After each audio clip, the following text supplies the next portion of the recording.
looking for you. Let's get it now. I'm so up, I could be a pilot, be a pilot, be a pilot. I'm so up, I could be a pilot.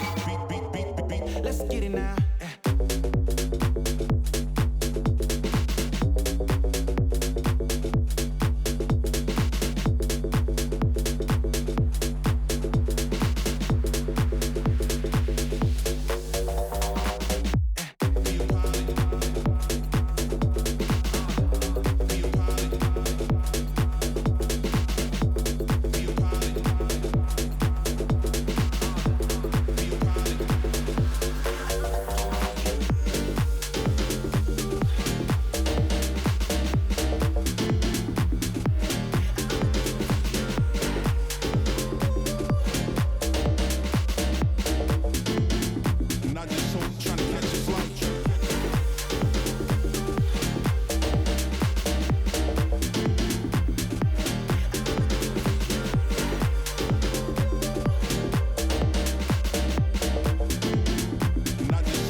Ready to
Next destinations for Rainbow Six Esports. Number 2 will shock you. Not sure about the fonts. What do you think about that, cameraman? It's okay. We're gonna edit that. No, but fonts are not the problem. You need something to really hook the audience. Let me show you something. I only have a few seconds to tell you where the destinations are for the next 2 Siege events. What do you think about that? Yeah, it's good, but surely you want something more uplifting, fulfilling maybe? I think I know exactly what you mean.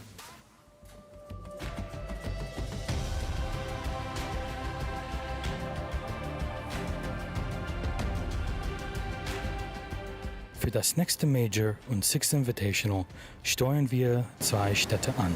Wait, why is the voiceover in German? Because it's in Germany. Você precisa falar em francês, pô. Porque é na França. Ouais, bah là, je peux le faire moi-même en français, hein? Wait, how am I recording this? Wasn't that just seated over there? What? Good, huh? It's all right. It just needs to be more simple. Let me show you something. The next R6 Major comes to you from the wonderful city of Munich. And from there, we roll on to celebrating 10 years of Siege.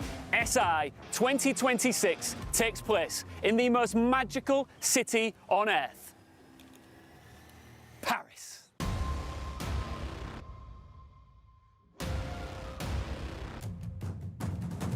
Paris.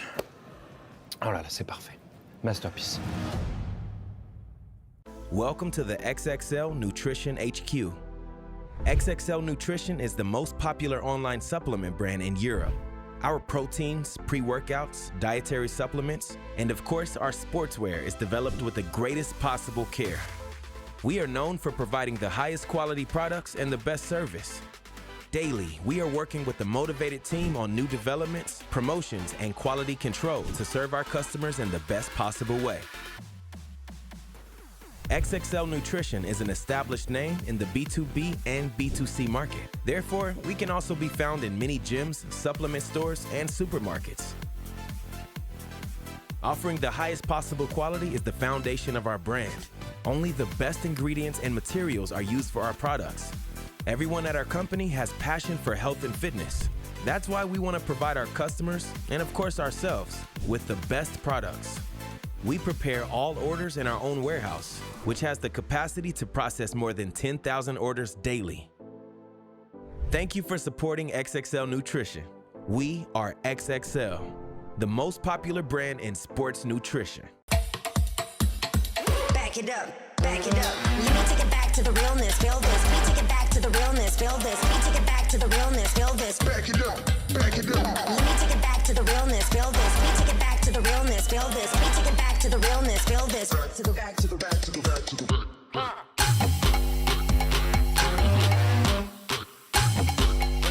Take it back, take it back.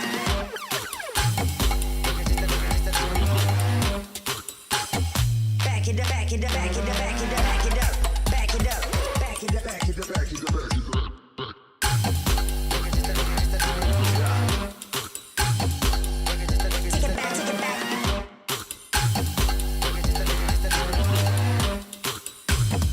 Back it up, back it up, back it up. take it back, take it back. Back it up, back it up, back it up, back it up.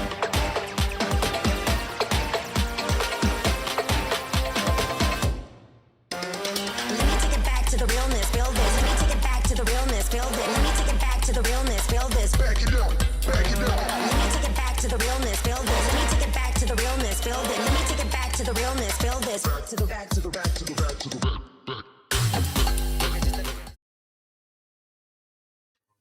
Good evening, ladies and gentlemen. Welcome back to Voltage League Season 5 playoffs. Tonight, we've got the semi-finals coming up for you. We've got 2 best of 3s. We're going to be sending 2 teams onwards to our grand finals here. It's going to be a very, very exciting evening for you all. Can't wait to get into it. My name's Travi. Joining me here on the cast is Drago. Got to ask you, mate, how are you feeling tonight? I'm way too excited about these matches. We've got 2 Titans playing in the first match and then 2 Titans in the second match. This is what I want to see. Proper all-out Siege. We're going to see some great gameplay, some great teamwork, hopefully, and maybe it all at Spawn Peak. I've asked the players to please bring their best, and they've said they will. We can certainly hope they will. So let's take a look at the bracket just to see how the playoffs have been shaking up so far. Of course, see exactly what the competition has looked like. Obviously, the quarterfinals, they were last week over on Wednesday last week. We had 2 best of 3s there as well. And I don't know about you, Dragon, but those results we're looking at there, Diavoli went home. Turks were eliminated from the competition. I'm looking at those 2 massive upsets in my books, really, looking at those games. From how I seen those matches when I casted them, I can tell you they were upsets. It wasn't like, it was very close. None of the matches were very like, oh, one side are favoring leading this way, one side favoring leading that way.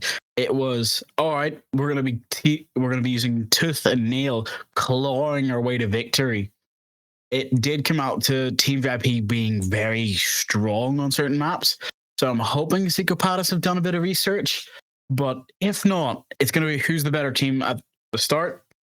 When it came to Turks LFO, that was a bit more surprising. Wild showed that their match in groups was just a premonition. It wasn't just them saying, hey, this is a one-off fluke. No, we could bring it and we will continue to. So I'm really worried for NXT. But I have a feeling Wild Gaming is going to bring a lot more than I'm expecting. Yeah, and as well, obviously, if you are just wondering for you folks at home where Seco Patterson next to fall into the bracket, because of their performance in the group stages of the tournament, they actually got a bye for the first game of playoffs, so they were able to skip on directly through in towards the semi-finals there. So, of course, we're able to sit last Wednesday, watch their opponents play, get a bit of intel on them, and perhaps see what strategies they want to bring, or perhaps also what maps they might want to bring to. And speaking of the devil, let's take a look at what maps we're going to be heading towards tonight, of course, for our first best of 3 here on tonight's game. Seco Patterns versus Team VIP. We're going to kick things off in Chalet, then move to Nighthaven Labs. And should we get there, we're going to be heading on to Clubhouse. I've got to say, as much as I love these map bans, I know these teams. They've just decided, you know what? First map, we'll big brain it with a little bit. Then, you know what? We're going to the standard testing of our skills. And then the third map is, all right, we've shown them the brain, we've showed them the plays. Now let's show them the aim. They're not planning on taking this slowly. These are going to be some good fast maps with some hopefully interesting angles popping in. Something I can learn from my next rank game. I finally got to Emerald, so I can say I know a bit more about the game now. Congratulations, your authority as a caster is slowly moving up there. Move up the in-game ranks. That's obviously how it works. I sit here not playing a single game of rank this season. But let's take a look at the players here and see exactly what the line.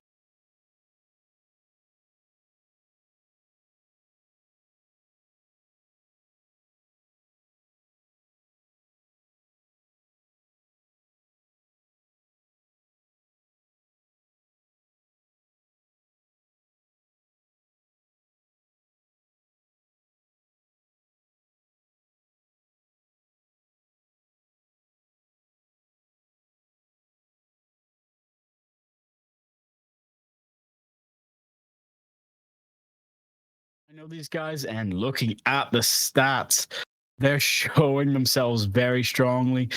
But there's something you got to remember. Psychopaths isn't known just for their gun skill alone. They're also known for their big brain plays. Seiko might just be a little bit weaker on the kills and board, but he's always, in fact, impactful. Regardless of whether he's getting kills, he's going for the plant, or, you know, he's hunting down roamers. It may show that Floor is his favorite operator, but at the moment, I know for a fact he's going to be your support regardless of what you need. Yeah, and I'm looking at the lineup here for Seco Patterson, more really focusing on sort of the KD and the rating and the entry statistics for each of these players here. This is a lineup that knows where their roles fit into each of these teams. Obviously, you have Sharton and Dano playing as more aggressive roles, Raxo as well, getting involved in there. And you've got other players, you've got Forever and Seco, who are taking a bit of a backseat from perhaps the opening game a little bit. Really focus on those more supportive roles, which is probably why you'll see that lower sort of kill statistics, of course. This is a team that know what they're doing. It's a team that know how they play to each other, and that teamwork is really going to build to their strengths here. I think especially based on the maps, of course, that we're going to be heading to. They're very team play oriented maps. They're not your borders, nothing like that. So being able to work with each other effectively, coordinate as a unit, that's going to do Psychopaths a lot of help in this matchup here. I do believe you're right, but now that we get to see, hopefully, the scores for VIP, I'm wondering what they're going to bring, because we've seen them play. I know how they like to do it. I'm wondering, are their stats going to be able to line up as well? Let's have a look-see. Oh. Ooh. See, looking at those, and they don't, on paper at least, this is the thing, on paper they don't look as impressive as Seiko Palace. I won't be the first to say they're rating wise though, they're quite actually sitting quite high and positive. Actually, some of the ratings on those players are really good. KD and entry stats wise, it's not as great here. It's a bit more of a mixed bag across the board. But we know they can play impeccable siege, right? We've seen it from Team VIP. They took down Diavoli, and sure, it was a really, really close game in the quarterfinals there. Of course, I believe 37 out of 45 rounds required in that one. So a very close game between the two. But they've proven they've got what it takes to take down some of the big teams in this competition. And that kind of upset energy, that kind of momentum from the quarterfinal game, they could, if they can bring that into today, they can come out the gates swinging and really start to put the pressure on towards Seiko Palace. I completely agree. And there's one small thing we're forgetting. This used to be the old Gunners lineup from qualifiers. So anyone who goes back and looks at their stats from that time, you're going to see such an improvement just from the fact of they're more confident. They've been playing longer as a team now. So let's head on, hopefully, into the match or into the predictions in a second. But I am wondering, do you know about the lucky wheel we've got ready to spin today, the giveaway? Oh, the lucky wheel, the giveaway. Yes, I most certainly do. So glad you brought that one up. Of course, we do have some rainbow credits to give away tonight, of course, courtesy of Ubisoft. So first and foremost, thank you very much for them for sending them over. If you want to get yourself involved in the giveaway, all you need to do is inside of chat, there's a little channel points prediction, channel points rewards, where you can you can send in your channel points there, and then you can get yourself signed up for the giveaway. Just give us your Discord username, and at the end of tonight's stream, so after the 2 best of 3s have been played, we'll be drawing the winners here live and on stream. So make sure to get yourself involved in that one, because I believe it's 2,670 rainbow credits, so it's quite a nice little bit there. That's an elite skin, that's a little bit, but we've got a game to get to, haven't we, Drago? We have got we do. Exciting Siege to get to. So let's see what Chalet has to offer us here. Team VIP versus Seiko Palace. Ooh, looking at that prediction, though, it always makes me confused because I'm wondering, do these guys know their team? Do they know their opponents? They should do, but we're going to have to wait and see what the bans are. Ying being the first one off the board, though. Yeah, Ying going to be taken off there. That's not a surprise to see. You know, Seiko Palace can play incredibly aggressive style of siege, as you've said already tonight. So I'm not surprised to see Team VIP wanting to take away an operator that can facilitate that one as well. Blitzband going to be our second attacking ban coming on through here. Again, it's a shield operator. Not really surprised to see it. A very common one amongst teams here. And speaking of a common ban here, Azami going to be taken off the board as well. Incredible on a map like Chalet for holding those power positions. As we know, there are so many of them here on this map. So yet again, just an operator. I like the ban. I like the philosophy here. Obviously, I've got a feeling these teams know each other and play aggressive, so they're just going to try and slow things down a bit. I do believe you're right, but I also don't think so. Them taking 2 off the board kind of lines with that. They're planning on letting everything get opened, but also being prepared for, hey, if you're going to swing me, I'm going to swing you. So it's more about who can take whose head. Going to be very careful with this, though. Yeah, it's going to be an interesting game. And I've got a feeling this is going to be one decided in that kill game, right? We know these teams have the strategical depth behind them to really support themselves in these gunfights. It's really going to be about who steps up to the mark today. And I'm looking towards some players who have had some incredible sort of stat lines throughout the whole tournament. Obviously, you know, as we're saying, Sharton, you know, up to this point, 1.96 rank, 1.5 KD. He's got plus 12 on the entry statistics.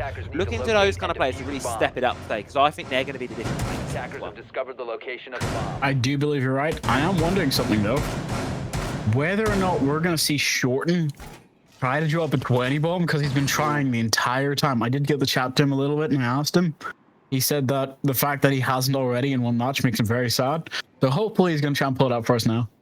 Yeah, give us a little. Well, you know what? We've got at least 2 maps to give it a go, right? Yeah, at the minimum, you know, we're best of 3. So we've got 2 maps at the minimum to give it a go, possibly even a 3 if this matchup would dare treat us to such a luxury. Which, you know what? I wouldn't mind it. Semi-finals, right? We're sending teams to the grand final today. I want to see the best that these teams have to offer, because, you know, if you lose this, you go down to the 3rd place deciding match, and obviously you don't get the shot in the grand final.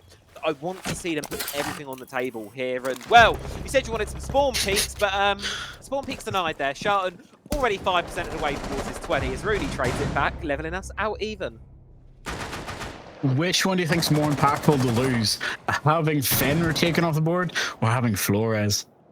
Oh, that's a tough one. I mean, I'm looking at the lineups here.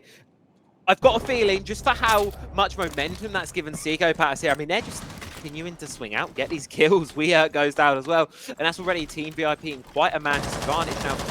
Does it answer the question? I'd probably say Ephemeris just because you can't reallocate those mines. I don't know about you. No, I'd probably say that because I don't even think he had time to throw any and activate them yet. He went for the spawn pick early, thinking he'd come back to it, and it's not worked out in his favor. But as you can see, Legion trying to take a few pot shots on the Blackbeard, but there is that shield in front of his face. He has to be very careful though. If the Blackbeard does not know Mute's next door in Master, him or Grim might end up getting flanked. Grim now knows where Mute is, and Mute gets taken down. That's Shorten getting a 2v already, putting his team into a 2v4 situation even better. Yeah, really, really good stuff right now from Psychopaths. You can see the remaining players of Team VIP, they're having to scramble back towards the objective a little bit. Rooney going to be going up towards back of Library Stairs here, trying to hold on to this position for as long as he can, but we've got over half the round to play with still here. Psychopaths, they not use too much utility to really expend these early players, but maybe they should start to use some now as Mateen takes down Short, and they're making this 2 versus 3. It's a bit of a lifeline in this round for Team VIP, but Rooney has to hold on with the might of Psychopaths coming and collapsing against them. They're going to fall flat. 2 players drop, and now it's just Raxo left 1 versus 2. And you can see the VIP players, they know what to do in this situation. Hold it steady, play it calm, play these safe positions, and just let that timer do its work. With a nade in pocket and a stun left, Striker is the last one standing. Being prepared for this in only a 50-second shot left. They know where he is, they know his options, so they just have to be prepared to hopefully swing anything and maybe get the drop on him.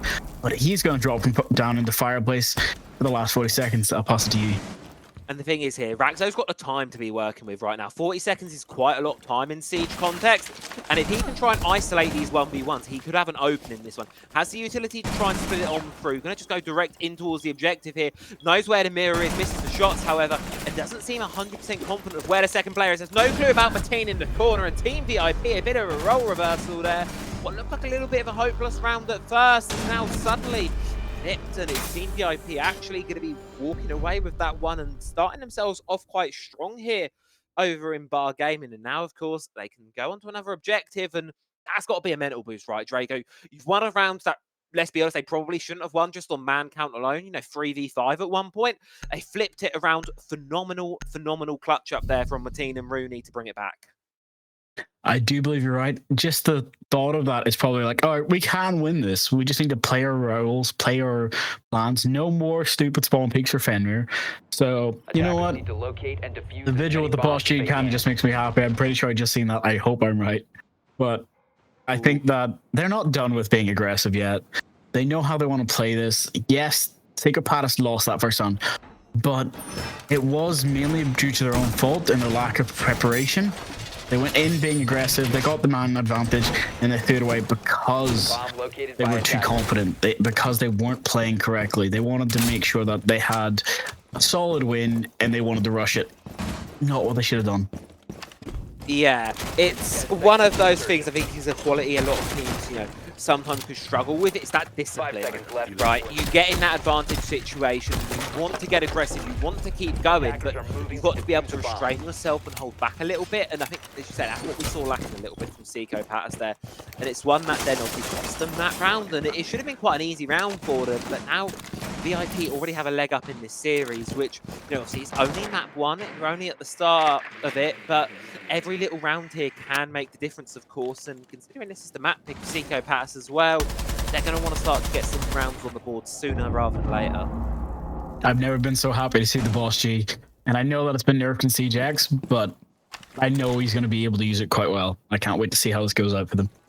We're not there yet. We're not in Siege X yet, so we get to see the nice, still somewhat little bit nerfed boss G, but it can still pack a punch in the right situations. Of course, might have to be a little while before we see that one. Of course, Weehurt going to be hiding away upstairs, tucked in the corner, and really a question of whether Psychopaths know about that vigil, because they're going quite direct right now, already down towards Boiler, focusing in on side of the objective itself, trying to get these walls open. And you can see here, Raxo up here on the cutoff, trying to deny Mateen anything, but the presence on this first floor is still quite strong here for Team VIP, and Psychopaths, they've got their work cut out for them if it's just Raxo going on his lonesome to try and clear it out. This might end up being their downfall unless they can hopefully rush site and plant.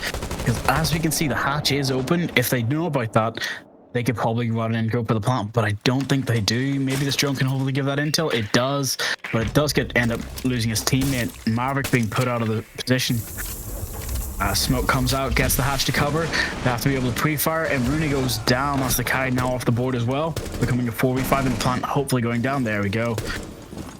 CSK going for something aggressive, but just immediately shut back down. But it's Psychopaths coming out on top this time around. However, a retake from WeHerk slips right through the drone network of Psychopaths.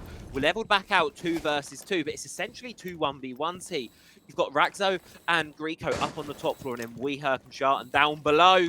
Greco going to win out the top floor engagement there, and at least is taking a really difficult position.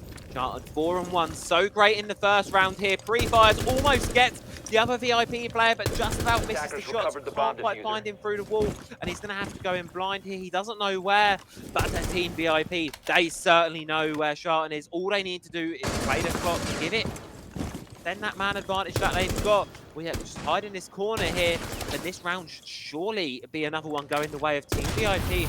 And Sharp pulls something magical. Going to go for the defuse, but it's going to be read into. But Shartan's good for the gunfight, takes down Greco, and now difficult spot for WeHerk. But it's time against the attack right now, and that could be the deciding factor. That ever so prominent 6th defender. All he needs to do is wait it out, and this one should be easy enough for Team VIP today. The smart play in using the Thatcher grenade to disable the ability to tell him if he was close or not worked out, sadly not in his favor, but it did give some good intel. Unluckily, there's 2 ways of playing that. He didn't have many options. If he was just slightly lower on the shot to maybe hit the Vigil, he would have been able to get that kill and then get the Goyo. But it's unlucky for him to see. He did well. He fought his best. 2-0 to VIP for now. Yeah, really, really good stuff so far from VIP. Quite actually enjoying the aggressive sort of brand of Siege they're bringing along here, and it's really working well. And I think this is sort of that butting heads of play styles, right? Both these teams do quite like that aggressive, but I honestly did think, we talk back about predictions a little bit. My predictions were in the path of Psychopaths. So far, it has been Team VIP really holding the reins for a lot of it. Obviously, we're only 2 rounds in, so can't say for certain that's how the way the rest of this one is going to go. But VIP will be very happy with how things are going so far. I do believe you're right, but I'm also wondering 2 things.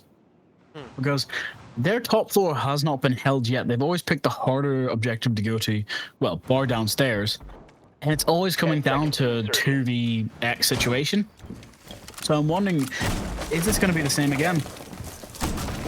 Where this could end up coming down to 2v2, they're fighting it out in the last seconds, and they're just trying to hold on? Or do they have some bigger plan? Pick the worst parts of the map, get it out early, and then cycle and repeat so that the enemy cannot think ahead. Yeah, I mean, Shadow's one of those battles where all 4 sites are to an extent viable. I don't think there's a bad site. Obviously, there are stronger ones, but I don't think there's a bad site on this one. So you're probably going to be in quite a good situation defending it. What I really want to see here is what Dano brings on that Montaigne. Psychopaths, I think they struggled with that end round sort of clearance a little bit. I think the Montaigne's being brought to trying to deal with that. I do believe you're right, but I'm also wondering, since Flores has not been taken off the table this time, Jordan will hopefully be able to clear enough of these frost mines, save his team the hassle, and they only have to worry about the actual gunfights. With the Twitch drone, there's no Goyos on the board, so that has to be used to clear as much intel, and maybe the bomb charges before they can get the wall breach upstairs, then get the downstairs breach as well. Yeah, and a lot of focus on utility on this objective, because not only do you need to clear out top floor extension, you also need to clear downstairs on site. So there's a lot to do for attackers here in 3 minutes. It isn't a long time to do it. So it's one of these situations where you're going to really need to try and do it quickly. But WeHerk is going to put a slow on it for now. Active on the bandit, tricking towards office here. Can actually deny the wall for a little bit and burn some more time here. Ace with only 1 Selma charge in the pocket.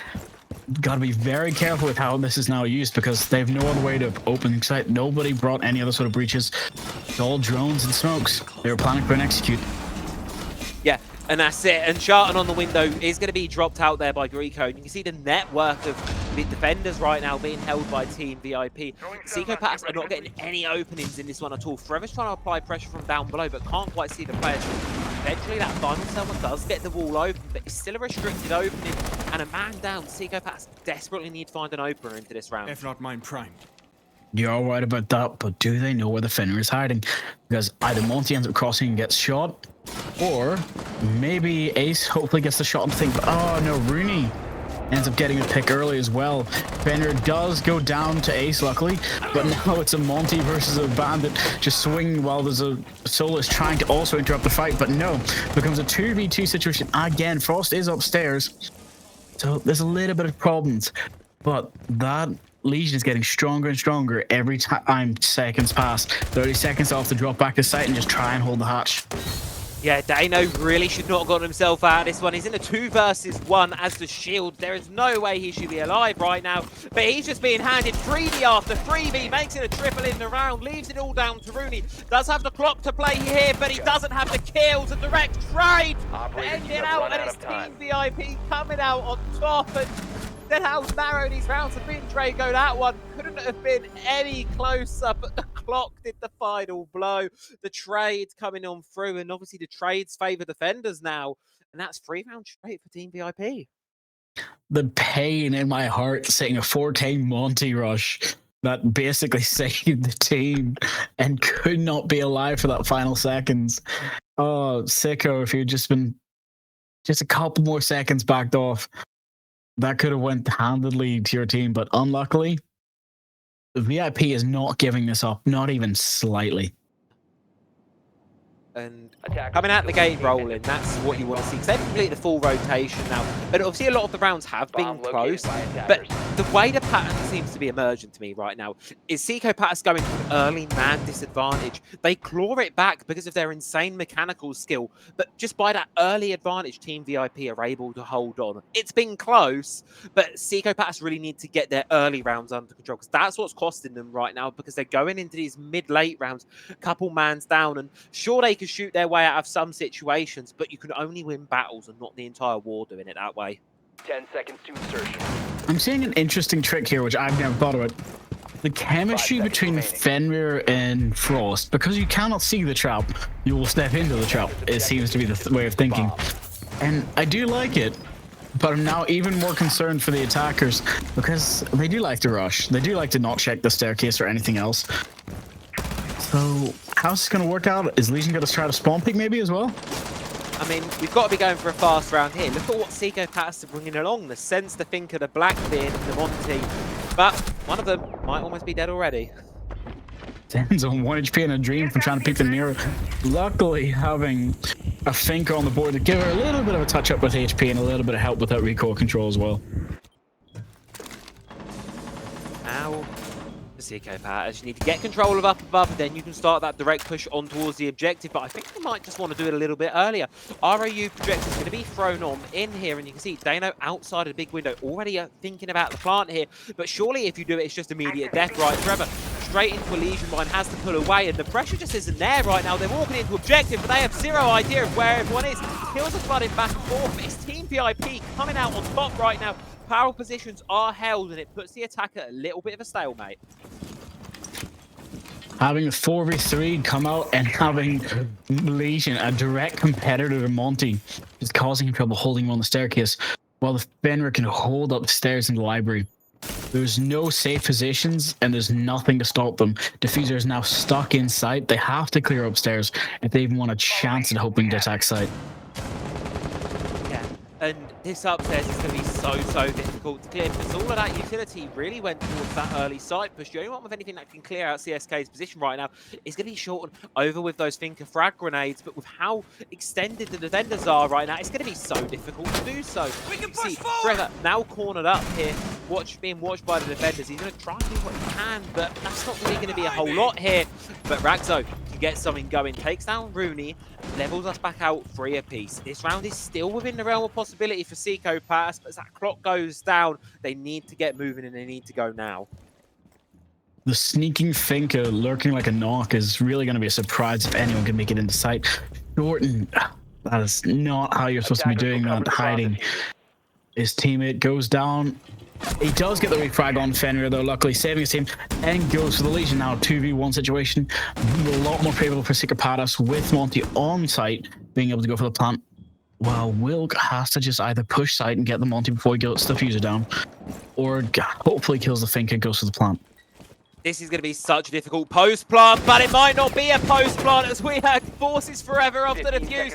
They can play the clock, and this is the story that we've been seeing time and time again. It's so close in these rounds. An early lead from VIP just solidifies them in the late round, and yet another clutch up from them. 4-0 right now, and Seco Patas, they had all of the recipes for success in that round. They had everything that they needed. Even Martinez realizing how many of these rounds are just sort of falling like sand through their fingers right now on the side of Seco Patas. It's a real struggle to see because they're so close time and time again. But it's just VIP coming out on top. Having his own teammate come out and tell him to be quiet for a little bit. They don't want to give this up handedly because they do know this is a defense. They still have to go on their attack after a couple more rounds. I am worried about this for two reasons, though. They seem to have perfected their strategy for Chalet. Yes, it's a bit rocky and shaky, and they're winning out maybe a bit due to luck, but they haven't attacked from the front yet, only from the back. So I'm a wee bit worried that their attack might end up catching these guys off guard because they're only having one person in sight most of the time. If people do rush it, they probably could have got it. But as you've seen with the library rush, it's different for every site. They have to analyze, they have to drone, they've got to make sure that they remember how to play this game. It is an objective-based game, yes, but your opponents are not going to let that slide as if it's an afterthought. 5 seconds to No, and a stat that sort of worries me here. Credit to Tomb for providing the numbers for us here. Is Seco Patas on their defenses. The last two times these two sides met each other, of course, back a while ago now, they only got a 28% defensive win rate, and that was on Labs, a map that really should be seeing a higher defensive win rate than that. So it does put me a little bit of concern for Seco Patas right now. Of course, it is a different map, might not be indicative of how this one is going to play there, but it is worthwhile to mention that the last two times these teams played, Seco Patas did struggle on their defensive side quite significantly, and if they come out of this half with one round or even completely empty-handed, I think it's going to be a real struggle to see them take a Chalet. I do believe you're right, but here comes the Maverick to hopefully cause a bit more trouble. He's a wee bit jittery, so he cannot get a perfectly straight line. We'll have to give him the benefit of the doubt this time. I'd be a wee bit jittery too. You know, you're 4-0 down to Team VIP. I'd be a little bit nervous as well. I have to give it to Dino. I'd be a little bit scared as well. But they, of course, need to clear out these roaming players first, because you can see VIP, they've got people all over the map right now. And Seco Patas, they know they can't collapse directly onto site. They tried that before, and it just got slapped right back in their face. They need to clear out the players, but with half the round already burnt here and all 10 players standing, Seco Patas really need to start making a move on towards the site, which is what they're going to be doing. That does look like something right, but I do have to worry about people holding from storage closet to the Maverick, causing even more distraction for the Kite. Luckily pushing him back so he cannot get the shot onto the rotate hold, but even more worrying because all the defenders are now coming back to site. Yes, you have three people above, Legion, Goyo, and Mozzie. But you have to be even more careful with the two people in sight causing as much havoc, with C4s being in the pocket of... Oh no, he's used it, hasn't he? So it's only the impacts on the side of Vigil. Yeah, I mean, the team does have a C4 available, but even still, there is no way this plant goes down with the positions of Team VIP right now. As long as they can win their gunfights and hold on to these top floors, there is no way you can force this one down. They're just going to pick Seco Patas apart, as they're doing. 2 versus 4 now. Forever Brute forces his way in towards the objective, but can't even think about a defuse, because there's players left, right, and his centre. Triple Maruni in the round. Dano has no way of getting in because he switched cheese to that wall. He's now got 30 seconds. No choice but to go in through the front door in what is surely a doomed 1 versus 3 attempt, unless he and this AR-1550 can pull out something magical. But with a Vulcan canister in the way, it's looking less and less likely by the second as Team VIP. It's almost inevitable, as they have been throughout this entire matchup, that they go up 5-0 to the good. Rooney with a massive 4K, and Team VIP, they're starting to build it up here, 2 rounds away from taking this map. I can see the pain in Seco Patas' eyes already. They're being sent to the slaughterhouse. It's so painful. Now is the time to do that tactical timeout. And I can tell you, I can hear that call from here. Not going well. That has got to be some interesting team comms going in there from Seco Pass right now. And I want to ask Drago, in my mind, this timeout maybe is around too late. In my mind, I would have maybe called it after round 4 or even round 3. You know, you've only got one attacking round left right now as Seco Pass. Do you think this is a little too late? I can't say it's too late. This is probably the time where I would call it, where you've not been losing the close 2v2s. You've actually been losing just a whole-handedly 5v, whatever you want to call it, because it was a wipe. Sadly, it could have been flawless, but Legion did end up getting picked at the end. So I can say that it isn't what they wanted. No. They know how to play better than this. Seco Pass has to show that they deserve their spot in the finals. Yeah, and that's it as well. I think you're right on the mark there. Team VIP, their grip on this game is getting tighter and tighter as these rounds go on. That round was dominance. That's not something we've seen so far. Every other round, you could have really tossed it up to 1 or 2 small kills. That round was just pure lockdown from Team VIP. And you know what? Regardless of what happens next, a 5-1 half at the minimum, possibly even a 6-0, Team VIP, they have got to be feeling confident. You've got to give a lot of that to Rooney, who first half's not even over and done yet, and he's already got 10 kills so far. It's rare you see that kind of level of dominance, and the rest of the team's putting in a great performance as well, doing what they need to do. Over on the side of Seco Pass, though, it's Shartan and Dano really carrying the weight right now, and the rest of the team just haven't been able to get into the game so far. I do hope that they do get into the game quickly, but we're going to have to be even more concerned with these Mozzie drones, and that drone economy has been hurting them quite already. I still remember drones dying in pocket, not being used on site. There's a lot of improvement to be made for Seco Pass, and you really do have to wonder, is 45 seconds going to be enough to address it? Because, you know, 6-0, that is very, very difficult to come back from. 5-1, it's hard, it's a tall mountain, but it, you know, I'd say it's certainly lightly more doable. You can see the Intel game that you say has been worrying Seco Pass so far. They're adapting, bringing the Brava along. Not only make sure they've got their own utility to use, but also they can turn the defender utility against them and get themselves that extra boost they need on the clear. Oh, Shorten gets the long shot into Mozzie. Mozzie now being kicked off the board. Those hacked drones can be used as stable ones if they actually ever get changed. But it's now time that Brava can actually show her work. If a drone does get hacked, everyone does have to remember, she can hack it right back. Oh, and Forever now getting a pick. That 45 seconds might have been the call they needed. No longer in a 2v2. They're making this a 5v1, hopefully. Yeah, really, really great stuff from Seco Pass in this round. Finally coming alive a little bit here. We're a minute in, and they've already knocked off 2 of the players here from the side of Team VIP. Rooney, top fragger so far, is already quite low. And you can see Seco Pass using this man advantage to extend across this top floor here, slowly push Greco back. Of course, WeHerk and Greco are going to be playing this one together, playing it close by to one another as a bit of a team here. And the question really lies now on Seco Pass. How do they deal with it? Of course, the Bandit does have a C4 in pocket. Will make dealing with the shield easier, but they've got to get close first. Walls are going to be opened on up, and the pressure against these defensive players is going to continue to mount until someone finally cracks them. Having that Maverick be brought instead of an ace, they're not planning on letting anything stop them from opening this wall. There's no bandit tricking allowed. Oh, one player down in a 2v1 with only, well, basically a 2v5 because Rooney has no health to save here. Rooney does get a pick, making it a 4v3. Now a run out as well, becoming a 2v4. How the hell has that one slipped away from Seco Pass? How the hell has that slipped away from them? Raxo is down. Should be recoverable here for Seco Pass. They need to use this man advantage better right now because it's suddenly a 2 versus 2. Players are low. WeHerk is still not only full, but also has a C4 available to him. 30 seconds to go, and it's suddenly dangerous territory here for Seco Pass.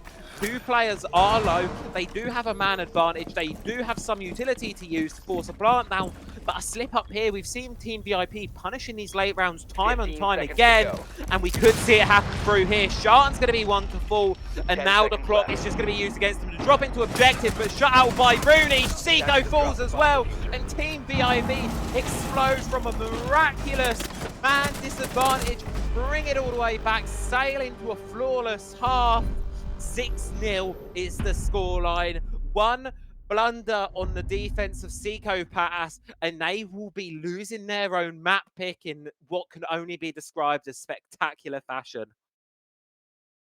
This is what I'm worried about with Team VIP. They've now done their defense. It's now switched to attack. If they do not win a single attack, I will cry, because this is their map at this moment. They've got the momentum. They've got the enemy's morale.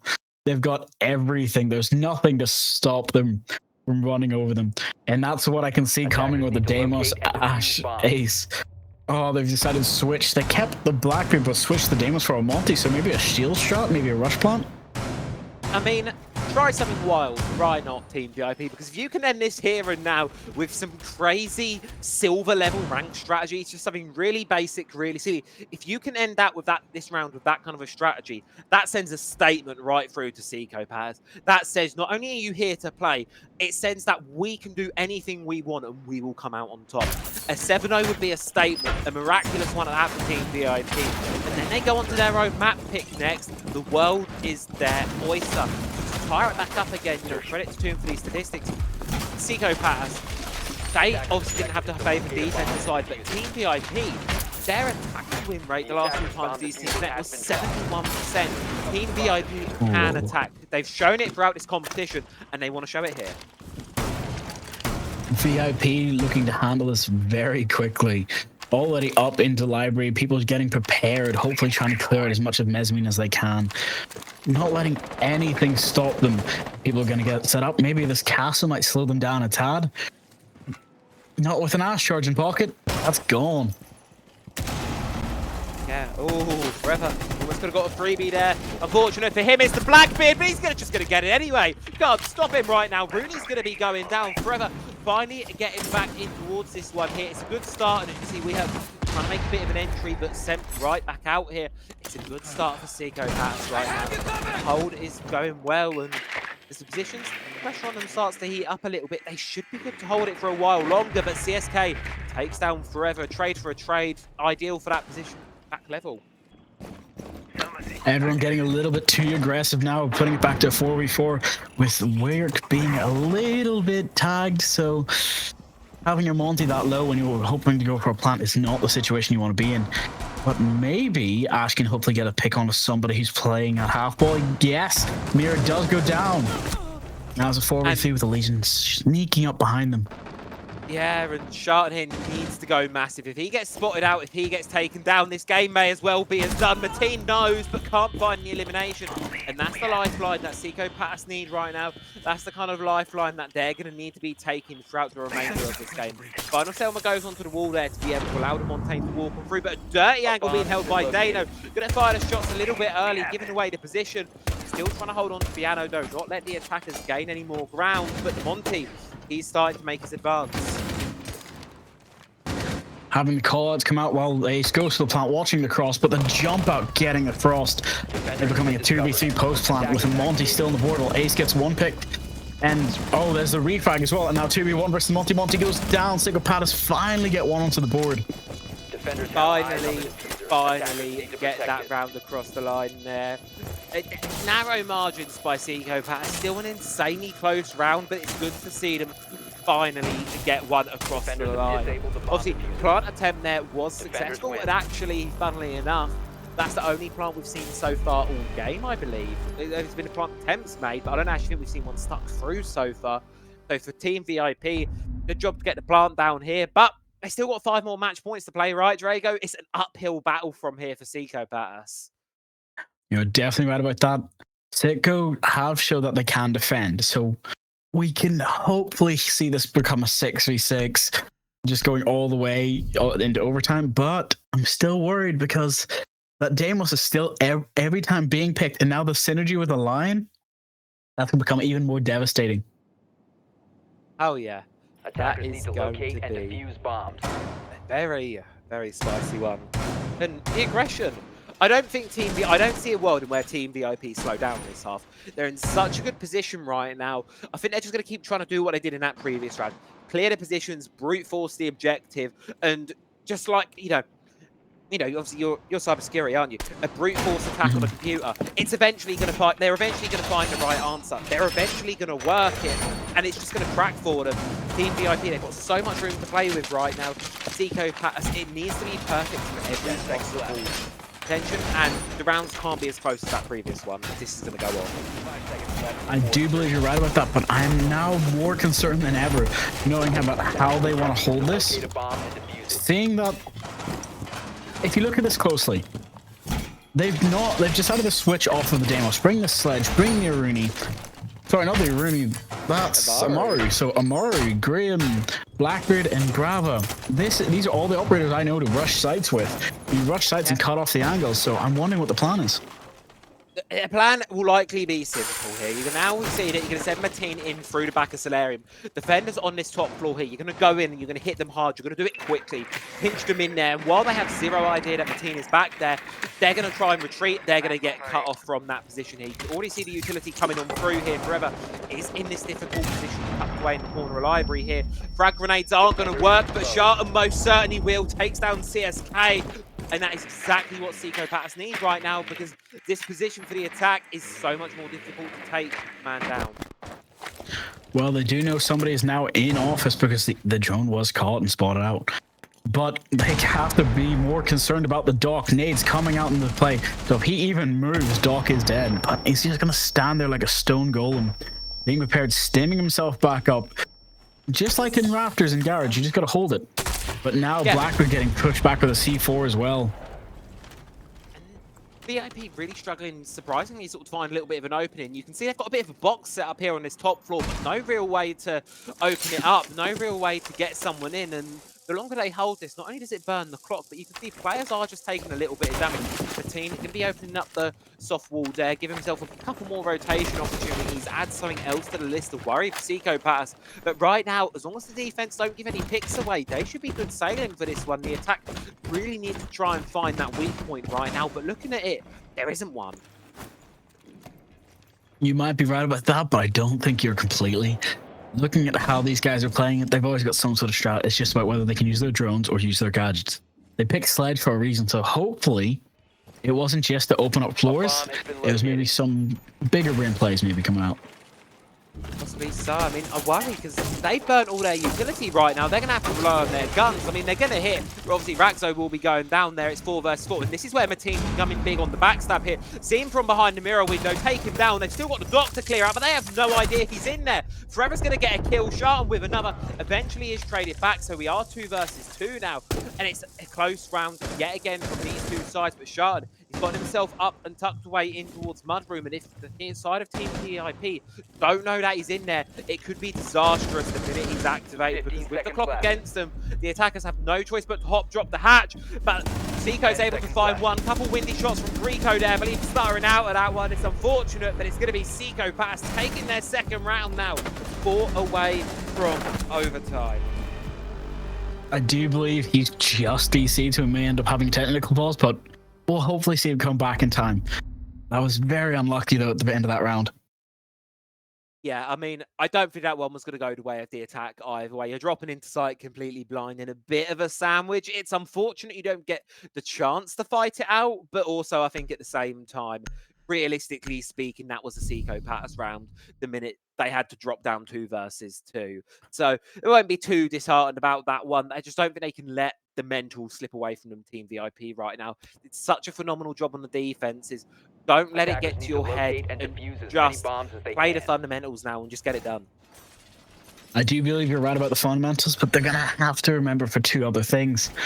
This game has a lot of intel that needs to be used. That Bravo being brought was a great hack, but now they've decided to heavy, hopefully taking out one of the roamers and getting the cameras. Because if they had known beforehand, they could have used the Grims maybe before they dropped, but they were too afraid. They didn't know. They didn't have time. They let them execute. They got to speed up the game to their pace, not just let the defenders set the tone.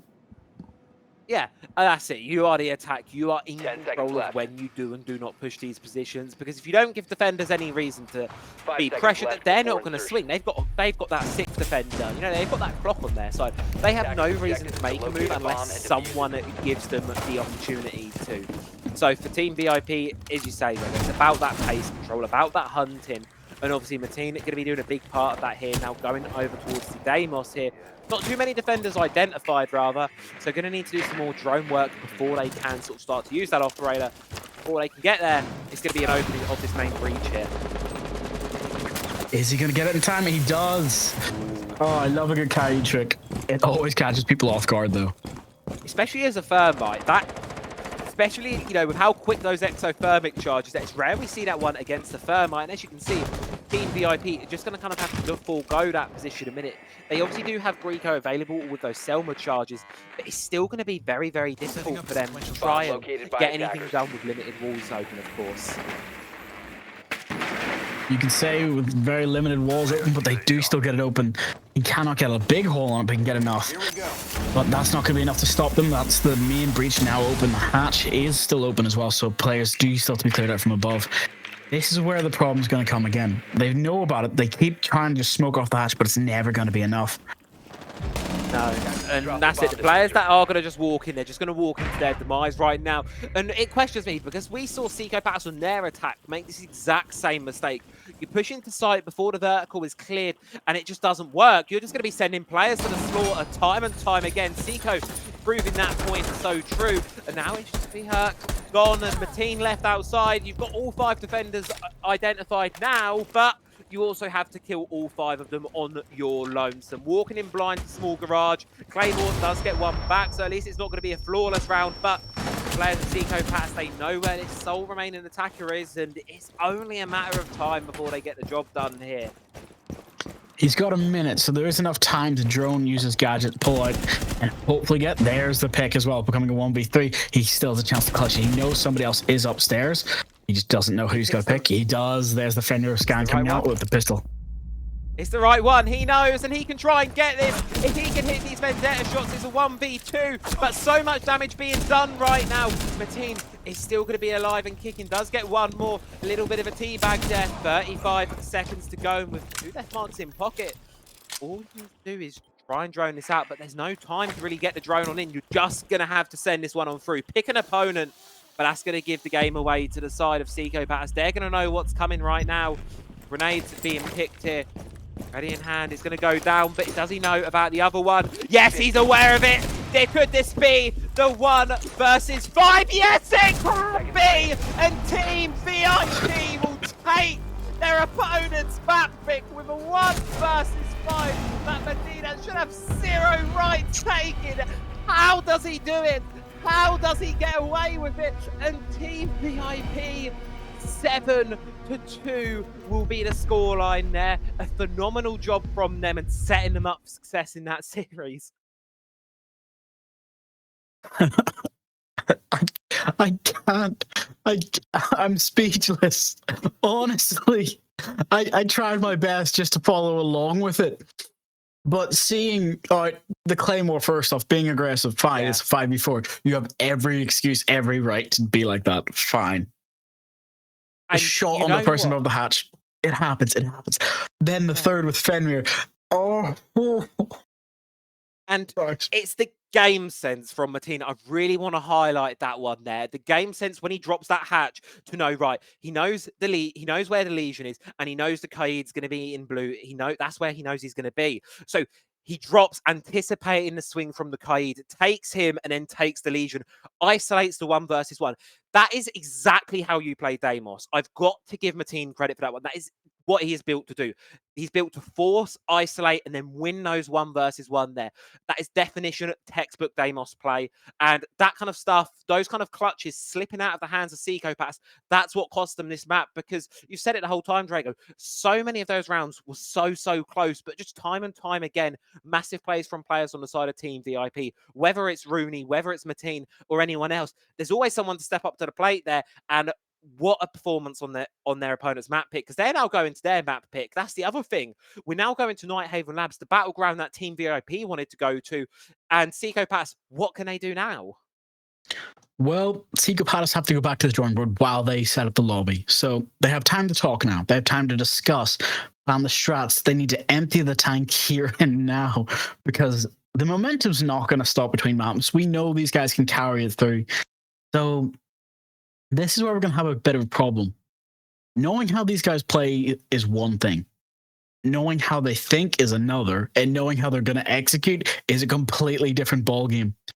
Hopefully, going right in the Nine Haven Labs is going to work out for them.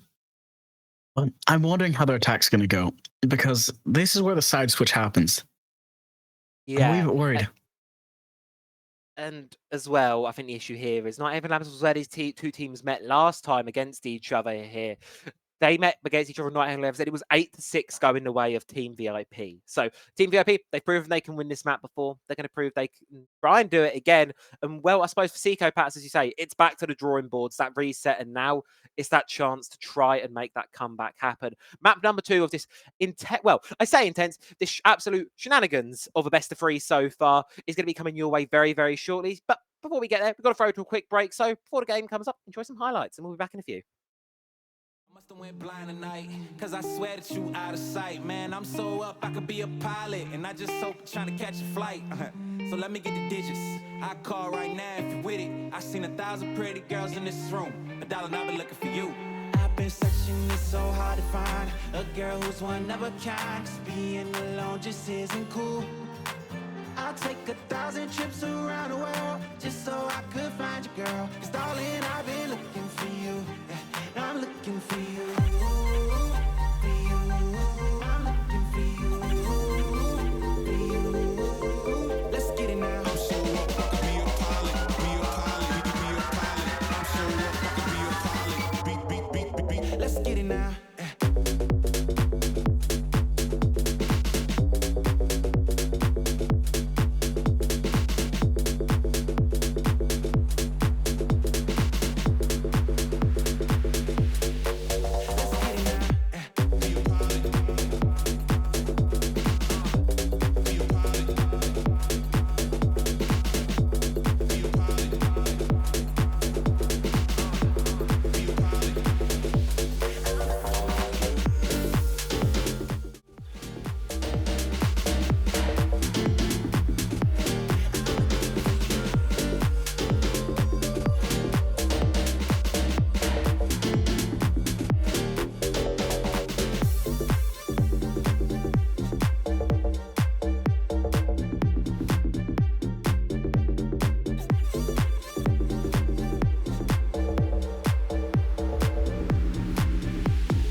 Destinations for Rainbow Six Esports. Number 2 will shock you.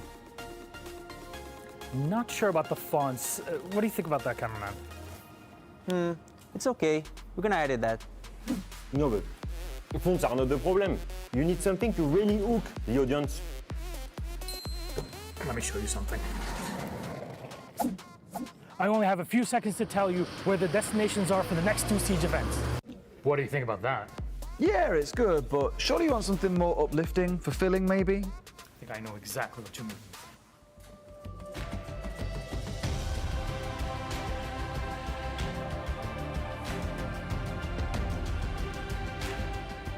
Für das nächste Major und Sixth Invitational steuern wir 2 Städte an. Wait, why is the voiceover in German? Because it's in Germany. Você precisa falar em francês, pô. Porque é na França. Ouais, bah là, je peux le faire moi-même en français, hein? Wait, how am I recording this? Wasn't that just seated over there? What? Good, huh? It's all right. It just needs to be more simple. Let me show you something. The next R6 Major comes to you from the wonderful city of Munich. And from there, we roll on to celebrating 10 years of Siege. SI 2026 takes place in the most magical city on earth, Paris.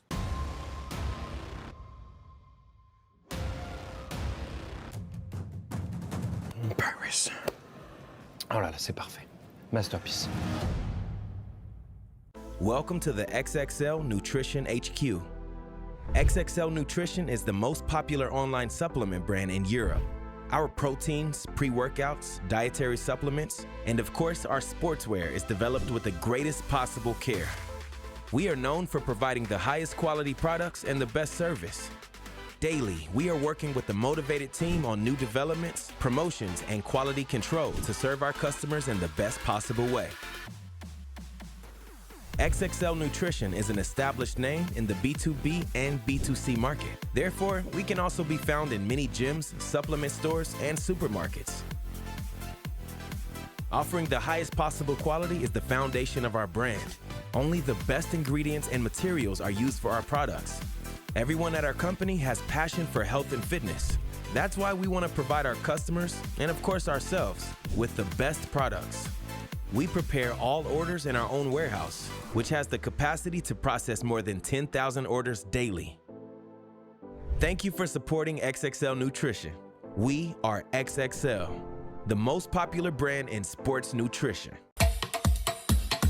Back it up, back it up. Let me take it back to the realness, feel this. Let me take it back to the realness, feel this. Let me take it back to the realness, feel this. Back it up, back it up. Let me take it back to the realness, feel this. Let me take it back to the realness, feel this. Let me take it back to the realness, feel this. Back to the back to the back to the back to the back.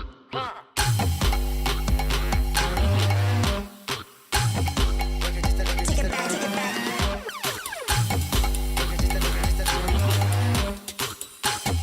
Back it up, back it up, back it up, back it up, back it up, back it up, back it up, back it up, back it up, back it up.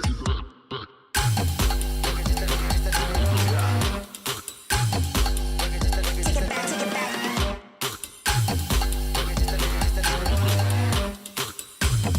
Back it up, back it up, back it up, back it up.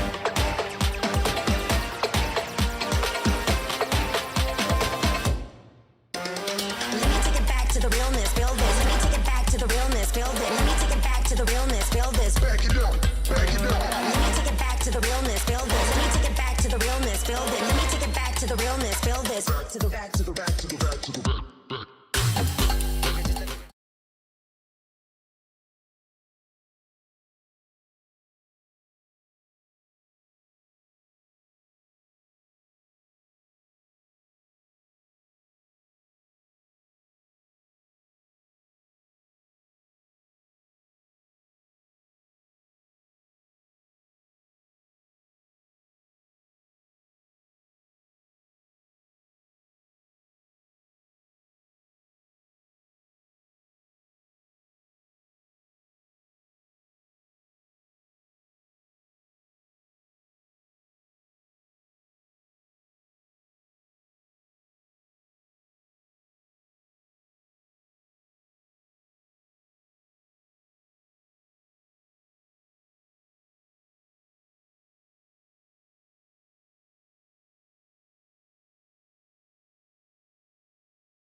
nice. I love the marketplace as well. Such a great addition to the game. You're definitely right about that. Oh skin. no, look. Done on it? Oh no. What are we looking at? You're seeing a Monty Ace Dokkaebi Maverick Ash Rush. I'm calling it now. This is going to go straight upstairs. Nothing safe. Then Monty's going to go in and plant. No mirrors are going to be protected because of the Ash charges. And the Maverick's just going to put bullet holes. Yeah. Defenders, protect your bombs from Yeah. being defused I by can. attackers. Yeah, that could happen. And oh no. I'm worrying already, and I'm not even in the lobby here. And something else to just alert you all here, of course, CSK was actually subbing over on the side of Team VIP in the previous map up. That was not Team VIP's full lineup. Bolton has subbed, of course, in. Now we'll be playing out the remainder of this game here for Team VIP. So just to let you all know, there is that slight change of pace there for Team VIP, slightly different lineup in case you are wondering as to why there's a new player in the lobby. But Team VIP, I don't think they're going to need the extra help, right? No, they are not. 5 But seconds to go. having Team VIP's full core roster back on the field is all even more terrifying for Sicko Palace. That means that was not just a fluke, that was training from all the other 4 players coming in clutch to make up for the difference. Yeah, and now let's see what this attack goes. You want it to be fast and aggressive. I mean, the lineup definitely suggests it could be that. We'll have to, of course, wait and see how it goes all the way on through. But, of course, it's going to be getting these walls opened up, as is always the early game here for the side of an attack on Nighthaven Labs. Just burn it through, get these walls open, apply the pressure and start to really box those defenders in. It's a matter of time management here, really. And obviously, players like Seeker here, as soon as he hears the Maverick holes being opened up, going to pop the C4 over. But first and foremost, Shelton going to be faced up with a shield, but it's not going to matter as he's going to find 1, find 2, and just like that, Sicko Palace start off this map in much better shape. You're definitely right about that. And looking at how these guys are playing it, they've got the drones out. The 3v5 having Ace, Dokkaebi, sorry, no, Ace, IQ, and Ash left on the field. Those are 3 operators, but it does not matter. Ace gets the down on Defenrir, making it a 4v3 at the moment until he can get back up. And that's it. The players of Team VIP, they know about the injure. They're going to have an idea that the revive's coming on through. They're just going to get aggressive and try and swing it. They're not prepared for it. 2 freebies for Bolton. Welcome onwards to the game and living up to the winning ways of Team VIP thus far. As yet again, it feels like we're back on Chalet because Sicko Palace, they had a 5 versus 4. They had a massive advantage. And they've just gone and let it go. They've just let it slip away right now, and Team VIP Bomb are back in located the by lead. attackers. I've got to say, it's even more terrifying to see this come out and play. Looking at the situation of only a minute left, and I can see that these guys are getting ready to push up. They're going to hopefully go for the plant, and they've just got to hold the lines of sight. They can't. There's too many. And yeah, it's going to be so difficult. Obviously, Bolton can't make the entry through the breach there. But it's going to be difficult to do so, of course, because of the electricity. We are just going to come in and deal with the FNAT mines. But look at this, Raxo playing close behind a deployable shield will likely be droned out. There are frag grenades available to try and flush him out of this position. But already, the pressure is starting to mount up here. And VIP have got a decent amount of time to play with. 40 seconds to go. Decent amount of time to just try and assess these defenders. And if they can get one of them, they can just take it as a 3v1 and play that man advantage that we know they are so good at doing. Knowing that your opponent is close is not just half the battle, but it does not matter. The Frost gets the pick onto the Ace, aiming it down into 2v2 again. Team VIP's favorite place to be. Yeah, and that's it. It's time management now, but Sicko Palace, they're holding on to this one here. Mateen going to be forced to push in towards the objective, unaware of the one on the left, trying to challenge the one over towards Electrical's side, and it is going to be a round here for Sicko Palace, and a good one at that. You know, I think the issue worry for me there was the fact that they had a 5 versus 3 advantage, and they almost lost it again. They almost lost it. Team VIP, insanely close. They won't be too disheartened because they shouldn't have won that round, and they didn't. But of course, for Sicko Palace, they need to make sure they're keeping themselves on track throughout the entire round. I'm really wondering if we're going to see an upset where it just turns out that that first map goes to the first map goes to Team VIP, this map goes to Sicko Palace, and then we get to go to game 3. To locate and defuse bombs. I wouldn't mind it. this game is, you know, for as one-sided as it has been so far, it has been fun to watch. These two teams have a very fun play style of Siege in my book, especially Team VIP. They just come out of nowhere and can just turn an unwinnable situation into a freebie for them. They have such a fun and aggressive way of playing. Both these teams do on their good days. And if we can see Seco Patters start to show their good qualities, because they have to be a good team. They're in the semi-finals. They have to be good. We know they are good. If both these teams to start to form, we might be in for a banger. 10 seconds left before insertion. I do believe you're right with that. And seeing the lineup, I gotta love a Capcom trap. On a Windows, not how I normally place them, but it's probably gonna be best to maybe catch people out. What do you think? Yeah, I think the idea with a cap can is don't put them in the positions where you expect them, put them in the positions where you least expect to see them, because those are going to be the traps that are going to kill people. Those are going to be the traps that are able to get those free picks because no one is expecting it. So I do like the idea there behind putting them all over the place there. Obviously littering the top floor. We're going to make this clear out for Team VIP that they are going to be going for difficult to do if they walk into any of those experiments. The Swiss trees pressure, just the phantom pressure from Maverick, causing him to be even more afraid. While the castle now has to deal with two upstairs, but he does not get away with it. Deimos gets him, becoming a 4v5 early into the round. Team VIP are hoping to shut this out quickly, get all the rooms out of play. Yeah, not really much choice here. Just had to try and run away, but eventually going to be picked off the back of it there. No one really available to support from Seco Patters. Frag Grenade's going to confirm the kill, leaving Raxo on his lonesome over towards Storage side. And while the teammates are slowly nearing on in, trying to catch VIP as they drop down. They've got such a man advantage right now, so much pressure to apply. Death marks as well. This one is going to be so difficult for any Seco Patters player to work out of. I do believe you're right about that, and looking at the fact that he's only able to track Lesion, yes, that's going to be one of the few roamers that is upstairs, but it has to be handled correctly. He's now got two people. Yes, Legion's downstairs, luckily, so he can actually use his gadget to hunt one. There's still a Goya roaming on the kitchen. Got to be even more careful about that. Yeah, you know, could have the opportunity here, but with the Logic Bomb giving away the position, they're going to know the game's up here. But not going to be blinded by the stuns. Instead, just a run across. Raxo does eventually take down Rooney, get the shield off the board there, but it's still a 2 versus 4. Stalled out temporarily by some Vulcan canisters, buying the time for Seco Patters to make these rotations coming on through. But Mark's still looming. They're going to know the objective's easy enough to get in towards here, and Mateen continuing to come alive on this Deimos. Crippling the round now. All they need to do is stick the plant down, but it's not going to be needed. Quad kill for Mateen in the round. Team VIP go back to their winning shape there. A much more dominant attacking round from them on the second go of it. And I've got a question for you, Drago. Obviously, Deimos wears a mask. Is Mateen Deimos? Underneath At the mask? moment, I'm thinking you're right. The way he plays, the dangerousness, the fact that he talks a little bit too much for his own good, does give away that he is Deimos. He was able to clutch it out. He just personifies it. He doesn't need his team. He just likes to have them around as useful tools. Who needs Shaiko on Deimos when you've got Mateen? Attackers need to locate and defuse as many bombs as they Shaiko can. who? Yeah, exactly. You gotta be even more careful now because we've seen how Deimos attacked Hereford base. But this is a Hereford attacking Nighthaven Labs. They have a little bit more tech, so maybe we could see something more interesting coming out. We can certainly hope so here. I mean, 1-1 is the scoreline. It's not bad so far. Obviously, it's good to see Seco Patters actually getting around across the line before it hits 6-0. Improvements. Minor improvements here, and of course, and I don't think that one was going to be a total wash away. You do lose rounds like that sometimes. It does happen.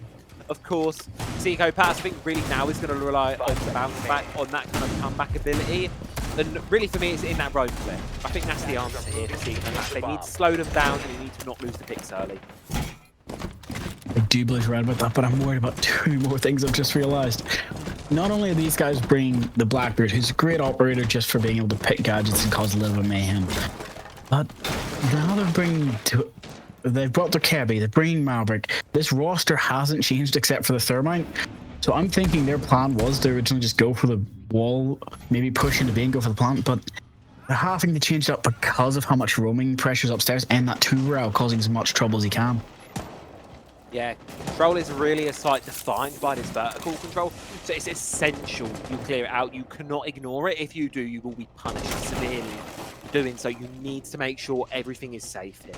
which is exactly what Team VIP are doing. Obviously, we have to be sent in now on the back of the Dokkaebi. Logic Bomb in pocket, ready to spring that at any moment. Hunt down where these defenders may be lying about here.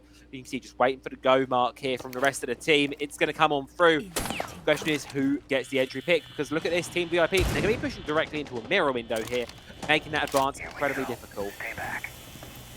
It does look as if they have some sort of plan ready. The wall goes off. People are now having to worry about 3 different lines of sight, and they cannot cross because there's a person in garage. I'm wondering 2 things. Looking at how they've set this up, do you think they're prepared for these gunfights? Because the Blackbeard was definitely not prepared for the C4, but then the 2 refrags coming out one by one, trading. That's 2 off the side of Team VIP for the Bandit. That's a good trade in my opinion. That is certainly a good trading as well. You've lost the Blackbeard, an operator that was instrumental in the way VIP were attacking last round, because any response that Psycho-Pass tried to make, it was delayed. It was a swap out because of that shield, because they're unable to take him directly. So it puts the 3 remaining players here of VIP in an insanely difficult spot. C4's going to come out, tries to bait out WeHerk. He will get one, but will immediately be down backwards. But Grieco's coming in to support the teammate here, try and get the revive. And yet again, man advantage for Psycho-Pass now is going to be flipped around yet again, as Raxo down below can't really do anything from this position here. Only an SMG-12 in hand, and that thing does not have the penetration power, and he has no C4 either.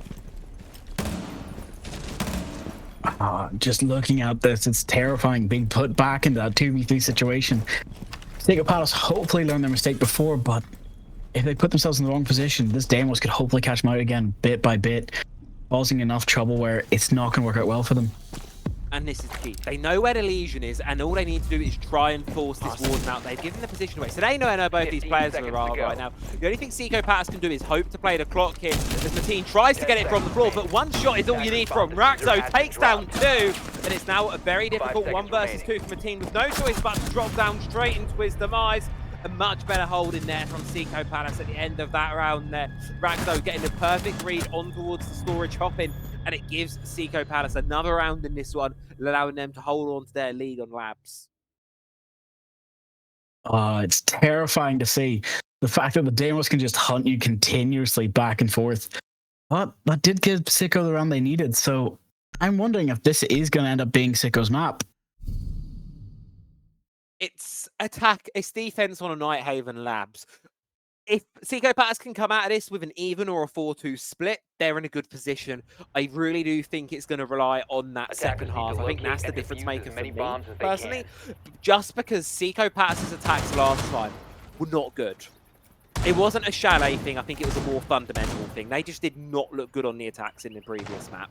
So setting themselves up for success on the defense is probably their best way into this, you ask me, for Psycho-Pass. Get a good round lead now, and then you can afford to lose a few attacks because you've got an advantage. I do think you're right about that, but I don't think they're going to give it up. I have a feeling that these guys are prepared to fight this out. And Team VIP have showed that they are a strong team. They are strong contenders. They're not normally so frag heavy, but I think they've just decided we have a strat for Psycho-Pass, we'll use it. It wasn't as polished for Nighthaven Labs as they would have wanted, I'm sure, but it might be able to catch some people off with these cap cans. Yeah, and speaking of catching people off, the operator that we've not seen yet so far this match is, of course, going to be the Clash. Dano bringing on our sole defensive shield operator in towards this round to try and really slow down and sort of counter the reliance on shields that Team VIP have been bringing throughout a lot of the match so far. You call it a surprise, I call it a crutch. If you cannot take the Blackbeard and you decide this is a better option, it makes me sad. I do not like Clash whatsoever, and the fact that she's changing to become such a walking mirror literally means the name of that's all she is. But the C4 comes out and gets Maverick off the board. Is he able to put a couple holes into the control wall? Yes. That is a lot of utility gone, not only for the gun, but for the nades as well. Yeah, and on top of that as well, obviously now the defenders can breathe a little bit easier here, whereas Rooney would be moving up these stairs and it would be sandwiching the players a little bit more of the defense. It's not so much that now because no one can really make an entry here from the side of Team VIP. At least that was the case until these Selmas have got to work. They can hop through that one now, And that extended pressure is going to force Forever to forfeit his life there. Zico going to be playing close here in IT behind the little desk. Dano coming out to support, try and facilitate a bit of a retreat from the team, but it's going to be difficult. Mid-round reinforce going to come on through, will be successful, but the players of Team VIP, they're just going to edge closer to the objective with the newfound space.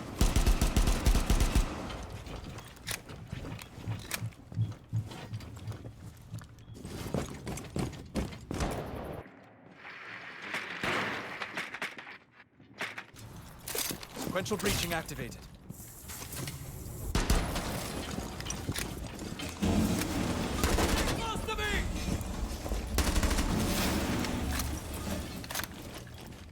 And now it's a 4 versus 4 here, even up here on the scoreboard here. Clash going to be looking to get aggressive towards this player, Top Aqua. It is actually going to be the shield of the attack, and he's going to be taken off the board there. But Mateen does get one back over towards Raxo, 3 versus 3, but C4 takes down Bolton, takes down the Ace, and it's another difficult position for Team VIP to try and bring this one back now. A very, very difficult spot to be in. Mateen faced up with a Clash here. The 2 sole attackers that remain are going to be separated. They need to find a free opener. Zico's going to go down. That may be it. But 30 seconds to go here. The Clash is isolated on her own here in command, but WeHurt goes down, and it means Mateen is going to be isolated now. The one on his lonesome, retreating away. No way to get the teammate up here. Just going to have to try and brute force this one with no time to really do it here. Going to just have to try and bait out the kills, get aggressive on the Clash, go for the feet. Can't quite find enough damage to get the kill. Pistol in hand, and time will be the dealing blow here. Team VIP just don't have enough in the tank. Enough time left to try and get it as a freebie. Sharton swings out, finds it, finds both, and Zico Palace looking significantly better here. Much, much better. I've got to say that was not what I was expecting. Looking at how this has come out, it worked. It was terrifying to see that the Monty had a 1v1 versus the Clash and the Capcom, but that's not what you wanted to see. Having Blackbeard, Hibana, and Ash, Maverick and Deimos, they're bringing the lineup as they did before, but this time Blackbeard's going to be a bit more aggressive than Monty. He's going to be prepared for the gunfights. No more getting caught out in a 1v2. Defenders, protect your bombs from being defused by giving attackers. those away here, and I think Zico Palace, they've hit the 3. They'll be happy with that now. They'll certainly will be. It's now a case of how many more can they build, because they've still got 2 defensive rounds to play. Could be a 5-1 half here for Zico Palace if they play the remainder of this one right. For Team VIP right now, it's really look at trying to up that win rate here on this attack, try and sort of return. Obviously, they did burn 2 attacks on Chalet, obviously, before they were able to get the 3rd one over the line, but even then, that 3rd attack was more of a 1v5, 1 in a million than a consistent round from Team VIP. So neither team really having massive successes on the attack so far, and as you say, Drago, that could cause this game to drag out a little bit. Attackers must locate. You're definitely right about that, but it can never get as bad as what Chalet is. They have to remember that was bad, but they are a better team than they showed.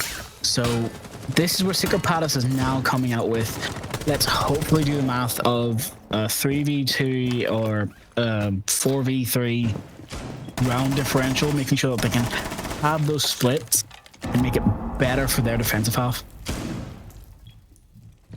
Yeah, that's it. If VIP can get away with another round or 2 here, they'll probably be happy enough going on to their defenses. So we'll have to wait and see. Of course, we're going to need to clear this out first and get these last couple of attacks over the line, really. And obviously, a key part of attacking this basement is going to be this top floor hold here. You can see Rooney already making his entry in towards Aqua here, trying to go up the staircase. I could have sworn there were Capcan traps in that door, but they've been removed. Thank you. I was worried for a second there we were about to see Blackbeard get blown away, but no, he will survive. I'm pretty sure they drone them out, or Capcan just chose to move them. I'm not entirely sure where they've gone, but they're gone for now. We'll hopefully find a couple that are hidden. The Blackbeard just hunting on this top floor, not being able to sure where they are going to have to find this. Hibana stepping on the Legion. Luckily for them, they know where the teammate is. Drops, goes for the pre-fire, and does not land a shot, but the hatch is soft, so it can be opened. Returning back to site while being Deimos trapped for the Legion. But there's still 3 other people hiding on the first floor.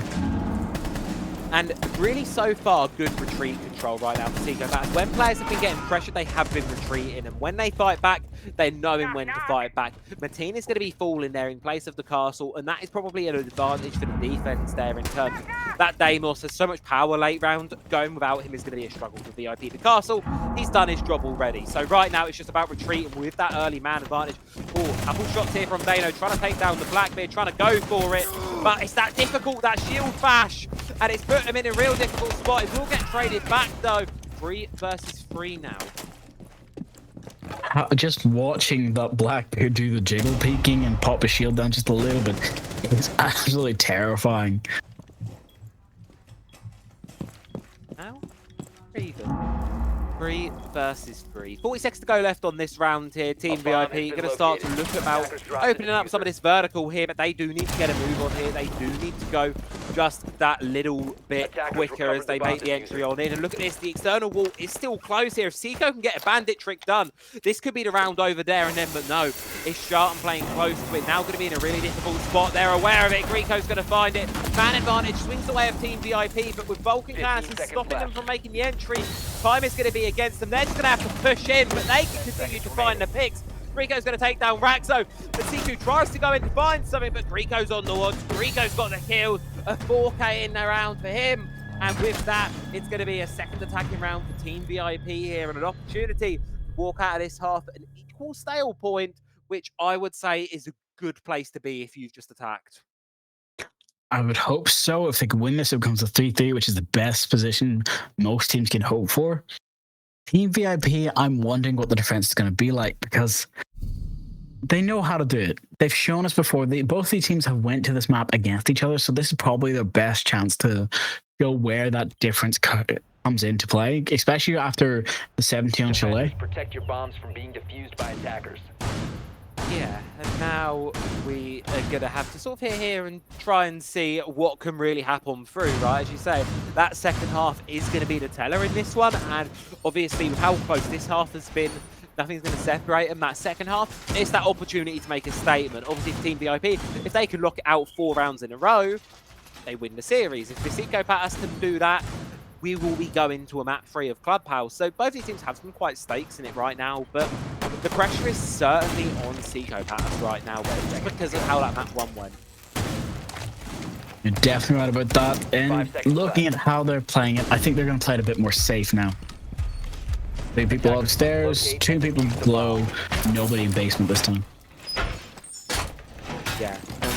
As well for Seco Patas, I really do want to see some more for these players that aren't stepping up, start to step up, because it was an issue on Chalet here. Obviously, Shartan and Raxo have been doing a phenomenal job here to really keep the team alive and keep them going. Obviously, you know, 15 and 6 between the 2 of them, great stuff. But you look at the rest of the team, and it is not at all a pretty story.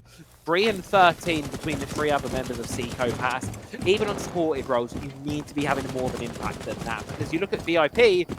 Sure, you've got Mateen and Greeko doing some great stuff, but everyone else is still pulling their weight.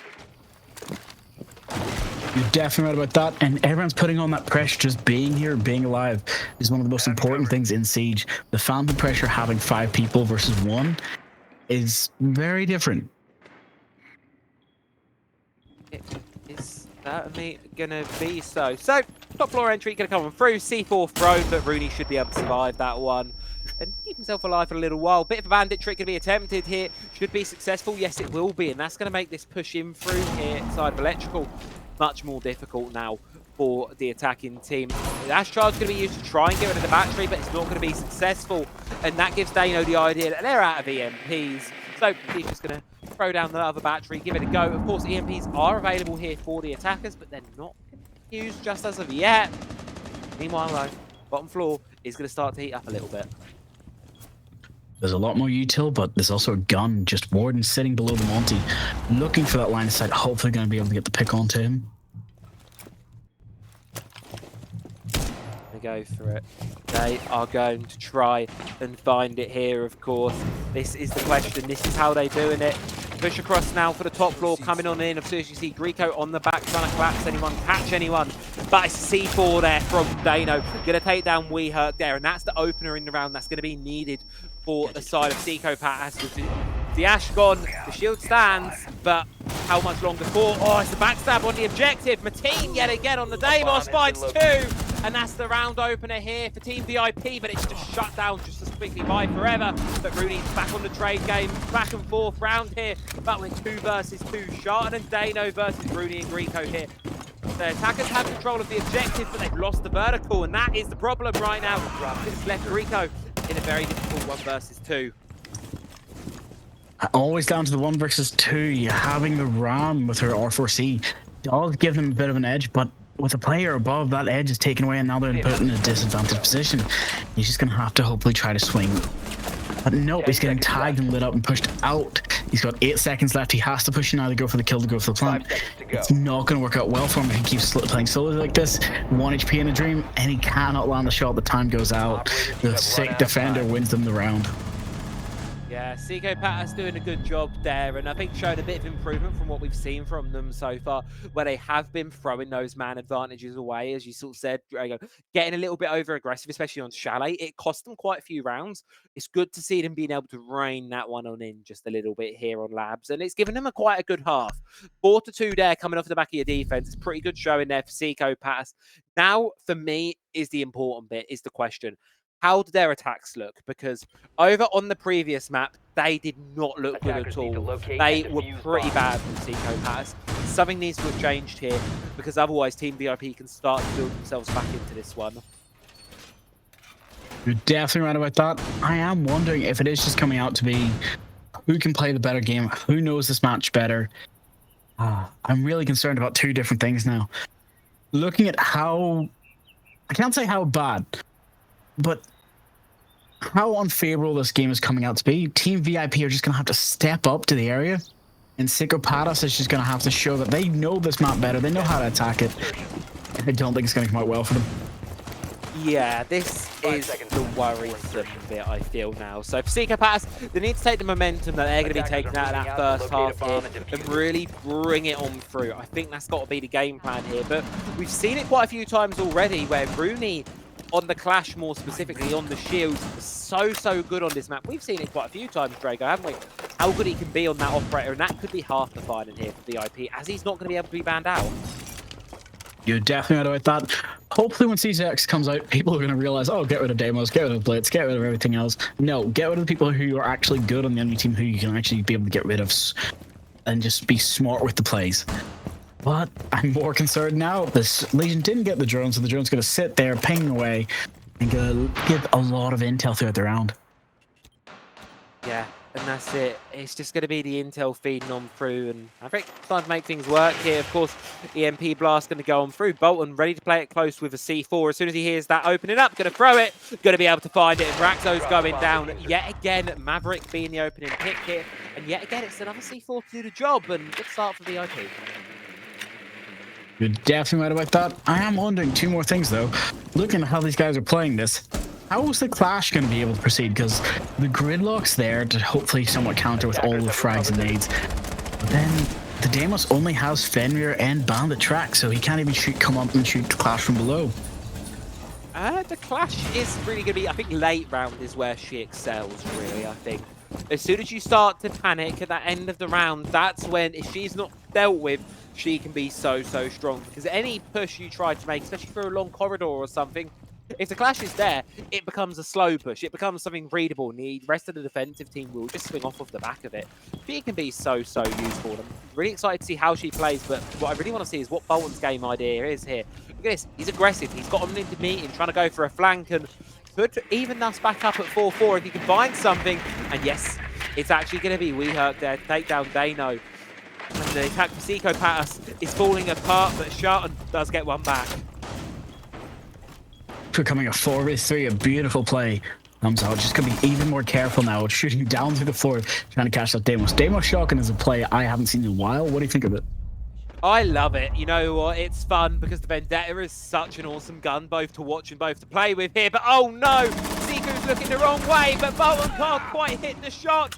He is boxed in now, going to be in a difficult spot, will eventually be taken down. So no matter how windy it was at first, the job will be done. Trevor's going to go down. It's all down to Shartan here. 1 versus 3. The Clash is taken off the board.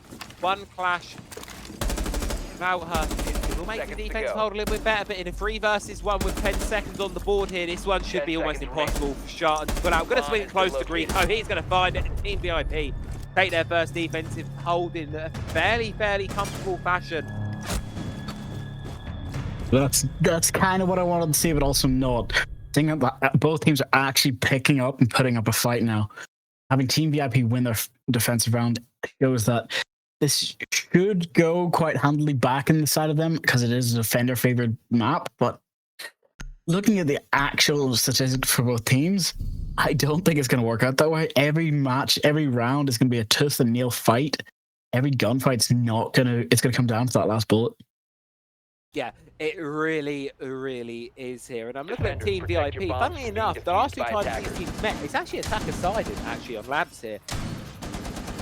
Team VIP were able to bring a 71% attacking rim weight. Seco Patas only 57, but only it gives it injustice, right? It has 57% attacking rate on Labs. That is pretty good across the mark there. Really, it was the kill game that got Team VIP across the board there in that previous matchup here. And it seems to be a similar story again. And we're seeing an operator pick that I know you love, Grego, here. That is, of course, going to be the Janka coming on in. Oh, don't get me started. I was so happy when I seen him, knowing so well the fact that Tachanka is just a... I can't even say a revamped smoke. It's just a better time-delayed smoke, which can be used for longer periods. And just the LMG being brought is exactly what needs for a site setup. 2 taps every operator except for, I believe, 3 armors. That's most of them. Yep, that is most of them. I believe all bar the Ram on this lineup here actually will be 2 tappable. LMG, extreme amount of power. So, of course, we'll see how it plays out into this round here. Obviously going to be used closer towards the objective, and sort of say later in that round, in that sort of vein of the smoke, to try and burn the time away here. But at least earlier in the round, it's actually going to be Seco Patas off to a good start here. Forever Storms in, takes down Mateen. The Legion off the board quite early on. We speak about the impact that one has fairly often here. Of course, not being able to place the goo mines, that is going to make the attackers have a lot more freedom. I mean, they're doubling down really on this Roman field right now. Jackal, Deimos, everything they've got available to them screams that Seco Patas want to go aggressive this round. And at least for the start of it, it's going to be working out for them. You're definitely right about that. Just looking how they're playing. You think they're playing too aggressive here? I don't. As of yet, it's working. I think this is the thing. Team VIP don't really have much slowdown potential. All they've got is the Tachanka. Not having the availability of the smoke or the Goyo or even a clash, something like that, means that this aggressive playstyle from Seco Patas could work out unless they get sloppy, unless they give something away. We've seen them do it before. C4 going to go up, but falls a little bit short there. Shark will survive. But you can see already the speed from Seco Patas doing them wonders, because all defenders have been relegated down, and with top floor control over towards the attack, they can now start to look at opening up the vertical, using that ramp to full effectiveness. Start to try and think about how they can collapse into this one. Definitely right about that. Just thinking about this. Here comes the Tachanka with some fire, just lighting up, causing a little bit of mayhem already. Of course, down below on the Tachanka, the person we've had our eyes on all round. Can he try and get the rest of this one across the line for his team? Because the clock really dwindles down here for Seco Patas. They need to get a move. They really need to try and get themselves something. Seco Patas going to be able to find something at least. Take down Weehurk, but Rooney trades it immediately back over towards the Tachanka with the LMG. Vertical pressure being applied will eventually see the fall of our Lord. But it's Team VIP in a 2 versus 3. Bolton playing close to the breach right now. Greco on the other side. Nice little cross if anyone does try to drop in here, but it's going to be a very difficult one. Jackal Ping may be able to come on through here. No, it won't. There's none left at all. And the time now, have to wonder here for Team VIP, how can they hold this? Because for Seco Patas, this is going to be a very difficult push. They're going to try and force the plant on in here, but I don't think they've got anyone watching Bolton, because if he can get through, he's not going to be able to, though. So no, the fuser will go down on absolutely winnable one for Seco Patas, and they will indeed win it. And they will take attacking round here on Nighthaven Labs, holding on to that 2-round lead they've got. Definitely right about that. That is impressive plays. Just one after another. The fuser does go down, but not being able to shut them out early enough. I feel bad for the mute there. He had a C4 in his pocket. tried and could not get it off in time to hopefully stop it. But now that it's a 5v3 to Seiko Palace, we're getting to see a team that can actually work. We're getting to see them be able to move out and push in through the site. This is the Seiko Palace I wanted to see in map number 1. Why it's taken up until now really for us to see it here, where they can start to get these attacks working, they can start to play it with a good plan. Why it's taken so long, I will not know, but it's better late than never, right? Because they've still got that lifeline, as you say. They've got that ability to take us to Clubhouse, to take us that bit further. And right now, for Seiko Palace, it is definitely looking possible for them. They're definitely right about that, and this is where the bigger concern comes out now for them. Looking at how they're setting up the site, I'm wondering if they're planning on just using the tank to counter or to swing and at the kills, because they do seem to understand. Or Ram, they're not bringing any 3 armors, so Chanka Ace maybe? Chanka Ace. Let's go with Chanka Ace. Why not? I mean, the issue is here, really, I think for Team VIP is they struggled with the roam clear last time. Seiko Palace was able to brute force their way through it, doubling down with the Deimos Jackal combination, really set themselves up. And the only wobble in that round really was that sort of mid-round X, sort of that mid-late round push in towards the objective. And they've got the solution here over on Seiku's side. Of course, it is going to be the Ying. Force anyone out of their position, blind them as you swing on in. A great pick, a great adaptation here from Seiko Palace. Team VIP, they're trying the same thing again, and whether it's going to work for them, well, only time can really tell us here, but roam clear already coming in through for the side of the attack. Oh, gotta love it when it gets barricaded and everything's just starting to get open bit by bit.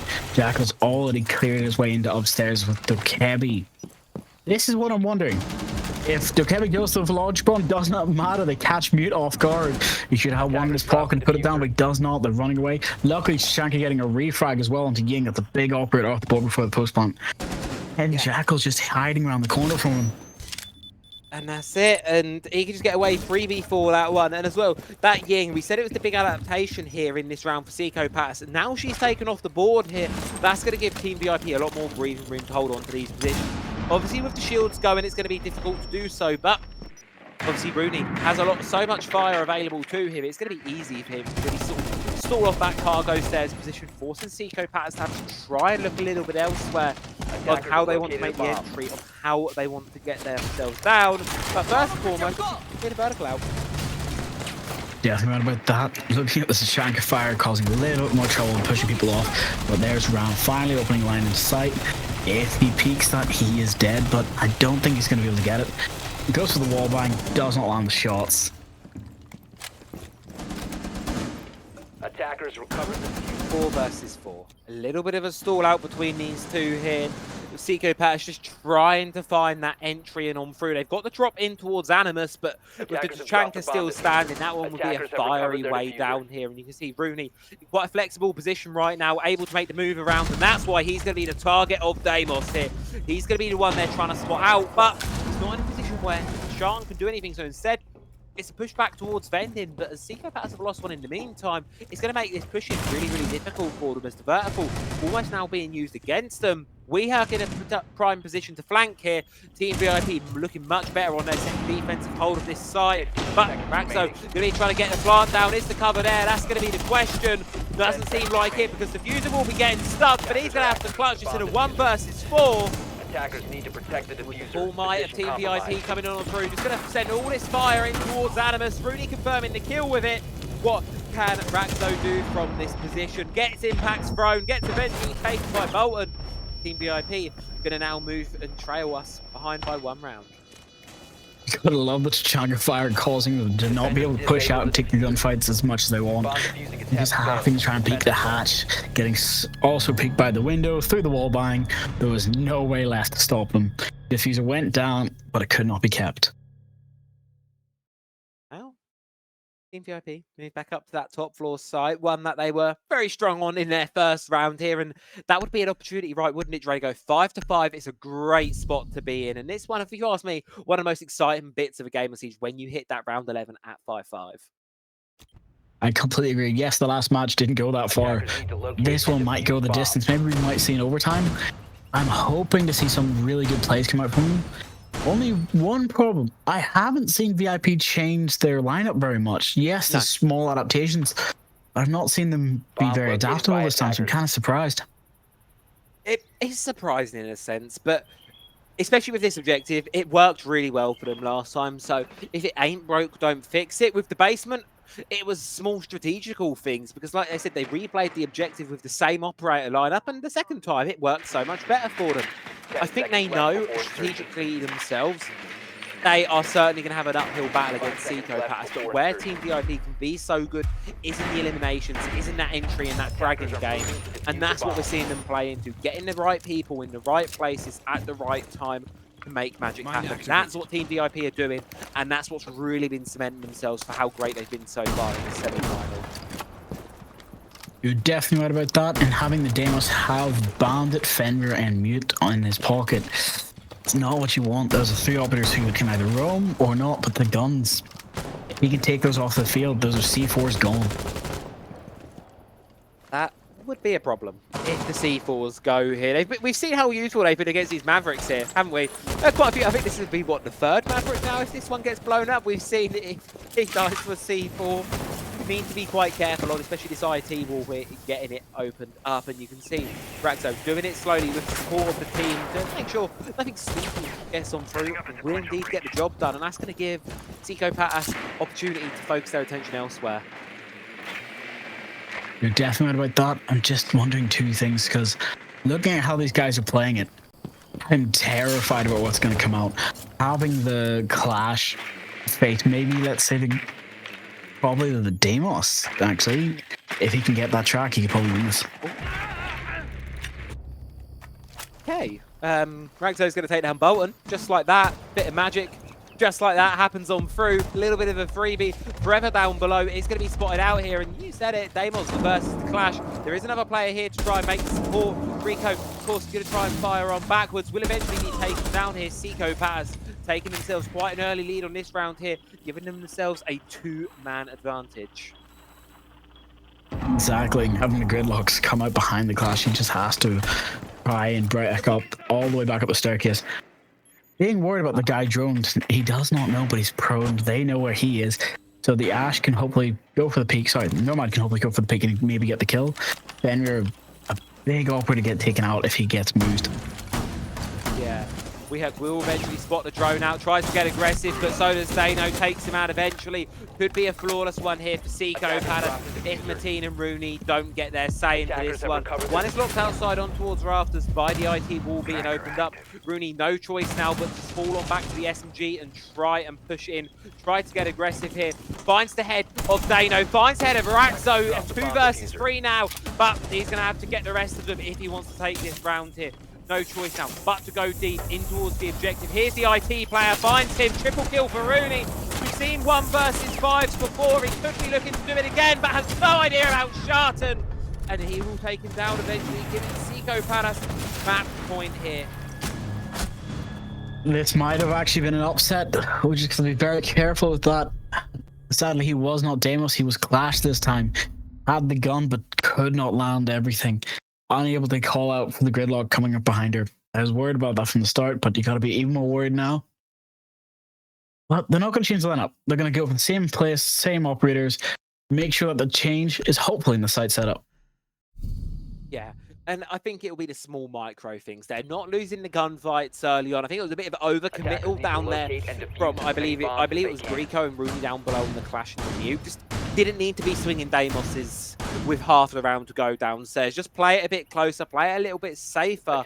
I think is the idea for Team VIP. Don't get over aggressive. And if they can hold on to that, they could take this into overtime right now. But Psycho-Pass, they've got 2 rounds to play with right now.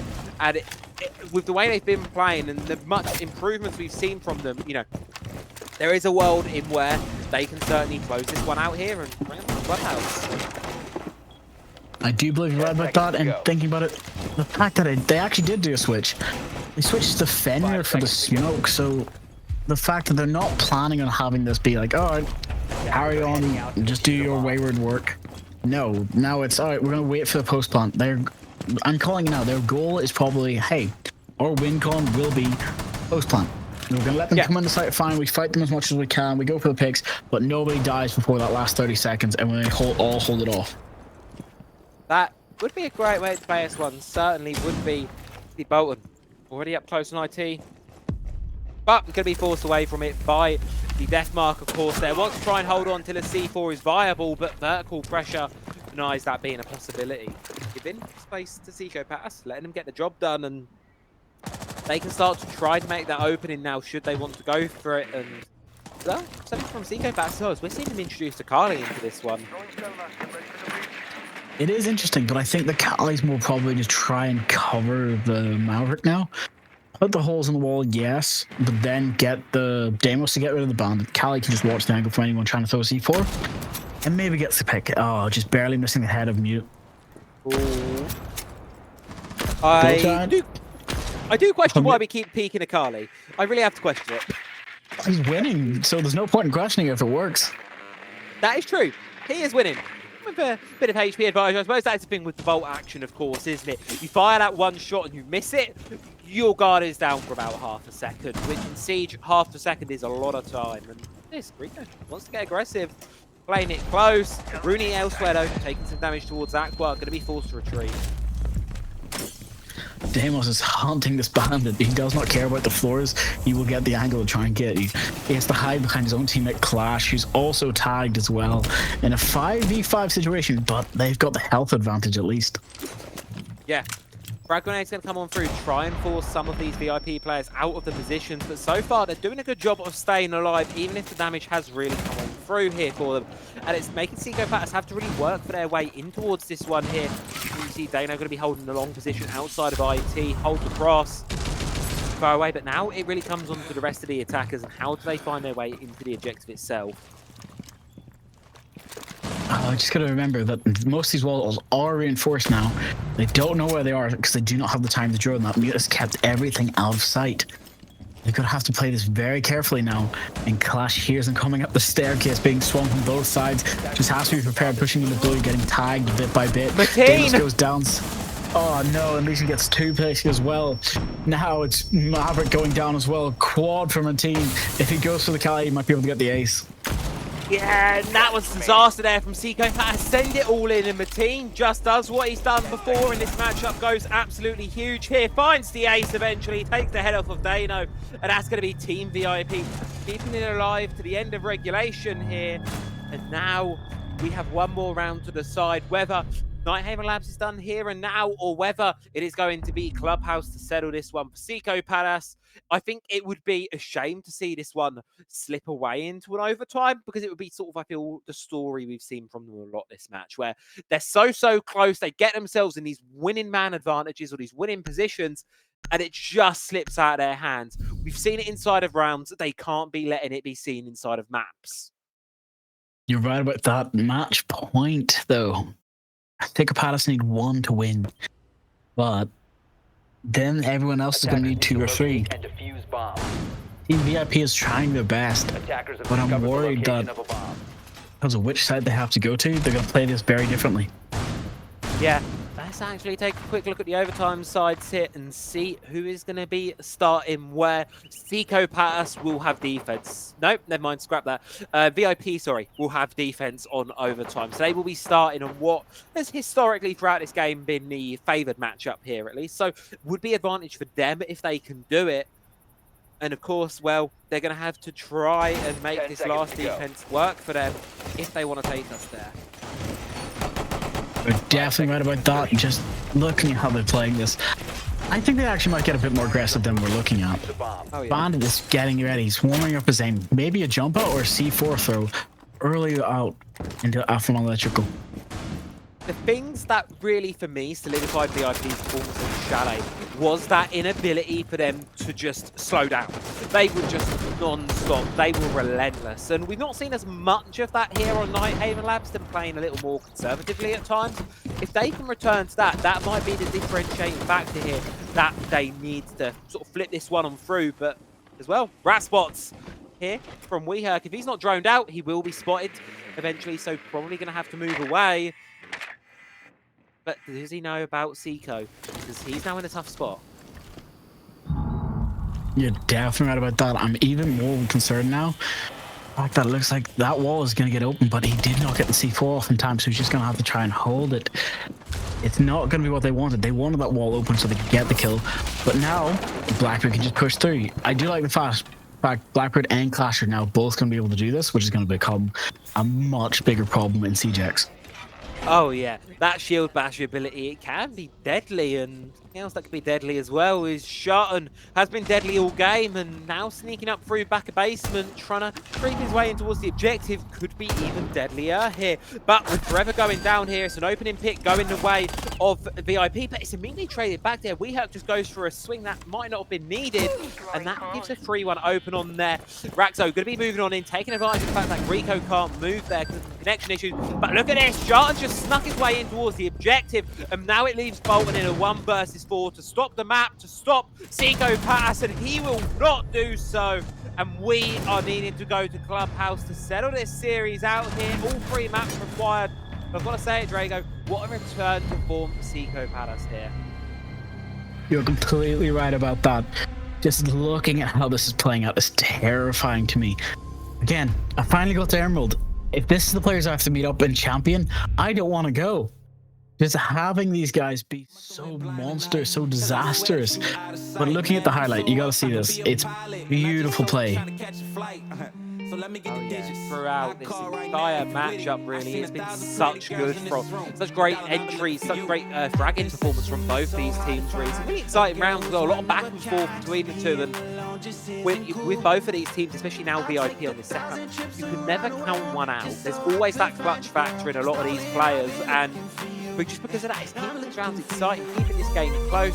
I think Team VIP, they're going to have to try and sort of reset a little bit there. Obviously, Chalet, it feels like a lifetime ago now with how long that lab's dragged on for. You've got to wonder what they're going to be feeling like going into map 3. You'll have to confirm something with me. Did they use their tactical helmet? I don't believe they did. No, I did not.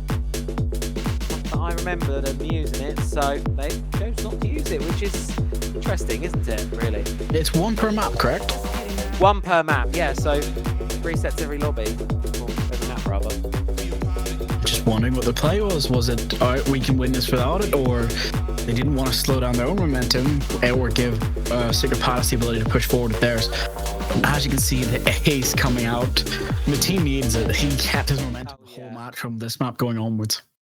That was so great from Mateen there, and obviously as well, a great performance from the rest of the VIP players, but just unfortunately not enough there on Nighthaven Labs, and it's cost them the map, cost them that 2-0. We're 1 apiece now, and really I think as Seco Palace have heated into this one, I don't know about you, Drago, but I feel like this could be anyone's game. Going into Clubhouse, it's a very even playing field. I wouldn't be surprised if we went to overtime with how that one went. So for these teams, it's going to be a little bit of a break, a little bit of a reset, and to decide what is going to be that factor that's going to differentiate us from the opponents. That's the real important thing right now for these teams. And of course, we're going to have to wait until after the break to see what the results of that one is going to be. So don't go anywhere. Of course, do get yourself signed up for the giveaway there. Go and redeem those channel points. Get yourself signed up for it. We've got some rainbow credits to give away courtesy of Ubisoft. So do that in the break, and we'll be back in a couple of minutes with the final map of Team VIP versus Seco Palace. Must have went blind tonight, cause I swear that you out of sight. Man, I'm so up, I could be a pilot, and I just hope trying to catch a flight. So let me get the digits. I call right now if you're with it. I seen 1,000 pretty girls in this room. $1 and I've been looking for you. I've been searching, it's so hard to find a girl who's one of a kind. Cause being alone just isn't cool. I'll take 1,000 trips around the world just so I could find you, girl. Cause darling, I've been looking for you. I'm looking for you. I'm looking for you. Let's get it now. I'm so up, I could be a pilot. Be a pilot. Be a pilot. I'm so up, I could be a pilot. Beat. Let's get it now.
now.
Next destinations for Rainbow Six Esports. Number 2 will shock you. Not sure about the fonts. What do you think about that, cameraman? It's okay. We're gonna edit that. No, but fonts are not the problem. You need something to really hook the audience.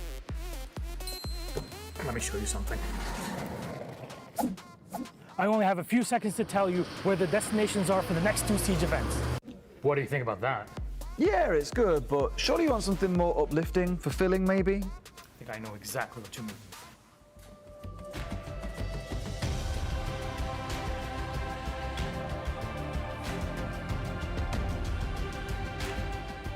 Für das nächste Major und Sixth Invitational steuern wir 2 Städte an. Wait, why is the voiceover in German? Because it's in Germany. Você precisa falar em francês, pô. Porque é na França. Ouais, bah là, je peux le faire moi-même en français, hein? Wait, how am I recording this? Wasn't I just seated over there? What? Good, huh? It's all right. It just needs to be more simple. Let me show you something. The next R6 Major comes to you from the wonderful city of Munich. And from there, we roll on to celebrating 10 years of Siege. SI 2026 takes place in the most magical city on earth. Paris.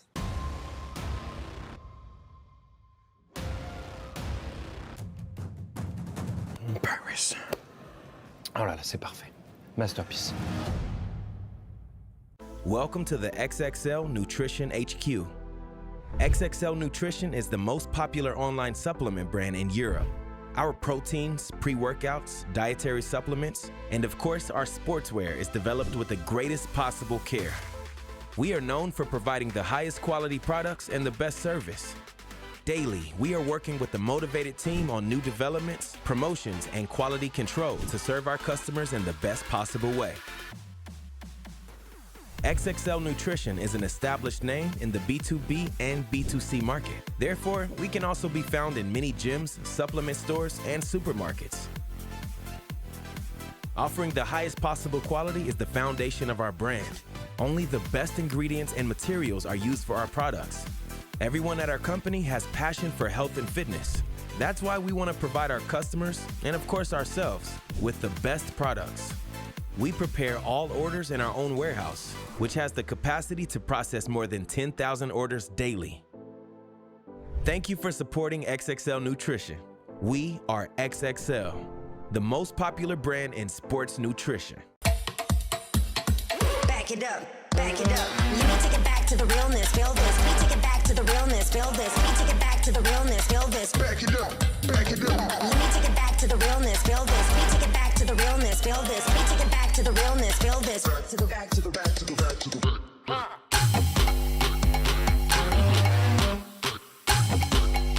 Take it back, take it back.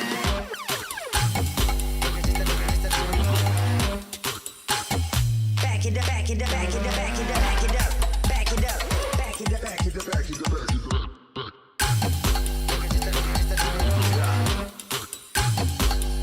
Take it back, take it back.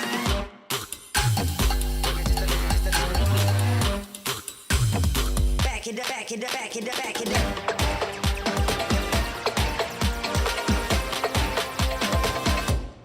Let me take it back to the realness, feel this. Let me take it back to the realness, feel this. Let me take it back to the realness, feel this. Back it up, back it up. Let me take it back to the realness, feel this. Let me take it back to the realness, feel this. Let me take it back to the realness, feel this. Back to the back to the back to the back to the back.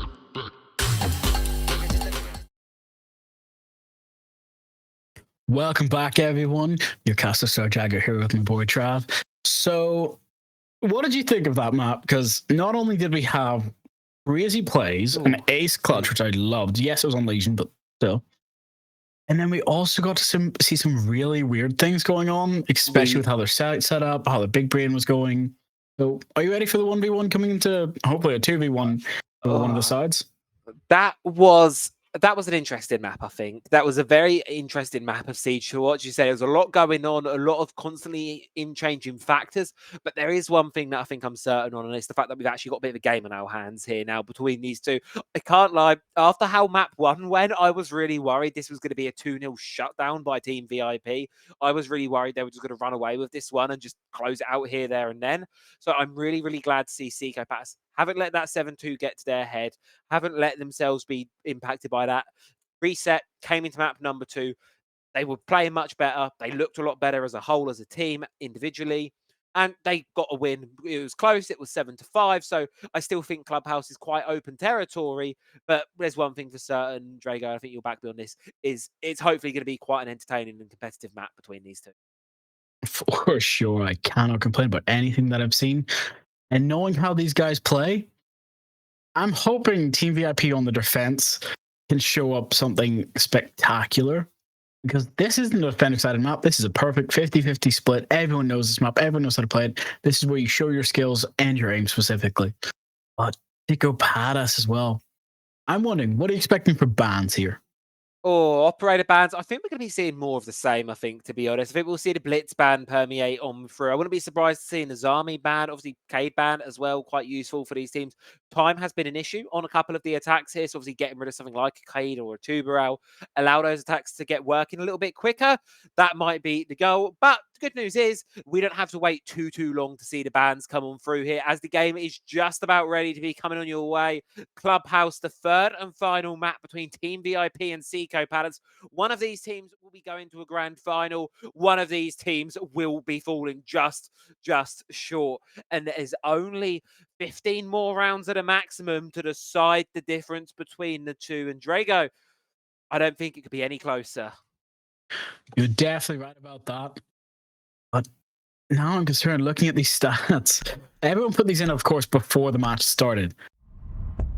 I don't think anyone had any idea about this. No, I think of the two games we've got today, I think this is the more 50-50 toss-up of the two. Genuinely, I think, it's something I always have a lot with the predictions game again, where it's this case of, I wish I could predict a 2-1 rather than just a flat-out win, because I thought this was going to be a close game. Obviously I did back Seco Pass originally, and I think I've got to try and sort of stick on here. But, I'm really excited to see who's going to be really getting through this one, of course, as the operator bans do come on through. Said that the Blitz to Cade going to be taken out, but the Blackbeard and the Valkyrie as well, they're new ones, they're interesting ones. And Drago, what are your thoughts on them too?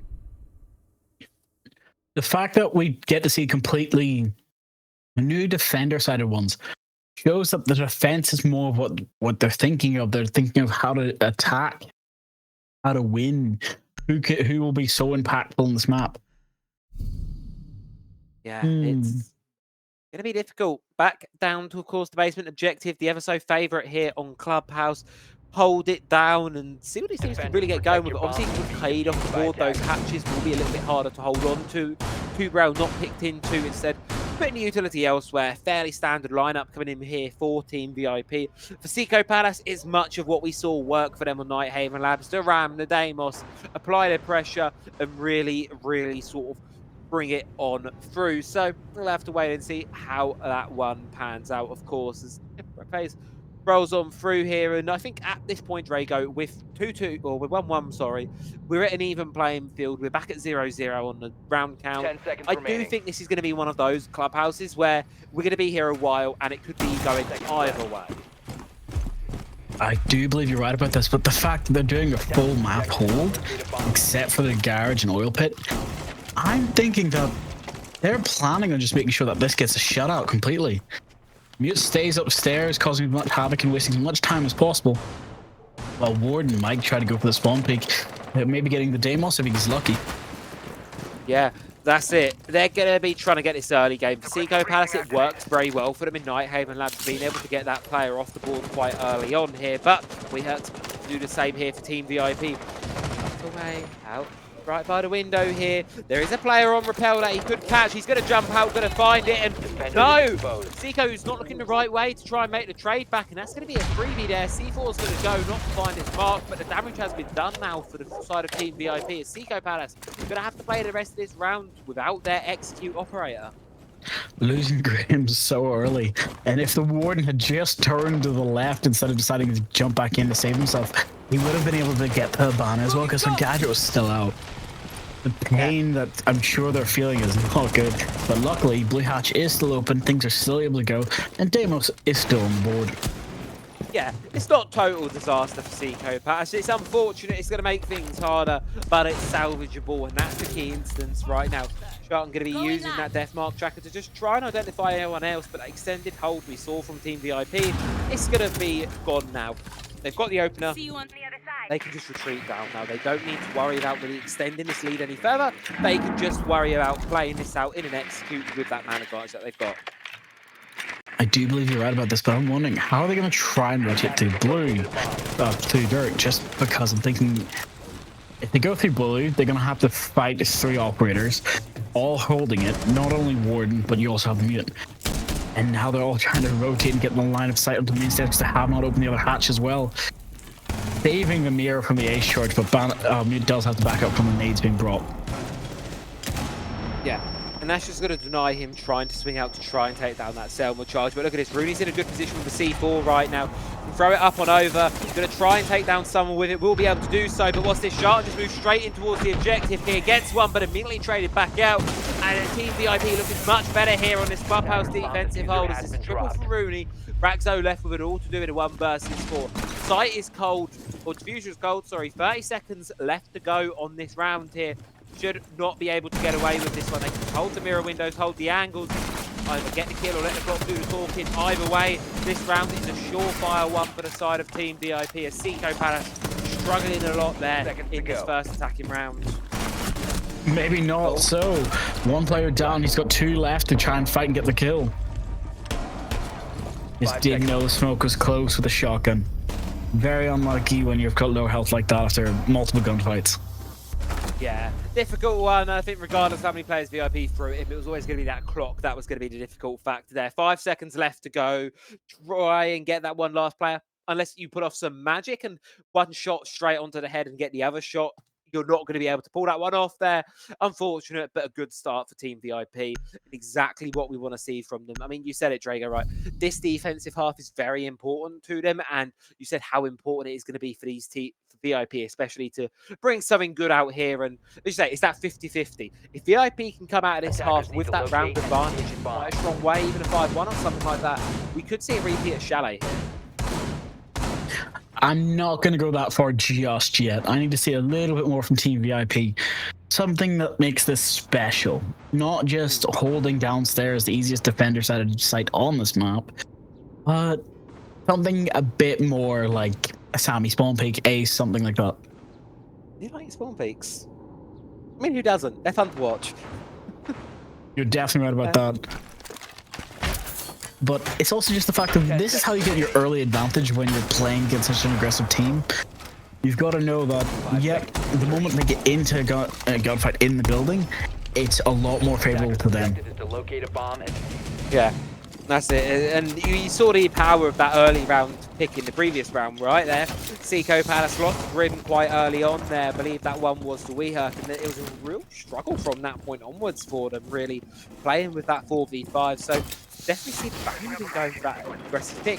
Doesn't seem like that'll be the case just yet in this round, but Seco Palace, that's not going to mean they're going to be slowing down either. You're definitely right about that, but there's something that we've not noticed. So, this is only going to be the first round, yes. I don't see that Warden slowing down anytime soon, or Rooney. Rooney having the 3k from the start of the round. That's been the thought process that they're going to try and hopefully go for more safe mirror swings, plays like that. Buck being droned in, luckily.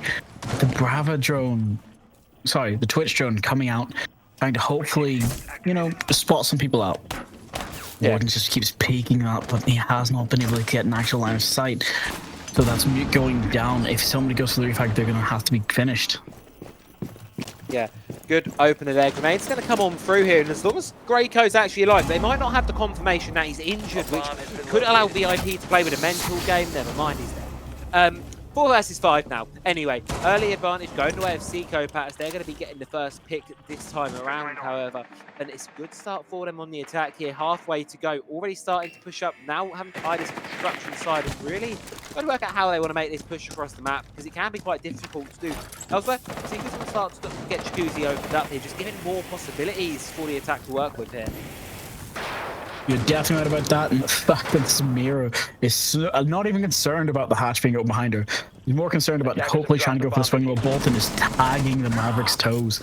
Not able to finish him, luckily, but also unluckily, there's nothing to stop that wall from getting open now. Yeah, Gordon gets a shot on the Wilk as well, and Forever Jr. going down without getting a kill on the Rooney. It's a 1v5 with our boy again. Yep, Mateen, he's done a 1v5 already this game, so never say never, but it's increasingly unlikely here. Going to be very, very difficult to do. Does get one, spots the player running over towards Jim here. Has to try and get aggressive through gold. Knows that one's going to be trying to plant down. Finds the defuse, but caught in a crossfire. Can't quite make it happen, and Seco Palace take a round off the board here. Level us up, 1 apiece here. Tie the game back up here, and I've got to say this might be a sign of things to come here. This back and forth on Clubhouse is what we see between a lot of teams, a lot of even exchanges, a lot of these rounds that are just going back and forth and back and forth. And so far, that's what we're getting here.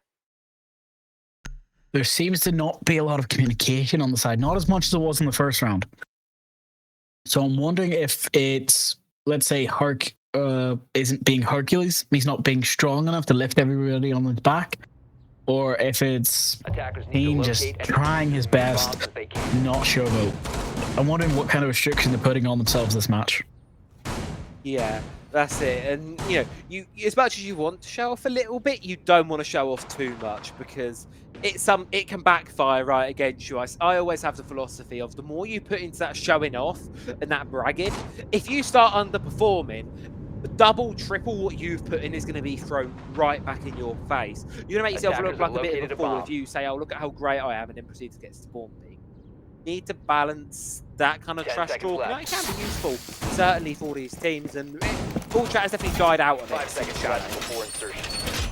That does seem like the case of the moment Rooney told him to be quiet, he decided no more words had to be spoken. It will all be done through actions. But I don't think they're going to give up yet. No.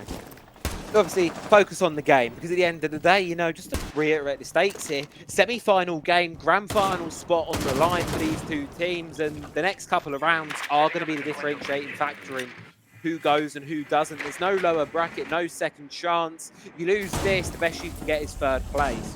Really need to try and perform here and make sure it's you in that grand final spot for, of course, that opportunity to compete and become that champion. You're definitely right about that. The fact that everything is now going to get open bit by bit. People have pushed in. Striker's going to try and cause as much havoc as he can. But a C4 gets thrown out, does do damage, but does not finish him. And it will put a bit of a momentary stall here in the Seco Patter's side, but what we do have is Rakzo down below here on the Buck here, trying to make the opener up on through. Frost here, and well, he's going to do a little bit of damage towards Gryko, not enough to find an elimination though, so this Cash player will be able to hold strong, will be able to try and keep things close and stay alive for the time being as well. Got a player down below, Bolt to support, but he's going to be taken out there. Dano finds it, opener goes to where Seco Pass. It's a great opener to have, but Dino does get tagged while trying to make his rotate. But Mute does not care. He's going to keep swinging, trying to get that early pick. There we go. He gets it. It turns the tide. 3v3 becoming a 2v3. Seco Pass is in a favorable position, but Twitch is still tagged. That is not being held. Morten has to either go for the cross or die trying. Trade after trade after trade, and Rooney is able to find a 3v0 towards Forever, and that's the equalizer needed for Team VIP right now, because I think when you're even, it does slightly advantage the defense, especially when you've still got mirror windows to play behind. You've got a C4 in back pocket. Seco Pass, they've got some stun grenades to try and force to make this one happen here, but Mateen's still on the extension out towards Cash side. Rooney's got the site locked down. It's going to be a very, very difficult one here for Seco Pass, especially as that clock dwindles down, because only 40 seconds to go. It's not a lot of time to work with, really. You're definitely right about that, but the bait is Sammy getting affected. This is a 1v2 now. Can he get the swing? He can, but he gets refragged, shot in the back by Mira. And really great team play there from Team VIP. Putting the team into work there, as you can see, Rooney right there, ready to support the teammate. You knew Azami was dead to rights. You knew she wasn't going to be getting out of that spot alive. She does what she needs to by getting the one, but also by distracting the remaining player there from the attack. Long enough there to allow Rooney to come in from behind, deal the final blow, and Team VIP, they're going to hold on to their lead for now. And to top it all off, they're going to be heading back down to the basement site as well, which, if it plays anything like round number 1 did, may be a total lockout for them. However, there are some changes in the lineup this time, particularly our Greek operator. You're definitely right about that, and having Skopos come out. I do like the teleporting ability. You did explain it to me before, but I want you to go through it again. How can that be used better on basement? So I think this basement bomb site is one of the strongest areas for Skopos in this game, because as you see, Mateen, he'll hide one of these shells in the bottom corner here, just as the objective, tuck it away and hide it. And then the other shell, likely it's going to be played upstairs. It's going to be played either on a first floor or a second floor hold here. And the way you use it is you're going to burn down the attackers, and as soon as the pressure gets a little bit high, there's a lot of spots to hide on in Clubhouse. But you find a corner, swap back down, you've done the damage, but you're able to escape away without a single cost. A lot of focus there as well. Team VIP, they play this in a way where they bring the castle along. Bring that castle, they lock the first floor down. So anyone, while the attention's on the Mateen and on the Skopos, there's a castle there as well, spotting feet out from underneath the barricade, taking people down. I really like this strategy from Team VIP. We've seen it do wonders for them before. You're definitely right about that, but the Skopos is not afraid. I do love the gun because it's got no recoil. It's nice, heavy hitting. It's not slow in anything like an LMG, so it feels really nice. It's one of the perfect guns, and I wish somebody had it on attack as well. It would be nice, wouldn't it? It would be really, really nice to have some of these newer guns diversified across more operators. It's a great thing that's come into the game. It's a great thing we get. I think Season 3, I think. No, I've got to ask you, how would you feel about when you kill an operator, you can pick up the gun? That would be... I think it'd be fun as like a limited time thing. I don't know if I'd like it in the game. It would be a bit broken, because you imagine you're playing Monty, but instead of his little P9mm whatever, he's got his little... I don't like the idea of that. That scares me. That scares me. I think this is more scary, being locked in blue with somebody just trying to rush straight down oil pit. The Kebby flashing, getting the pick onto Mira. That's painful to have her go early. And the C4 off the board, and Castle going now as well, refragging from Habana as well. And Mute, you gotta be even more careful. The Skopos trying to come back to site, swinging onto the Ash, getting the kill luckily, putting us back into 2v2 and back into 2v1 by Deimos. And here comes Skopos. Does not know about the player behind him. He's got to be playing this very carefully. Misplay maybe. Oh dear. Oh dear, right there. Oh dear. If all the things I've seen in the time I've been casting this game, was certainly one of the highest rated blunders. That was any thoughts, Drago? VIP feeling the pressure. Next team saying, hey, watch this, thinking he's going to do something cool, and then accidentally blowing himself up because he didn't think the rotate was made. When no, it was made just slightly more to the right, and he didn't want to peek it. So I have a feeling that was just a little bit of overpressure getting to him again. He's been put in too many 1vx situations. Let him prepare with his Legion, which he loves so much now. Yeah, I think we're going to see a bit more of a traditional basement this time from Team VIP. Seiko Pass obviously prepared for that strategy, done their homework on it, and it's one of those strategies that sticks in your mind a little bit. So when you see it being played, Seiko Pass, as I said, they have the advantage coming into this as one of the top seeded teams for group stage in the fact that they didn't have to play a quarterfinals game, meaning they could sit back last week and watch Team VIP play, take information, take notes from that game, and obviously they're applying it here because they've seen what Team VIP like to do, and they are going to be dealing with it through here and providing a bit more of a well-rounded counter, whereas Team VIP, on the other hand, they've had to show a lot to get here, and they're going to have to show even more if they want to get this one done and dusted. You're definitely right about that, but now even more scared of having a Monty come out as well. I have a feeling that this is going to be pushed straight in the site and go for the plant. They've got smokes in the pocket, they've got flashbangs, there's no Jaeger, there's no Wamai. Nothing to stop any of these from going out. You could just quite easily sneak your way into the objective on here. You could just push it on through, say maybe a dirt-sided push or however you want to play it. But of course, we'll need to clear the map out first. This time though, VIP not going to be having that extended hold throughout the map. Just going to be playing a bit closer towards the objective, a bit further downwards rather. They're just going to play things a bit slower. Let the attackers come today. Everyone is now feeling the pressure. Luckily, Legion's alive because he's going to have to charge up his gadget for a long time to be able to use them out. Yeah, that's it. He's going to be applying the pressure slowly as Sharton feels a little bit of pressure from the barbed wire there. Of course, a bit of damage on the stairs. You can hear the C4 prep from Rooney. Whether he wants to use that on the vertical or on the main stairs, player left to be decided. It's going to go. It's not quite going to hit its mark, but it is going to give the defenders a way to fight back towards this one. Give them that opportunity to really try and put the hurt in here. And this is where the pings from Monty are going to come out. People won't be able to rotate as easily because of the holes in the ceiling. Maybe, just maybe, Mute might be able to get this pick. If Bolton can get this, it would be absolutely huge to the side of Team VIP because we've seen the impact that just a one missing player can have on this site before. It was a 4 versus 5 in the first round, but that 4 was a real issue for the side of Seiko Pass. So if VIP can just find their way, just a single player, they will be so much more likely to win this round just off of the back of that. Elsewhere, though, a bit of a change-up of approach from the attack. Now sending a couple of players in through tunnel. This is where the bigger concern is going to come out. This is what I thought had happened before. Sammy now has to block off this door and cause as much trouble as she can and waste time. Lucky pushing Monty back with a couple of toe shots. That hatch and kitchen is still open, so not many people can rotate. The smoke comes out, but Monty just walks straight through it, not even phased. Luckily getting pinched from multiple sides, 4v4. Yeah, and a bit of a misplay there to just push straight on in, but the blows keep going back and forth here. It's tied up 3 versus 3 right now, but Dano gets a huge pick over towards Rooney, and that's going to be an opener there for the side of Seiko Pass, because now they've got a little bit of safety. Toxic Blades have been expended at this point here, and the team stuck pinned over towards Boiler. It's going to make, well, that is going to be really, really difficult there. He's eventually taken down here. Rico forced to try and clutch up in a 1 versus 2, retreats into dirt, but swings out and gets punished for it. Seiko Pass are going to take round number 5 there, and for the first time on Clubhouse, take themselves the lead.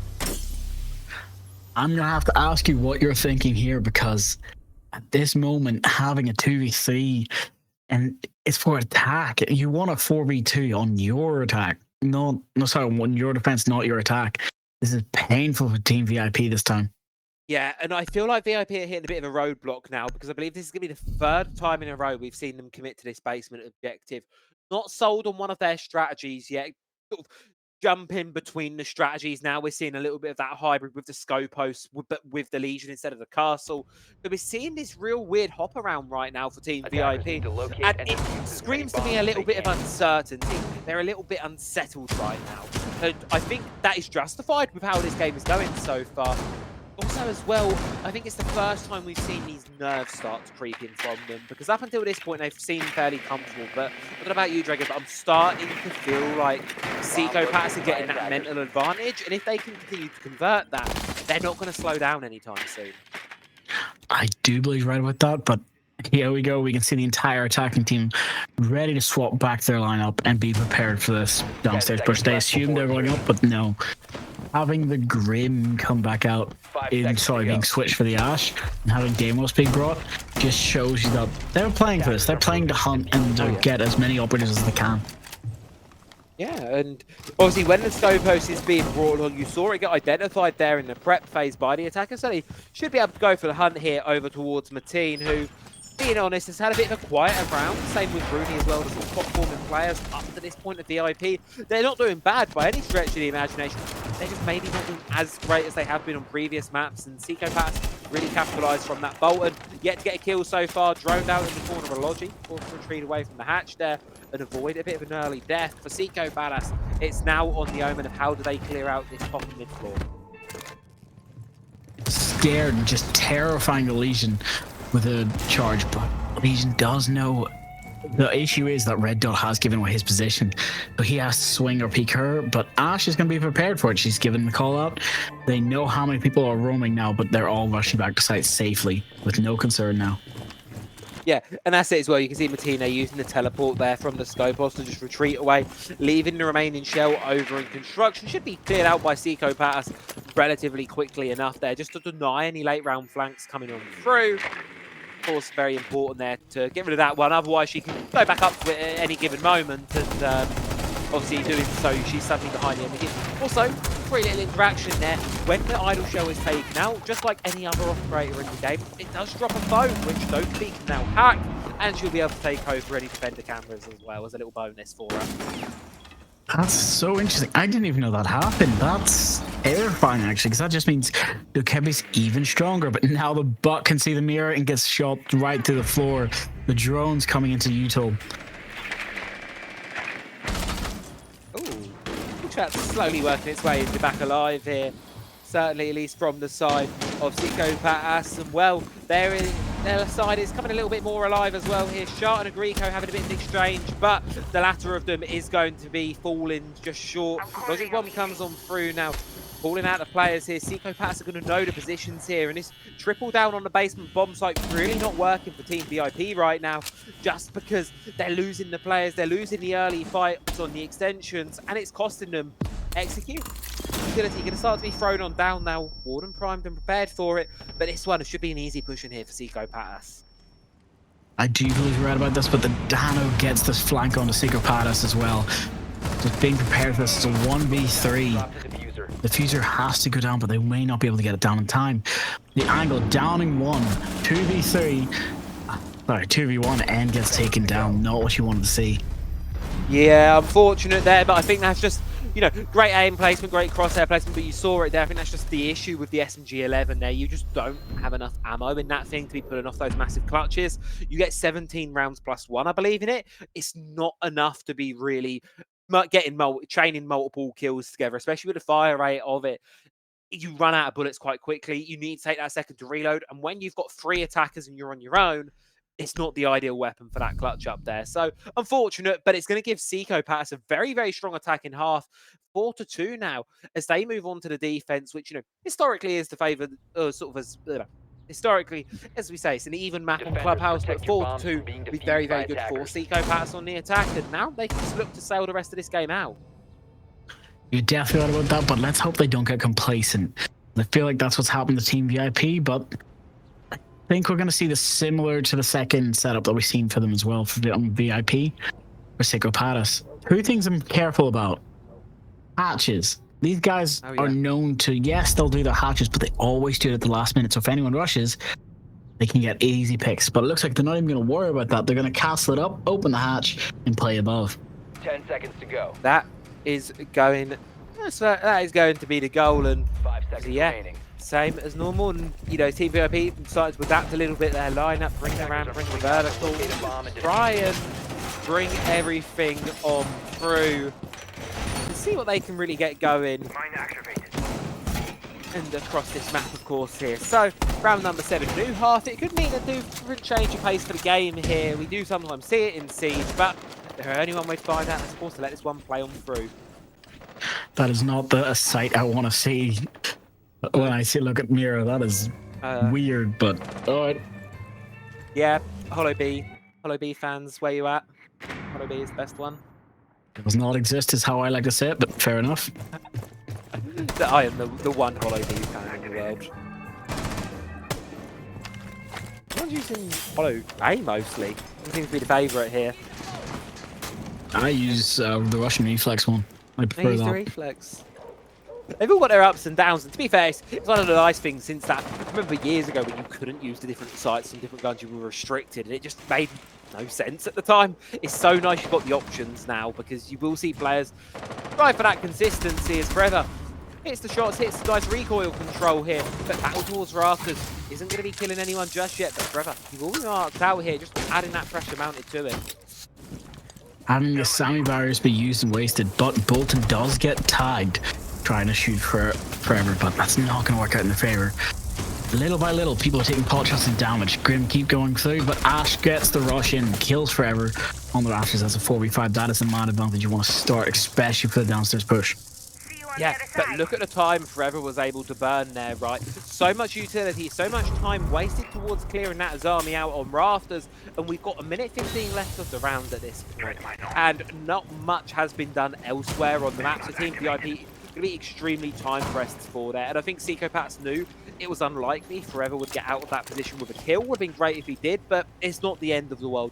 It's now going to be one of these difficult spots in now, where for Team VIP, they've got to work with that clock against them. They've got that extra defender to work against, and it's going to make things very difficult if they are at this execute.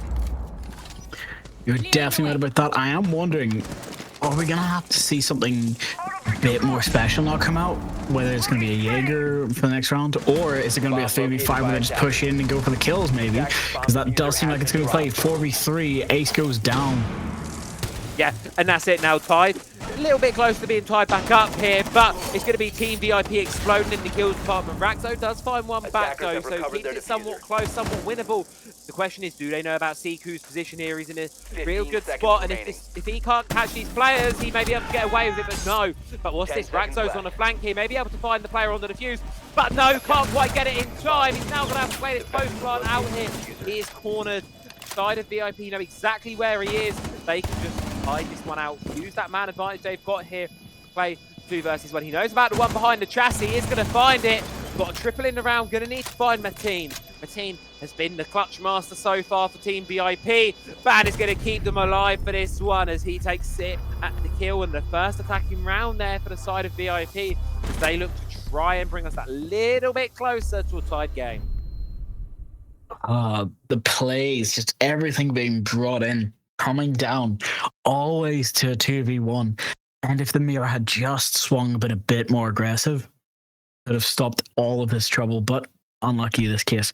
It looks like they're going to have to readjust their pace, readjust their speed, and remember, this is Clubhouse. This isn't where big brain strats can be the only thing that matter. Aim is important too. Oh yeah, Clubhouse. I think Clubhouse, for me, I love it as a map. Attackers need to locate and defuse bombs. You've got. It really does test kind of so much of what you've got available to you as a team. Everything, as you say, from the strategy to that individual kill department. Clubhouse, it's that comprehensive look at the game, I feel. And, I've always been a fan of Clubhouse as a decider map in a best of 3 because I do really feel like the best team always wins on Clubhouse. You can't really put anything up to flukes. You're definitely right about that, but we get to see an entire new roster of Psychopats. Just looking at how Goyo's being brought, hatches are still soft in certain places, though. This was one of my concerns before. But I'm just worried about how this gets played out.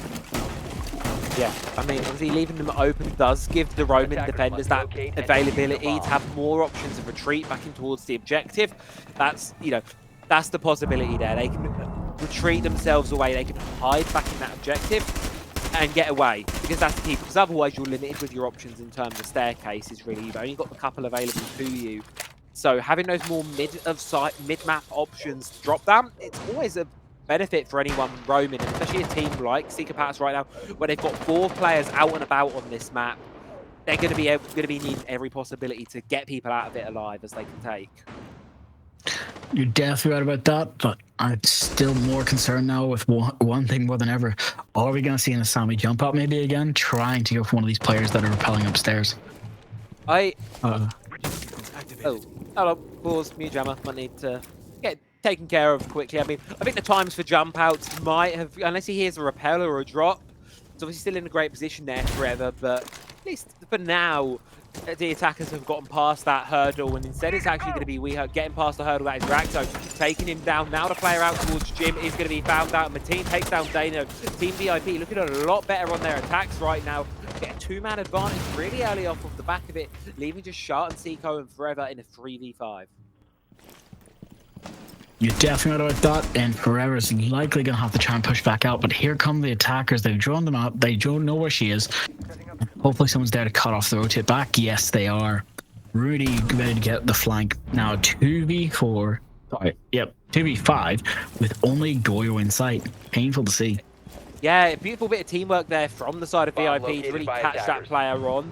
The retreat there, I always like it when I do see it coming through. Seago decides drastic times require drastic measures. Going to be going for a flank. However, it's going to be marked out by the Cowan Hides. Rooney's expecting it, so it's now Shart and up to the table here to try and go for the flank. Oh, a double Kapkan kill. Oh, no. It's a 1 versus 3. It's difficult for Seago Patas, but it's definitely not as hard as it was a second ago. But WeHurt is watching the drop there. Team VIP will take the round, but you got to watch out for those Kapkan traps because we just put it there, Draco. I mean, that might be the first double kill from a single set of Kapkan traps I've seen in a little while. You're definitely right about that. It's something, though, I don't think you've noticed. Did you see what charm was on Grim's skin? I want to see if you noticed it first. No. That was a white noise silver charm. I know because I have it. That's when I switched to PC. And seeing that, these guys are probably more afraid knowing that we're such a legendary player. Watching Sacred Patas has to use their timeout. Yeah. Tactical timeout now for Seiko Patas because you have lost 2 attacking rounds, and obviously that's the most, or 2 rounds in a row, and that is the most VIP have been able to string together so far on Clubhouse. And I think really this timeout for Seiko Patas, it's more of a momentum reset for the side of VIP. Don't let them start spiraling. Don't let them start going. It is interesting to me that Seiko Patas are the only side that really used their attack timeout throughout this entire matchup, of course. It is, the only time they really have given it a go. VIP haven't called a timeout yet, even when in a losing position like they were at Nighthaven Labs. They've kept it available to them. Seiko Patas, on the other hand, they're much more happy to use them, and at least on the side of Chalet, it did get them a couple of rounds, and with how close this one's been, a couple of rounds could be that difference maker. All that they need. MX-Teen starting to chat again, trying to get in the head, get that mental a little bit more tilted so that he can make sure to capitalize on their mistakes. Oh no, I've just realized something. Brought Scopus for upstairs. How is this supposed to be played? I mean, you can play it. There's a variety of ways. I think there's a lot. This is one of those objectives where there's more options for it. You can play her in the objective, have one out, and then just go on the roam like always. I find it's better to hide a shell in a corner of the map somewhere and then bring it in late round as a bit of a flanking maneuver. Or you'll probably see it here, going to be used on the rafters position, and then as soon as that gets a bit hot to handle, just retreat away here to the shards. Because rafters, you can burn a lot of time here. It's insanely difficult to clear from the attack point of view. So the longer Shard can be here, the more time that can be wasted, the more benefit there's going to be here for the side of Seiko Patas. You're definitely right about it. It might just be used to help stop the Monty from being able to walk straight up and cause any trouble. He's going to have to go for the kill here, and he gets it. But I think it's Seiko right back there, opener for Team VIP, of course. Actual player being taken down there. That's going to be Defenrir, lost quite early on.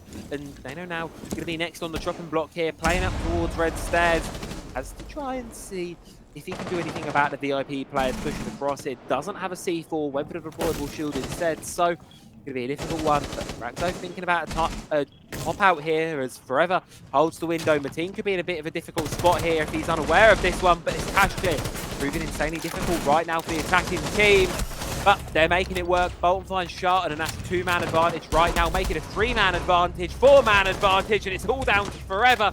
Just like that, tactical timeout not really working for Seco Pass, but a 1 versus 5 required for Amira. Oh, the pain of it all. Flashes have to come out. Everyone's burning. Everyone's rushing. This Mira is caught in the corner. Cannot move. Getting pushed and killed. Unlucky. Lashed out of existence. Yeah, and well, look at that. Beautiful, beautiful, beautiful clear out there. And you know what? I like that from Team VIP. You come out of the back of a tactical timeout. You expect them to be playing a little less energetic because they've had that pause. Nope. They just dial the energy up to 11 and go full send it mode. And now this is the point where the game starts to get tense, the point where the game really starts to get deadly, because now VIP are 2 rounds away from booking their ticket in the grand final. Seco Pass are so difficult. It's going to be really hard for them to try and make this comeback. It's still close. Defenders, and this is the thing, it's going to need to be that back and forth tug of war between these two from this point onwards. But VIP getting that one alive is going to make it so, getting that advantage they've got now, it's going to be so beneficial for them. Just the chat back and forth, the pain of it all. But looking at how they're playing this, I think the fact that now we get to see that switch over, we get to see the change, we get to see why VIP is hiding their clash. Okay. But hopefully there's some strat here. Hopefully there's some big brain, something I don't understand yet. Yeah. I like the idea of hiding the clash in the corner, of course. You know, being able to sort of keep her hidden away will, of course, mean VIP won't be able to adapt to her presence inside of this map, at least with the 6-pick feature. And it gives them an opportunity to slow things down, because that's what Clash certainly does best. Obviously, Seco Pass realising that sort of hold over towards Rafters was very, very difficult for them. They're not going to be committing anything to it this round, of course. Just going to give the space free towards VIP, which allows the defense to divert their resource elsewhere and apply pressure to other weak points on the map there, making that attack and push even more difficult for them. You're definitely right about that. People are going to start jumping in, getting inside as quickly as they can. They do know it's gym bedroom. I'm wondering if they know about the frost mats. I don't think they've found it out just yet. Yeah, they have to have known, you at least heard of the sound cue that they're going to be hidden there. They'll have to have the rough idea that there will be some frost mats playing around. But what curiouses me right now is Raxo down here below in Oil Pit on the flank. If they don't know, that Monty could be shot in the back of the head, and that could be round over quite quickly for Team VIP if that Frost can get away with anything. I do think that's going to be the plan, with the Frost hiding, just waiting probably till halfway till the Monty jumps in, and then she'll start moving up so they can give it the call up. He did see the Frost in time. That's lucky. Indeed. And now the question comes on how do you make this push across work here. You can see Sharton going to be here, but Proxy Alarm's going to give the position away. If the other player on the red stairs, but caught it across, Warden's going to go down with the clash on the floor as well. Raxo trying to make a flank happen, but missing the shots here. Does eventually take down Weeherk, but gets caught on the retreat away. Too little, too late. Leaving it all down to Seco here in a 1 versus 4. Does get Mateen, making it a 1 versus 3. Can use Toxic Babes to buy himself some time right here. But Team VIP, they've got a shield, they've got utility, they're pushing across, they're trying to make this one work here. They're going to try and just continue to apply that pressure, and this one should be map series point for Team VIP unless Seco can get some magic going. SMG 11 in hand, Toxic Babes in pocket, but now a shield in his face. What can he get going? Unlucky he could not get it started in here. The music did not start playing in time. He got flanked and killed by the Thermite jumping in the window. Well, it is now Team VIP's match point, map point, series point, grand final point as well here for the side of Team VIP. One more round of the next 2, and they will be the first team here we send to a grand final tonight. Seco Palace. It's now a position we have been in before, or the other way round, where overtime is going to be required. Team VIP, they couldn't quite make the push into overtime on Nighthaven Labs. Seco Palace will not want the same result for them here. They want to take this through to an overtime. They want to take this way all the way across. Defenders, protect your bombs well, from to being do so, they're defused going to by have to try and attack on towards this basement here. Tina's really gotten to their head, but he's getting in my head now too. I don't believe any of that will happen, but everyone's going to have to be even more careful. They can clutch this back. They just got to play smarter. but also play harder. They cannot let anything go on as a surprise. They're closing up hatches. Nothing remains soft. Everything's got to be hard and locked down. Yeah, and that's it as well. You know, you really have to try and sort of just see and block it down, slow it down. I think is going to be the key here for Seco Pat. So obviously bringing out the Tuberal there to try and bring stuff across the line. You know, try and get themselves all the way through.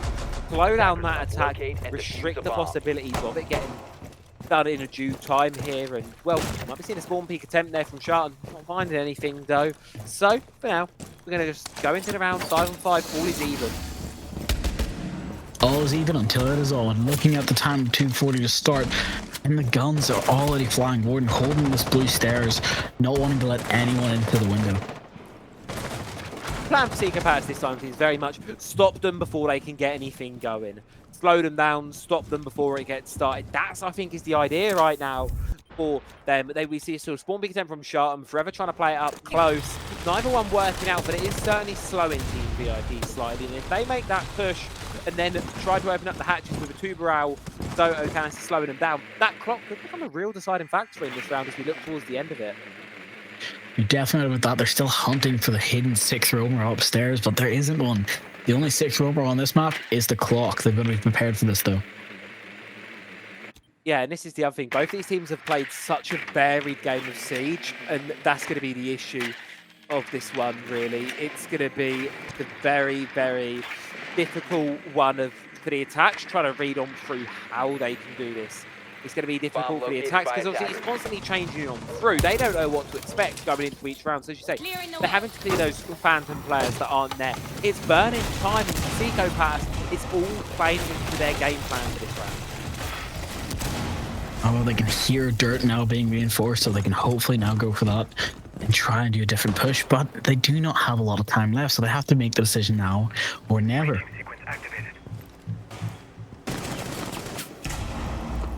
Actually, here's a question for you. With a minute left into the round, all the hatches open. Habana's only got 6 pellets left. Ace has 2 charges left. What can be opened, what can't? I would immediately go towards the church hall. That's where you want to try and get that one open. That'll be where Mira's playing behind that Mira window, very likely position there. Use the ace to get that one open. Use that ranged hard breach as well. Exceptional for getting that open from the relative safety of the bottom main stairs. And of course, use it to try and force those defenders out of the power positions here, because that main stairs cut-off can be very, very deadly. Wall out towards Oil Pit as well. But speaking of deadly, Martin and Rooney coming up huge here for the side of Team VIP as it's reduced to 3 now for Seco Pass to hold on to their semi-final spot. Sharton does find one back over towards Bolton here, but Seco goes down. It's Dano and Sharton left standing. One goes into Modo, but one is all that remains, and he will not remain for long as Team VIP fight their way through quarter-final, into a semi-final, and all the way into a grand final. 7-4 will be the final scoreline here, and Team VIP will be your first grand finalist for Voltage League Season 5. They won their attacks but could not win their offenses. Every round coming down to clutch moment until that final one where they closed it out handedly. And Teen was allowed to talk. They decided, let's unmuzzle the dog, let him speak, let him do what he wants. In the pain of it all, just looking at the highlights here for a second. So let me get the digits. I call right now if you with it. I seen 1,000 pretty girls This in this round, room. of course. You look at this, so many great plays from so many great players. I've got to give commiserations, of course, to Seco Pattis. Their job will not be done just yet. Of course, they will have a third place deciding game to play, but their chances of being champion for this stage are gone, unfortunately, for them. It was a great run, of course, for them, and some really, really great plays. It was nice to see them fight their way back into this best of 3, but just unfortunately not enough in the long run. And Team VIP, a very, very well-deserved spot and a very great performance from there. Definitely right about that. And I gotta say, it was still a really entertaining match. Yes, Seco Pattis couldn't close out the rounds, but it all works better in their favor for the long run. Sadly, VIP, congratulations. You're going on to the next part. Yep, VIP can now sit back, watch this next semi-final. But before we get to this next semi-final, we're going to throw it to a very quick break because we've got an interview coming up here from Bolton from Team VIP to see what he thinks about the match that's just been played. Must've went blind tonight, cause I swear that you out of sight. Man, I'm so up, I could be a pilot, and I just hope you're trying to catch a flight. So let me get the digits. I call right now if you with it. I seen 1,000 pretty girls in this room. $1 and I've been looking for you. I've been searching, it's so hard to find a girl who's one of a kind. Cause being alone just isn't cool. I'll take 1,000 trips around the world just so I could find you, girl. Cause darling, I've been looking for you. Yeah, I'm looking for you. For you. I'm looking for you. For you. Let's get it now. I'm so up, I could be a pilot. Be a pilot. Be a pilot. I'm so up, I could be a pilot. Beat. Let's get it now.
I'm gonna say something, and you might argue with me. Oh no! But Team VIP destroyed them on that first map. Showed that on the second map that Secret Palace could fight back. They did really well, but then on the third, just showed out that hey, mental is just as important as gameplay, and it worked out well for them. Got one question for you. You go on. Are you ready for what you have to do next? I am ready. I am excited for it. There's nothing more I love than, of course, speaking to the players themselves and seeing their thoughts, because we can discuss, we can theorize, but we're not there in the server. We're not there in the lobby. We're not there fighting for it. We are only spectators watching here, bringing the action to you all. So let's take a chat with Bolton here from Team VIP to see exactly what he's going to be feeling after the win of this one. So Bolton, first and foremost, welcome to the stream. Of course, congratulations on the win, and of course, congratulations for making the grand final. How are you feeling right now?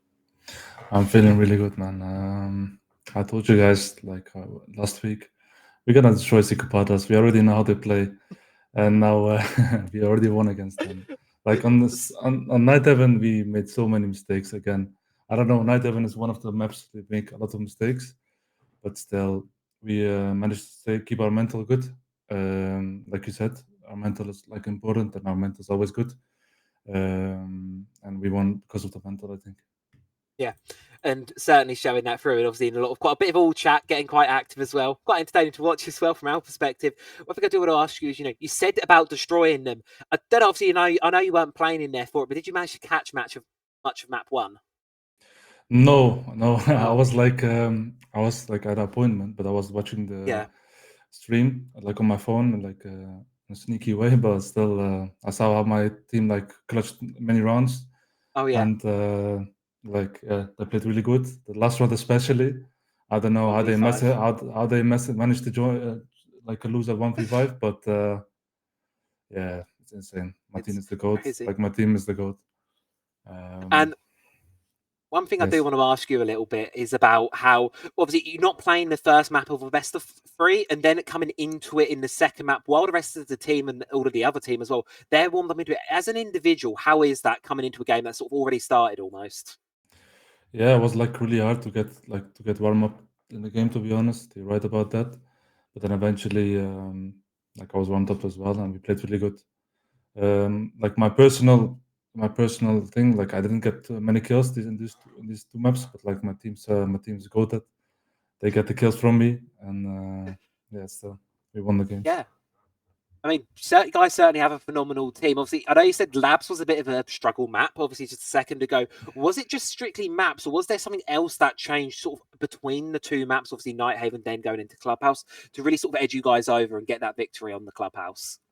I think Nighthaven is a map where you can like get a lot of sneaky kills, and like if they give the picks away, then give a position away, and then they see a gap. Like Nighthaven is a big map, so you gotta play close to each other. But if you play very wide, then you can't give picks away. You can't troll. Especially me, I trolled like I think a few rounds. That's my bad. But still, we managed to lose 7-5, but then we won Clubhouse. I think. Yeah. And even when losing, it was still quite close. 7-5. It's not a washover. It's a competitive match still. So you guys still did quite well to be able to bring that one so close, and then obviously get it done map 3. Great stuff. Obviously now you're going to have that best of 5 grand final coming up. You're going to have that longer game coming on through. Obviously you've got a little while to prepare for that. So I've got to ask you, what preparations are you and the team going to be taking sort of to get yourselves ready for that big game coming up? Just playing ranked, man. I think. Just play ranked. Yeah. Now good. We're gonna prepare ourselves against NXT, or like Wild. But we played already against Wild. We now already know how to play. It's easy to win against them. But NXT is gonna be a bit harder, I think, in my opinion. But we'll see. We'll manage to prepare ourselves for NXT, and we'll win the final as well. Yeah, win that as well. Of the 2 of them, Next and Wild, which one would you rather play against in the grand final? I don't care, man. They're both good teams. They're both for a reason a semi-final. But the thing is, I already played against Wild with this lineup, and I already know how they play. I think it's easy to counter them. But NXT is gonna be a bit harder. But I'm ready for both teams. I'm gonna be honest. I'm not gonna pick sides. It's gonna be easy. Gonna not squeeze a prediction out of you for the next match? Not squeeze a prediction? Next match, I think 2-0 NXT. 2-0 NXT. Oh, yeah. Bold prediction there. Yes. And of course, if they don't roll around, then NXT is gonna win it easily, in my opinion. Well, you know what? I'm glad to see it, and I'm hoping for you guys, of course, that you will have good luck in that grand final. Of course, before I do let you go, is there anything you want to say to the fans, to the community, to anyone else there? Stage is yours. I would say thank you to the guys who support us. I want to thank the haters more. The haters are like my biggest. I think the haters are the biggest, my biggest supporters. I love them. Keep hating me because it gives me fire. It gives the team fire. And to the supporters, I love you guys. I love my team. We're gonna win the final, and then we're gonna see what's gonna happen. That's it. Glad to hear you guys having such a strong mental, and I think as you've said it as well, that is one of the reasons why you guys are so great as a team, because of that constant mental, because you guys are just constantly backing yourselves and you believe in yourselves as well. Of course. So important. So I mean, you saw Martin already clutching 1v5, then you already know everything is possible in this game. Like even if it's a 2v5, 1v5, like I gotta go to the team. We can do everything with this team. We're gonna achieve many things with this team, and yeah, we will see. We'll show you guys as well. Yeah, can't wait to see it on happen. So, Bolton, thanks for joining us for this interview. Best of luck in the grand final, of course, when that one does roll around, and have a wonderful rest of your evening. Thank you. You too.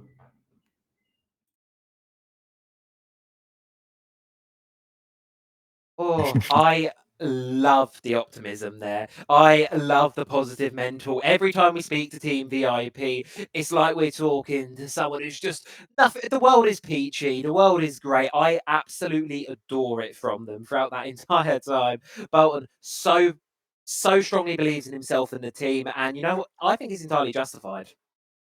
I would completely agree, and I'm just really happy we didn't get to see a donut from him in the end because I was worried that he wasn't warmed up enough. And as he said, he was grand, no problems. He put a smile on his own face in that last bit.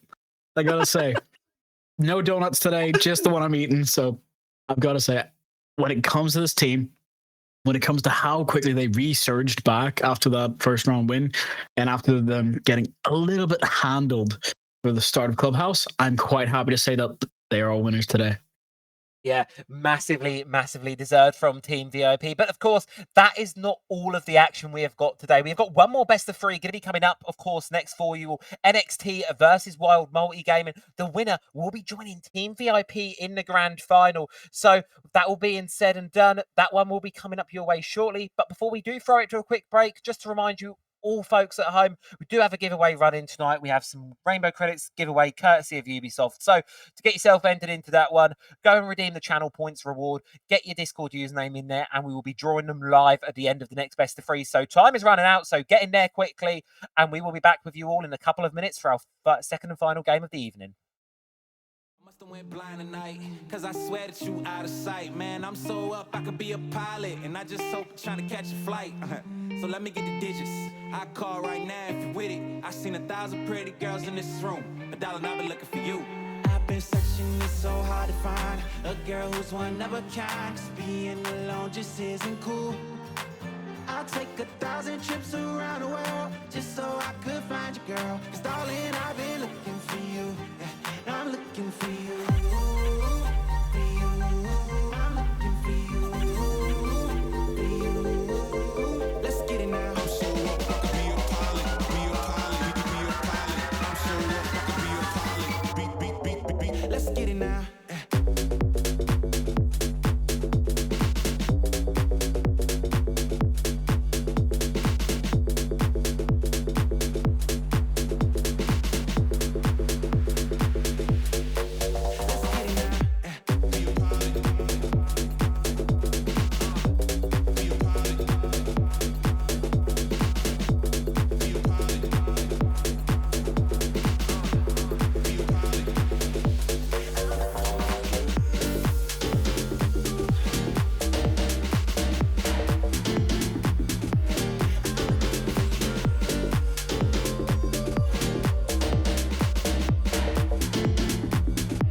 The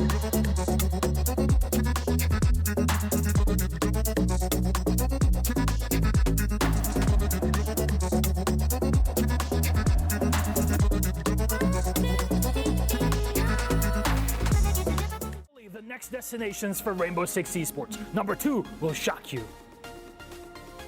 Not sure about the fonts. What do you think about that, cameraman? It's okay. We're gonna edit that. No, but fonts are not the problem. You need something to really hook the audience. Let me show you something. I only have a few seconds to tell you where the destinations are for the next 2 Siege events. What do you think about that? Yeah, it's good, but surely you want something more uplifting, fulfilling maybe? I think I know exactly what you mean.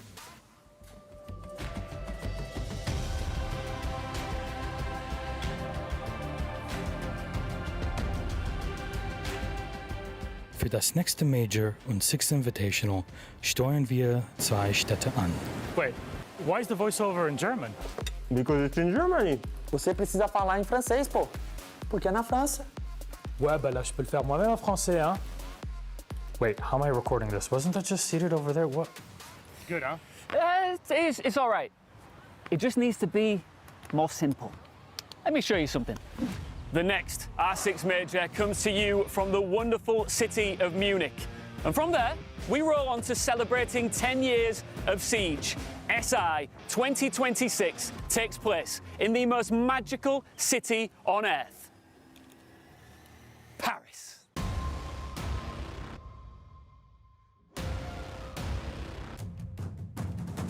Paris. Oh là là, c'est parfait. Masterpiece. Welcome to the XXL Nutrition HQ. XXL Nutrition is the most popular online supplement brand in Europe. Our proteins, pre-workouts, dietary supplements, and of course our sportswear is developed with the greatest possible care. We are known for providing the highest quality products and the best service. Daily, we are working with a motivated team on new developments, promotions, and quality control to serve our customers in the best possible way. XXL Nutrition is an established name in the B2B and B2C market. Therefore, we can also be found in many gyms, supplement stores, and supermarkets. Offering the highest possible quality is the foundation of our brand. Only the best ingredients and materials are used for our products. Everyone at our company has passion for health and fitness. That's why we want to provide our customers, and of course ourselves, with the best products. We prepare all orders in our own warehouse, which has the capacity to process more than 10,000 orders daily. Thank you for supporting XXL Nutrition. We are XXL, the most popular brand in sports nutrition. Back it up, back it up. Let me take it back to the realness, feel this. Let me take it back to the realness, feel this. Let me take it back to the realness, feel this. Back it up, back it up. Let me take it back to the realness, feel this. Let me take it back to the realness, feel this. Let me take it back to the realness, feel this. Back to the back to the back to the back to the back.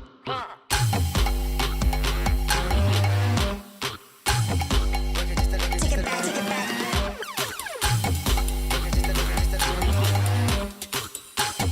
Back it up, back it up, back it up, back it up, back it up, back it up, back it up, back it up, back it up, back it up.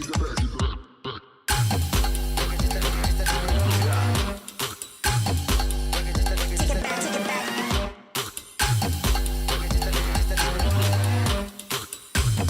Back it up, back it up, back it up, back it up.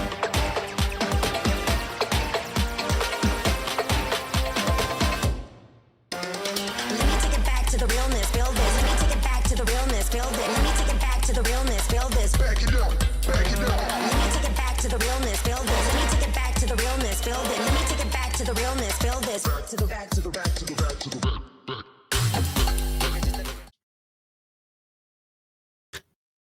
Welcome back, everyone. Your wonderful caster Star Dragon with Travi. So we have a really interesting last match. I'm gonna ask you to break it down before we go through the actual strats of what do you think, introduce them, and then we'll head on. Yeah, so quickly break down the last match. Of course, best of 3 for the grand final spot, which is what everything is here tonight. Seiko Pattas, Team VIP. Team VIP, phenomenal start on towards map 1. Really started the series off on quite an accelerated foot.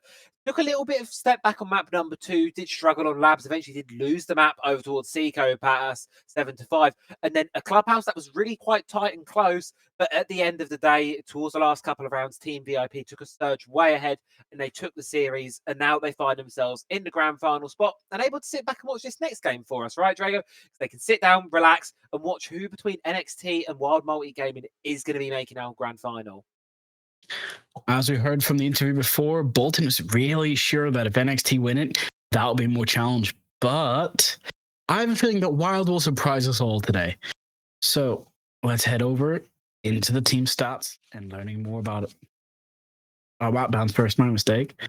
Oh, this is quite an interesting map lineup here. I mean, it's fairly to be somewhat predicted here by sort of what we have kind of between these two teams and their history here. Sort of Toom, give a massive shout out to Toom for highlighting these stats to us here. Consulate and Cafe were two maps that are sort of mid-preference maps by both these teams, so unsurprising to see them played through here. Bank as well is certainly a possibility, and lo and behold, Bank Cafe going into a Consulate for a decider map here. Quite an interesting series. Also, thank you for the teams for not giving us the same 3 maps. Again, does make our lives a little more entertaining. But Cafe, Bank, and Consulate, I want to ask you, Drago, what are your thoughts on these 3 maps? Because they're 3 pretty different maps, if you ask me. Here's the thing. They all play very differently, but they're all somewhat attacker favorite over the years. Different operators coming, changing how they play. My biggest concern is actually the fact that they let Bank through. We know how strong both Wild and NXT can be through. So the fact that this is going to be seeing them both at their best on one of their best maps that they played, especially during qualifiers, where they played it the most out of both any teams in the league, both of them. But I'm wondering 2 things. Looking at how it's Cafe first, NXT has the work cut out for them, because even with Cafe, you could always play trap meta. You could always try and make sure nobody comes through. Valkyrie Cam, C4 is coming out. It's a smaller map. It's the smallest of the maps, and you just have to be very careful with the fact of Wild. I don't see them being able to play this out on the first map. We will end up going to best of 3, but they could surprise me. Yeah, and speaking of Wild and next as well, let's take a look at the teams' lineups here. See?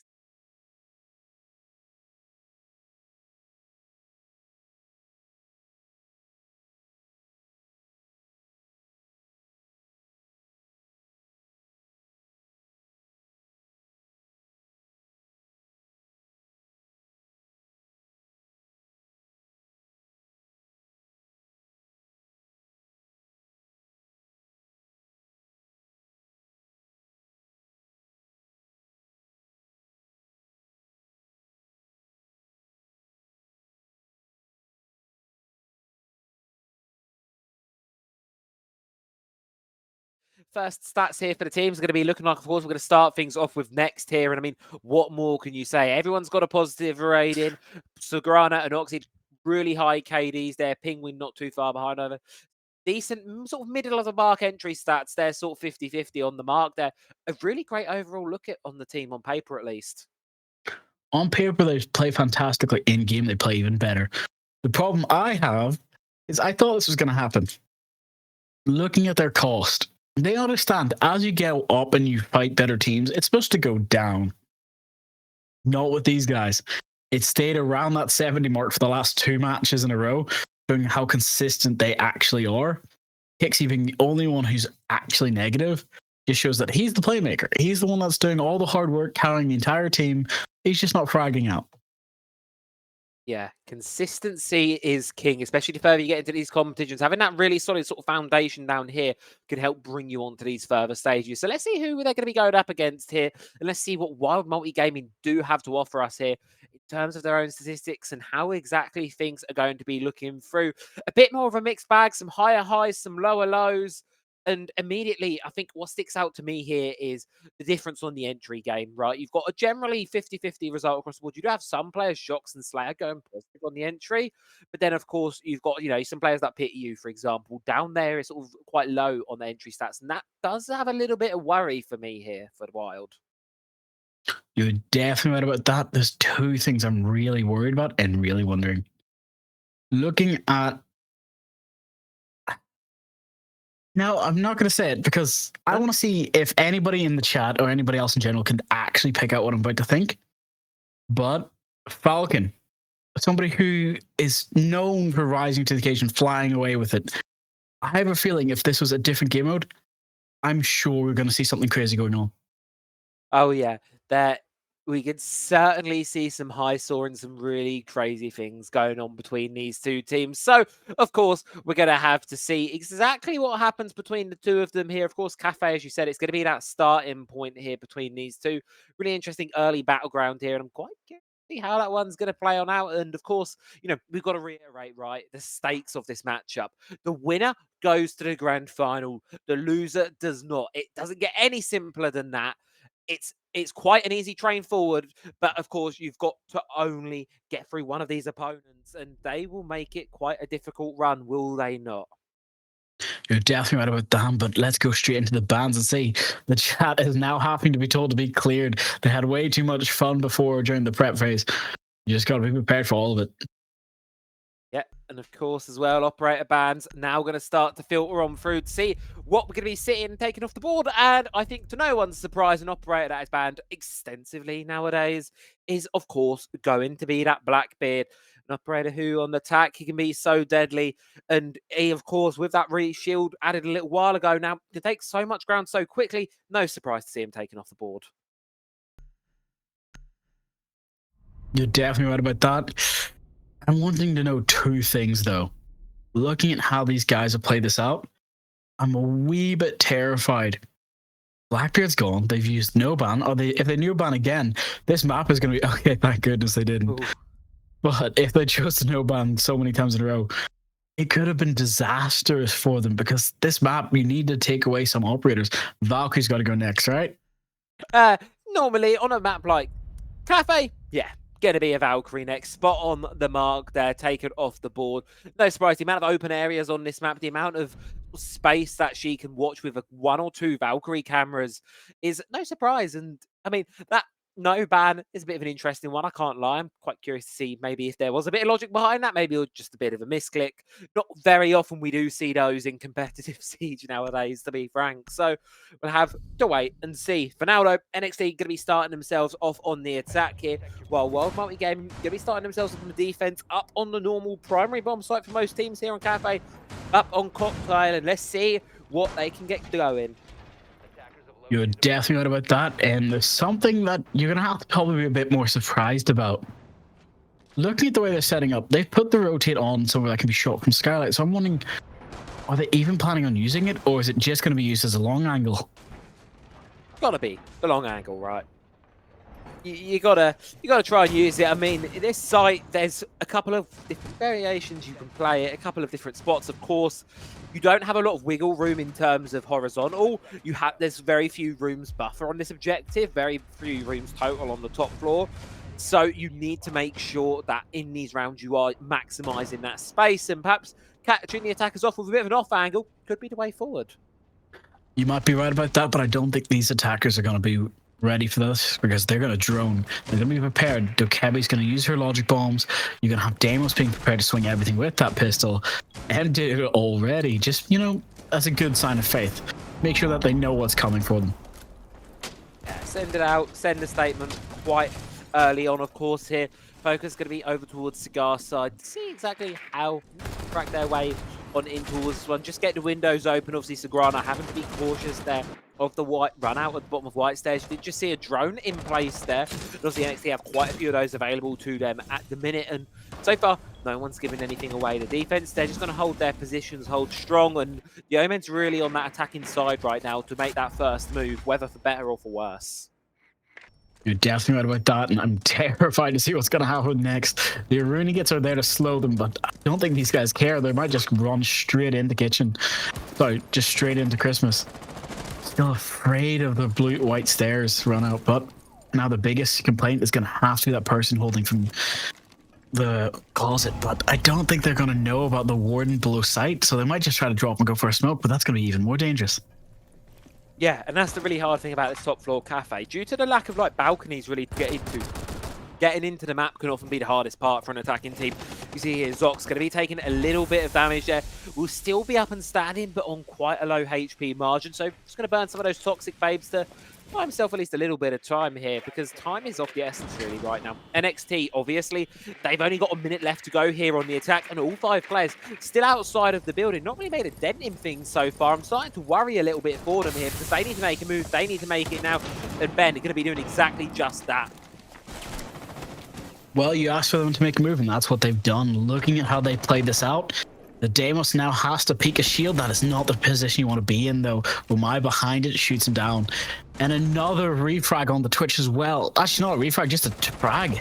But they're still peeking the Warden's toes, tapping him in a 2v4 now, 2v5. Gotta be even more careful with Zonk's health, though, very low. Yeah, and that's it. And this is the thing, NXT, they've got enough low players here where they could actually try and fight their way back into this one. Sagrana kicks it off by taking down Falcon, but it's still quite a difficult road to go here. And with 20 seconds to go, no choice but to push in. There's a player in shop here. Both held him with a shotgun. You can see here Zox waiting for it. They do get one, but immediately traded back out, and it's Sagrana left 1 versus 3 with really only one way forwards at this point, and time against you. There's not a whole lot you can do in this situation. Gets peeked out by Slayer from the long angle, and Wild will take a very comfortable first round there. And I've got to really wonder for the side of NXT, where is the push? Where is the fight back from that? Because that was just really, really slow, I feel, from them. You're definitely right about that. Something we do have to worry about, though, just seems to be looking at how they played this out. They understand they cannot take it slow. You have a castle, you have a Sam, you've got a Warden, you've got a Smoke and a Goya. Those are going to slow down it so much more. If the attack doesn't speed up, they won't be able to even have time to go for a plant. Yeah.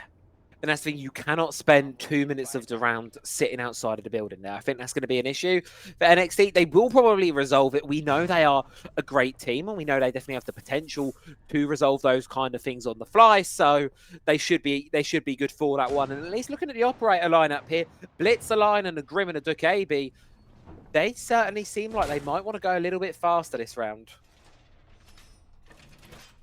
You're definitely right about that. The fact that they brought the Lion now instead of the Deimos means they're wanting people to stand still so that Blitz train can run them over.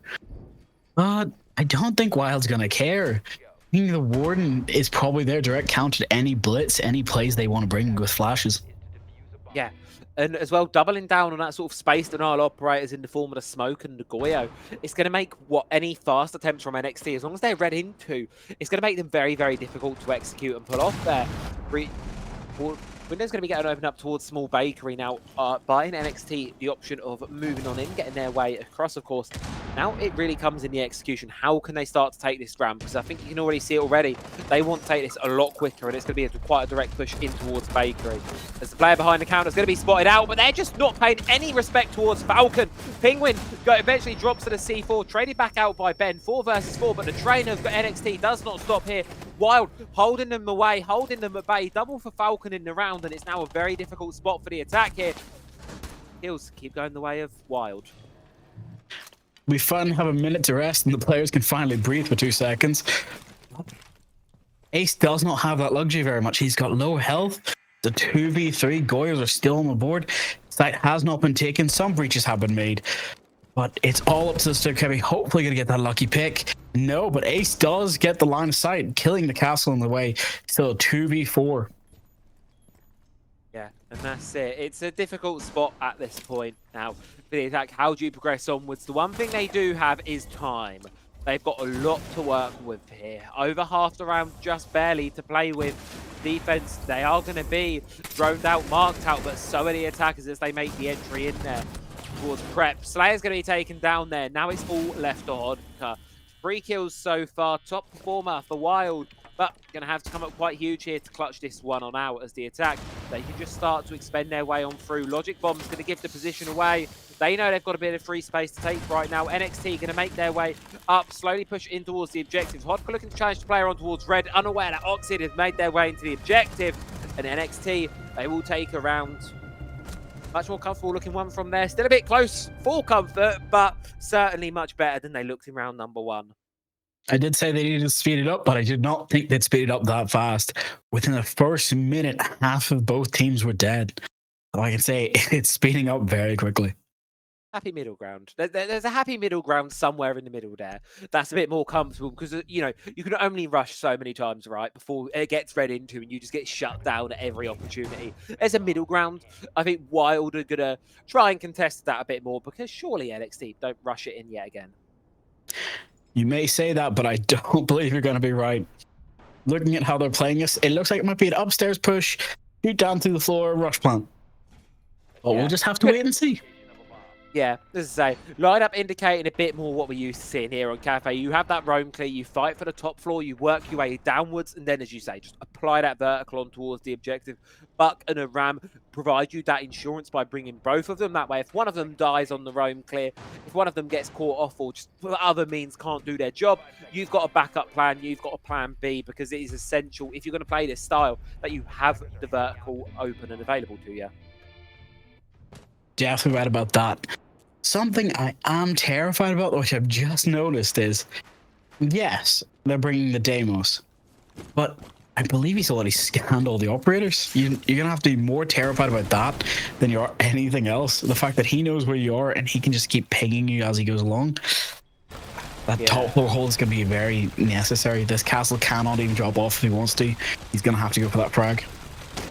Yeah, and it seems like he really does want it. He's going to be yellow pinged out to the attack. We'll have an idea that he's there and eventually going to just retreat away there because there is a point in, you know, don't give your life up away too early. You can see Angle's being held all the way top of Skylight here on towards the hatch facing in red. They can see the player. Going to drop in, see if they can bait it out, but no, the shots from Sagrana going to miss their mark, allowing Falcon to retreat away and live a little bit longer in this one as a minute off the mark here, and you can see the attack. They're starting to make pace here. 3 operators all on site, no roamers, and the Deimos is just going to have the time of his life shooting down to the floor. But Falcon actually gets the buck. That is not somebody who wants gone this early in the round. No, and that's I say that, you know, the importance of doubling down on this vertical style of operator, doubling down by having that RAM available to them. They can still open up some of this vertical. They can still open up a good amount of it. But just as I say that, T4 from PTU takes down Oxide, and now next we're in a real difficult situation.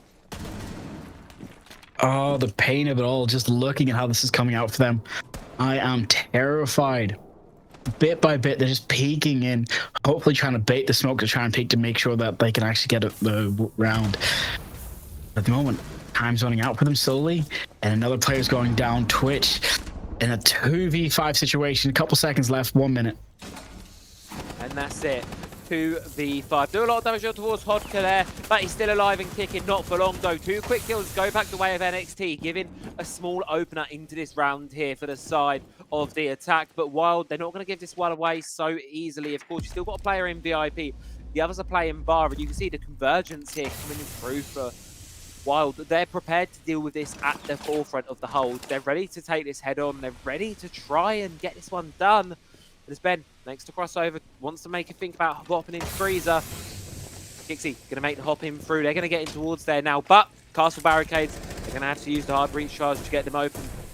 Ace going to be charged. We're watching the flank here, but the defenders, they know what's coming. They're expecting something, and Vulcan Canister going to force PTU out of position here to get a little bit closer, but that's going to force him right where he wants to be. Takes down Ben. Kixie, low HP, forced to hop in and will be sent right back down as Wild. On the second chance of it, they get themselves that kitchen defense and hold on to their lead.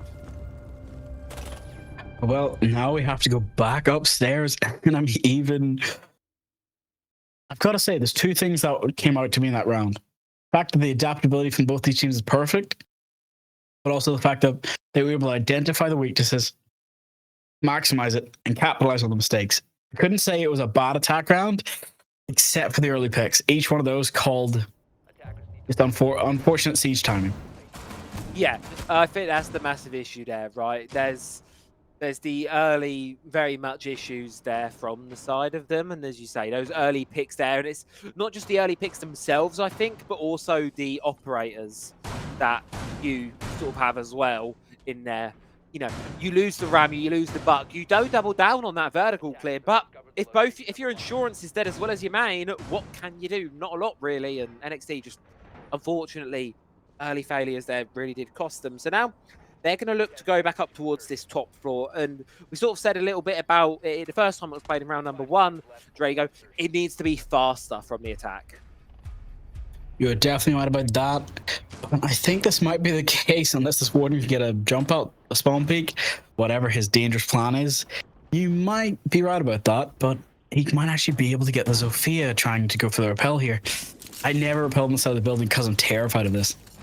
Oh yeah, there's like 5 windows to watch there. There's quite a few bits to be watching out for, as well as the bakery runouts from down below. It's certainly difficult to do, but you can see if you will be playing close, we'll likely hear the claymores coming on through, being placed down, and we'll very likely know it's going to be risky peeking that one. So maybe better not to throw yourself out there at the cost of what could potentially be quite costly. Oh no, there's not a claymore. Oh, there is. There you go. There's 2 claymores. Stuff. They're watching them both there. Wonderful stuff. So as you can see, no way out there for Pityu. If he jumps out there, he's as good as dead. And is it worth doing? I'd argue not. Not this time, but still playing on second floor means a C4 or maybe onto new balcony or anything like that could still cause a lot of havoc. Gotta be prepared because it looks like they might be trying to go for the drop-in plant.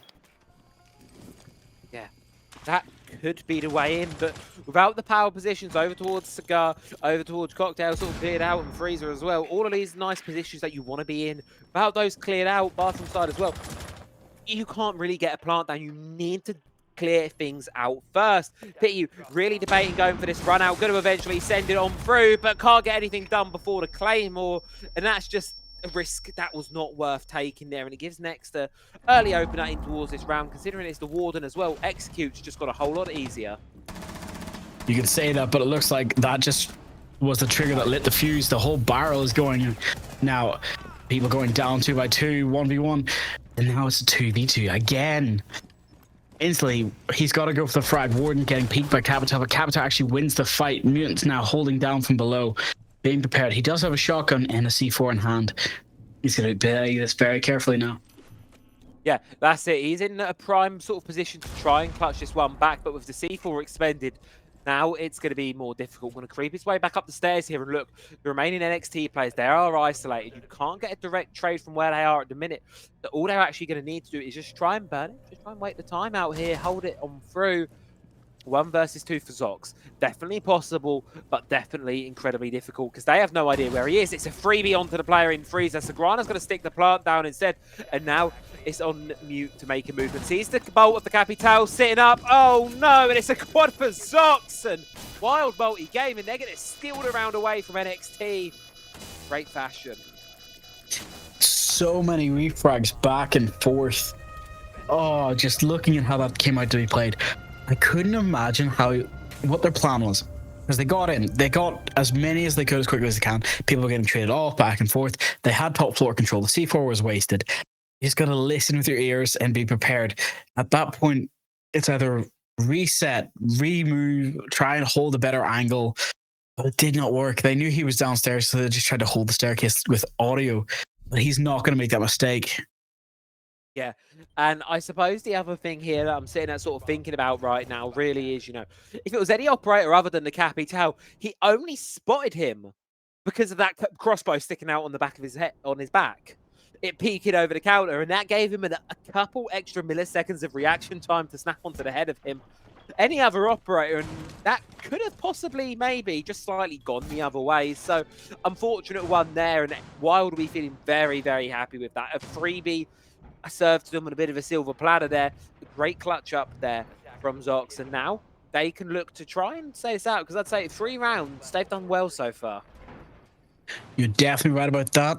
A fireplace hold, though, now, so they have to hold above. Bringing the Jaeger to stop any of the smokes or the drones or the plants. Problem's going to be, the moment they lose top floor control, this site is really easy to take, especially for a plant. Yeah. That's it. It's all about this vertical game. But look at the side of NXT. They can't afford to be doubling down. They need to bring operators to clear other things, because that's where they've been struggling so far.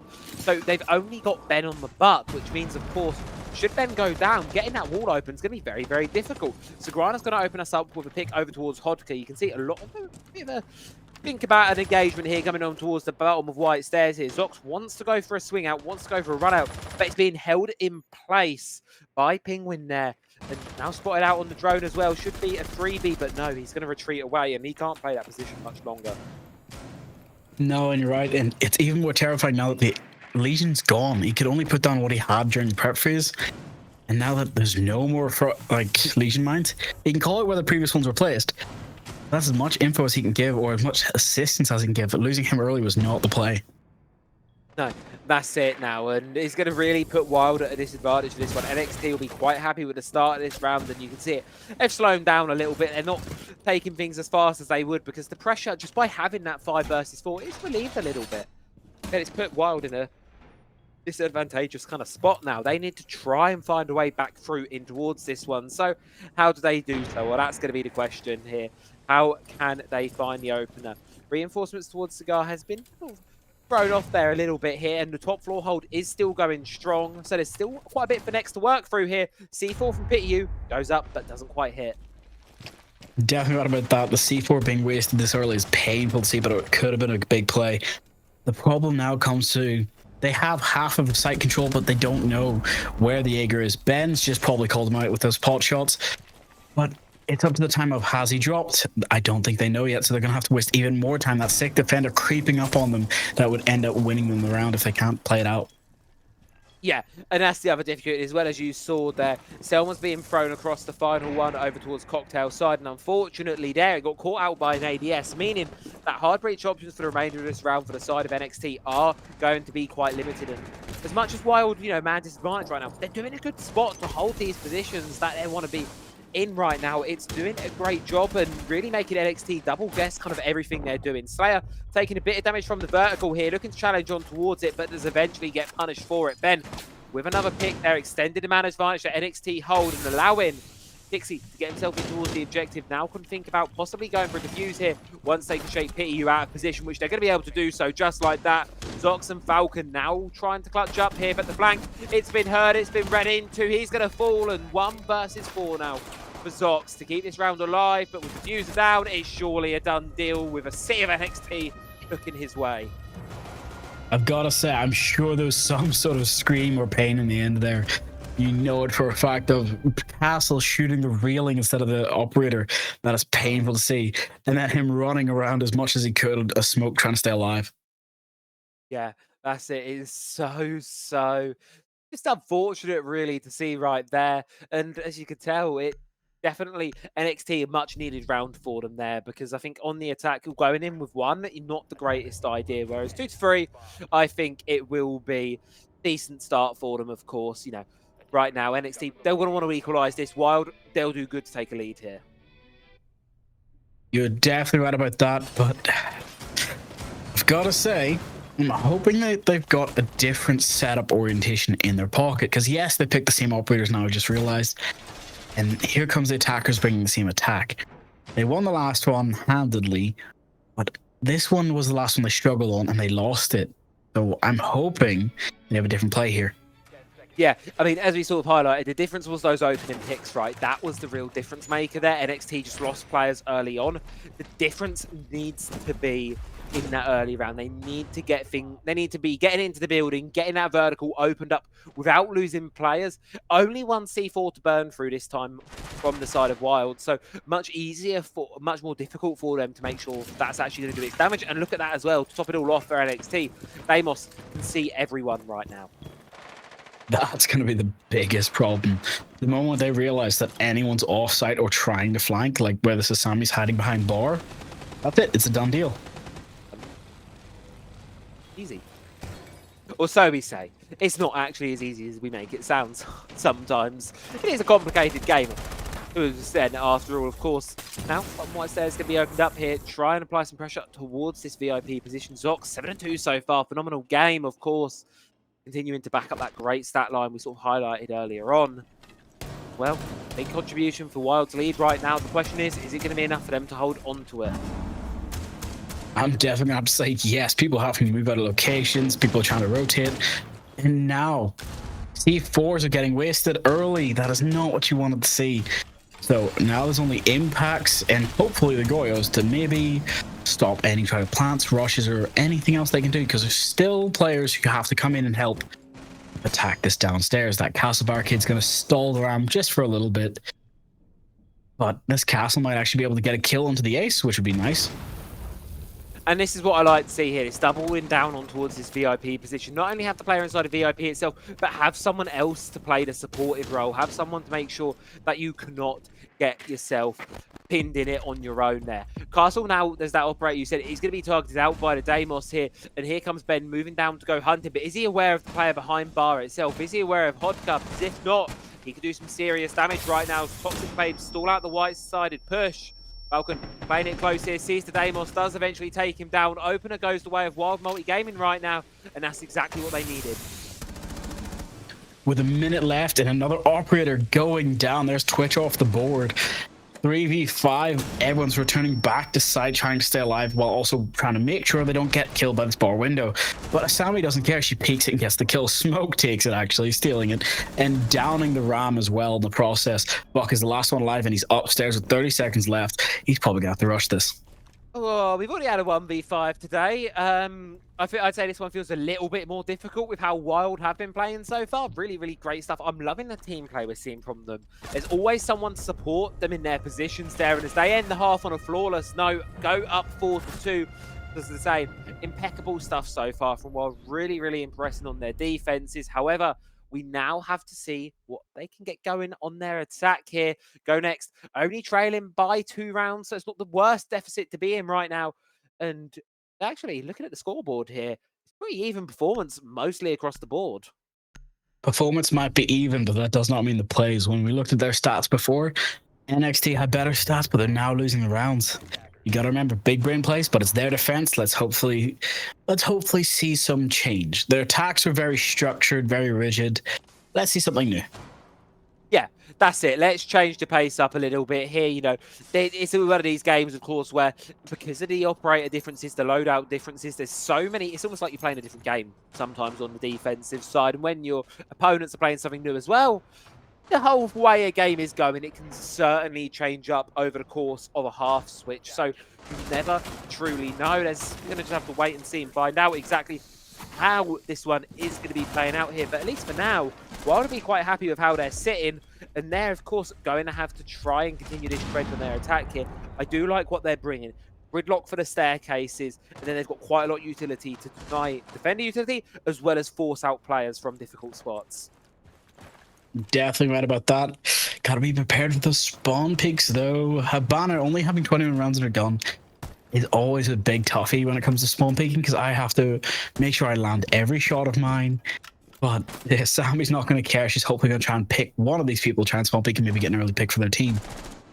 Yeah, I mean, why not? Early advantages have proven so beneficial in the game thus far, so Penguin, if he can get something here, could be a freebie for him and the team and catapult him up for success. But no, it's going to jump out, gets one, immediately traded back out here. The Azami for the striker. Hodka questioning it one slightly, and I have to sort of agree there as well. Azami going down early on, means she can't place a lot of those keeper barricades. Sure, the striker going to take a lot of utility to the grave with her. It's not going to be the end of the world for Wild, whereas NXT, they're going to struggle without those keeper barriers. I've got to say, you're probably right about that. Knowing how these guys are, I have a feeling that this is something that Penguin wanted a couple seconds to relax, have a break. Because I can't understand why you throw away such a useful operator that changes the game the later it gets stronger over time with all those keepers. Yeah, it's an interesting decision, but unfortunately it is not going to be one that NXT will be able to answer for, but then we can suppose see how the rest of this round plays out. Halfway on it left now, 4 versus 4. But no map control taken. They've finally taken Cigar, which is good. There's still characters everywhere. Oh, Ben getting tagged in the toes. Gotta be very careful here when he tries to peek that 417 online. Yeah, that's it. And you can see the hold as well from Sagrana in towards the bathroom. Normally this one is made so much easier by the presence of a mirror, but NXT banning her out is going to be stinging them a little bit here as they move to the defense. This beautiful shot from Ben there onto Pitiu gives NXT that advantage in the man count back for this one as Wild. They now start to make the hops in. They start to make the pushes across. The question is, are they good for the gunfights? Ben taking a lot of damage. Going to put NXT in a tricky spot, but with that man advantage, they should be fairly comfortable right now. I'm pretty sure Habana just flashed around Gridlock as well, which is not the play. They just hopefully happen to push these people out of the white hallway. But that's an even bigger concern. But the frag gets thrown away. My gadget catches it and saves his life, though. Yeah. Still in a 4v3 with 20 seconds left. Oh, he's in such a hard spot, but Kixie comes out to support there, and the Sagrada as well goes up huge. Falcon does get one back the other way, but in a 1 versus 3, spotted out, LMG raining down fire. What can you do? The answer is not very much. NXT started off their defensive half there with a little bit of a bang. Good, comfortable round on the top floor there, and obviously now only 1 round behind.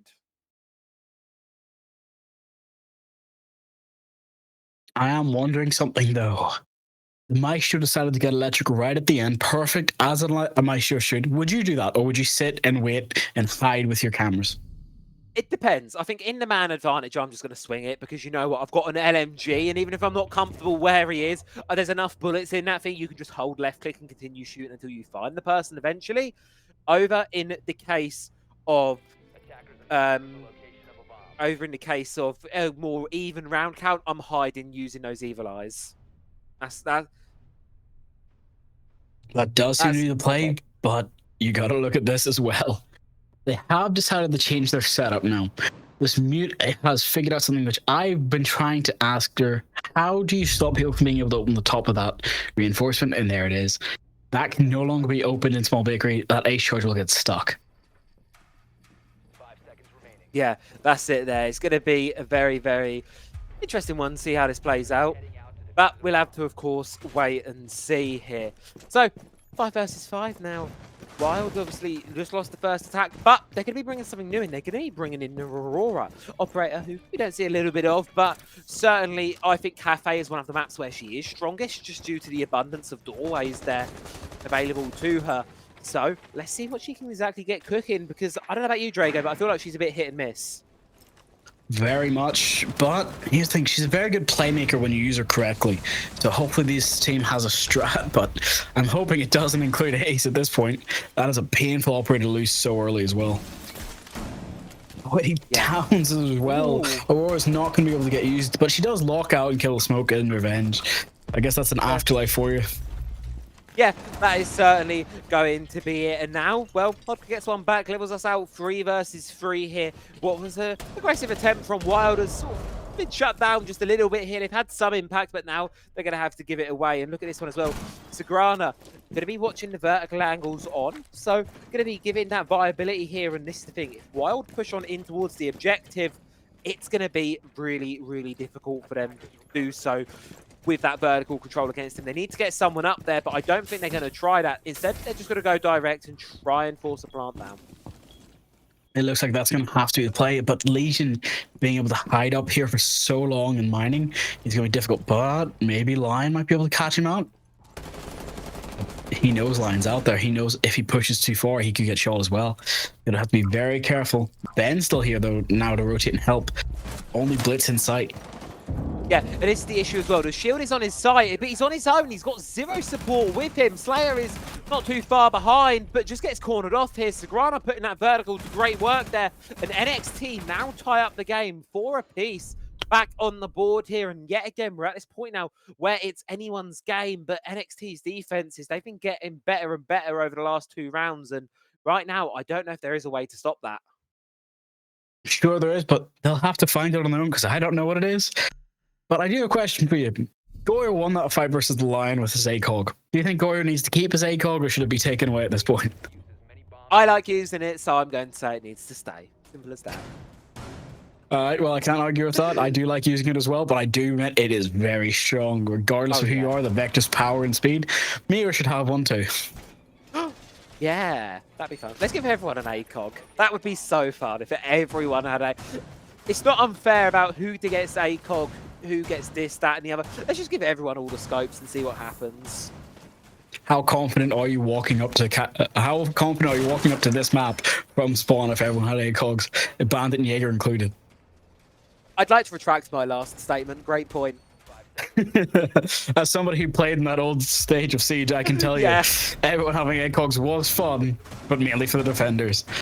Oh, now, yeah. Oh, I'm okay with a few people having no ACOG. yeah, miss the old days, but also at the same time, don't miss them as well. No, I do wish it, but I think the ACOG needs more ADS time then, if that's going to be the case. Or we remove spawn peeking completely. Oh, I don't know about that. I'd be upset. I'd miss my Bosch G spawn peaks. I'd really miss that. Well, I miss my PPM spawn peaks on Tachanka as well, but only so many things can be kept if we wanted to change the game. But now CGX is coming out, everyone has to be prepared. Big changes are coming, and these guys are not going to be waiting for long. They're getting into it with a minute passing, and they're already in upstairs. Yeah, quick clear across now coming through for Wild. They need to dislodge these defenders playing on this top floor. Ben is over towards Cocktail here, holding the long angle with UMP. With that ACOG scope we've been discussing a little bit of here, it's quite a hard hitting weapon, so we'll do good at these longer angles. Sagrana supporting it as well. The exact two kind of weapons you want for that top floor hold here for the side of NXT. Definitely right about that. There's something I'm a little bit more worried about now, though. Looking at how this is played, there's a minute 40 left. Upstairs is basically the attacker zone now. They're going to have to try and defend this while attacking as well. So, oh, somebody has snuck back upstairs, though, safely. Goyo. There's the SMG going to become a bin. So, got to be careful with this, too. Yeah, that's it. And the attackers, they're trying to trap them on in here, but Penguin's doing a good job of denying their entry on towards New Bar there. Just not letting anyone rappel on in. That's going to make things very, very difficult for the attack to get that control over the top floor, because all they can do is push them directly horizontally across. And look at the HP of Slayer. That's the kind of things it costs you there to make that push across without having the direct cover in place. Falcon wants to try and port him across, but you can't quite do that. So instead, and as you say, it's going to have to be that split attention there. Sagrana finds Hodka, opener in the round as NXT retreat away, do give the control over, but with a pick advantage, they're quite happy to do so. Well, I just realized that Goyo isn't even using the ACOG, so ACOGs are not necessary to get those long-range kills, luckily. But now we've got an even more dangerous situation. Bravo's still on the board. He does not have any cooler drones left. And Fenrir goes down to the Buck. So this Buck is going to be a disaster. They can't hold sight. Yeah, that's it. And now it's going to have to be very, very difficult one here for the attack to try and converge as well, because two Toxic Babes in the pocket of Kixi, as well as 25 seconds to go on the clock. Oxide wanted to make up a move up. White has to be careful of the air jabs. They spot the player going into Laundry, do take him down eventually, giving the advantage over to Wild. And it extends a little bit further, 2 versus 3 now. Diffuser is going down. Can Oxide deny it? No, he cannot. Vertical used against him, and Wild take the attacking round there and get themselves and hold on to that lead here for a little while longer. Gotta say, these guys have such impeccable aim control. I could never land that shot. I'd be hitting the chandelier and missing everything else. But we do have to be careful with this, because it's going to become a double-edged sword. Wild's rounds only got 2 more for them to hopefully win this match out. Yeah, and that's the thing as well for Wild. What a little bit of a, this is NXT's map pick, do keep in mind right now. Obviously, we did just see it in the previous series where teams lost their own respective map picks, and it went to map 3, so don't count it over just as of yet. But there is certainly a world in where if Wild can take the next couple of rounds, they can get themselves up quite early. And it's always that mental boost, isn't it? You not only won a map, but it's also your opponent's map, the one that you're sort of expected to lose. Always a boost for these teams. Well, at this point, there's no expectations at all. It's stop the plant, win the game. Gotta be prepared for this. I'm thinking 2 things. NXT, do not waste this Asami again for spawn peak. It is not going to be necessary. But from what I can see, that Asami's head is empty and is prepared. Yeah, Penguin going to think about going for it, but you know what? It's a case of it. Ifs, whens, and the right place, right time. Don't do it again. Instead, it's probably going to be Ben here, looking to get a bit aggressive out here, looking towards, out the back towards, I believe that's Marketplace spawn back there. Yeah, if he can see anything out, and not going to be going for anything just as of yet. Hodka does have the idea, but no, just going to be letting the attackers get that little bit of breathing room in towards the building. Penguin applying more pressure on through, thinking about going for a jump out, thinking about going for it, but not going to be able to see any heads and giving the position away. Eventually, you just got to cut your losses and retreat away. But Ben, on the other hand, does not want to retreat, wants to fight, but Kixi is actually the one getting stuck in the fight himself. That was a fight he did not sign up for either way. But there's the Asami. They know she's on the window. They know that she likes to go jump out. but she's not going to be able to get it. She's going to back off, luckily, to save her own life, but also keep her utility on the field. Kixi is finally, hopefully, going to be able to get back into reading room again without any trouble. Yeah. And as well here, you know, you have the DMR on the side of Pity You there and Falcon, meaning that any of these Kiva barricades thrown towards the Cigar side, they're just going to be eaten on through by the DMRs. It's why, if you're wondering why you can hear so many of those shots going on through, those DMRs do more proportionate amounts of damage to Kiva barricades compared to an assault rifle or something else. So they're very, very good for cutting through those pieces of utility there, giving Wild a little extra bit of space control that bit quicker. You're definitely right about that, but they don't know that the pulse is below. He's just got to wait for them to move slightly closer to New Hatch, and then C4 comes out. Yeah, could make a massive play here if Kixi goes unchecked. Could make something huge happen. Has the pings all the way to the players on the roost. Will feed the intel through to the rest of the team, but won't be able to act on it himself just as of yet. Slayer now edging on closer and closer towards the bar, looking to play aggressive here, but Rotero's going to force Penguin back. Sagrana takes down Zosk. Early advantage goes the way of NXT, but it falls just as quickly as we level it back out 4 versus 4. Losing Habana after she's used the kit is quite a fair trade, but the Warden gets 2 picks early. Lion in, Nomad gone. That is not what you want to see in a 4v2 now for a Striker and Flores. Yeah, and they've got no choice but to go hunting for the players on the roam here. They've got to try and find Kixi. He's fully aware that the pressure's on him right now. Hodka going to be going upstairs, but look at this. They're now on their own here, the players of Wild. They're not going to be able to support each other, not trade each other out, and they don't know about Penguin right now. They have no idea that he's there. Falcon's going to be going down, leaving it all to Hodka. Does get one back, but unaware of Penguin. He just swings out, finds it, and NXT keep us tied. 5 apiece now. The pain in his eyes. I could tell the moment that the swing came out. It's like, if he doesn't swing the Warden, he's going to die. If he swings the Asami, he's going to die. He's got to choose how he wants to go out, and he decided to go out swinging. He chose swing or be swung. He chose to swing first. Swing or be swung. I mean, that's the only option, really, isn't it? Sometimes. And, well, it's going to keep this game interesting. You know, I've said it a couple of times because we've been here once or twice already today. Love the 5v5 because one of these teams is going to get a chance to take this one. And looking at the history so far, Drake, I'm going to throw you on the hot seat just a little bit here. Who do you think takes this next round and gets that shot on match point, or map point, rather? Here's the thing. I do think it'll be NXT because it is their defense, and they are going down to one of the more defensive-favored side of the maps. But yeah, because of how the fact that they've won this in a specific way every time, if they don't change it up, get those early picks like they did the first round, it could go either way. But I'm going to go NXT. Should hopefully go to match point. Yeah, I could certainly see that one happening. I'm glad you have some decisiveness in you, because if you'd asked me, I would have said, I don't know. Because quite ultimately, these two teams, they're playing it quite close. Oh, Ben, looking to get aggressive.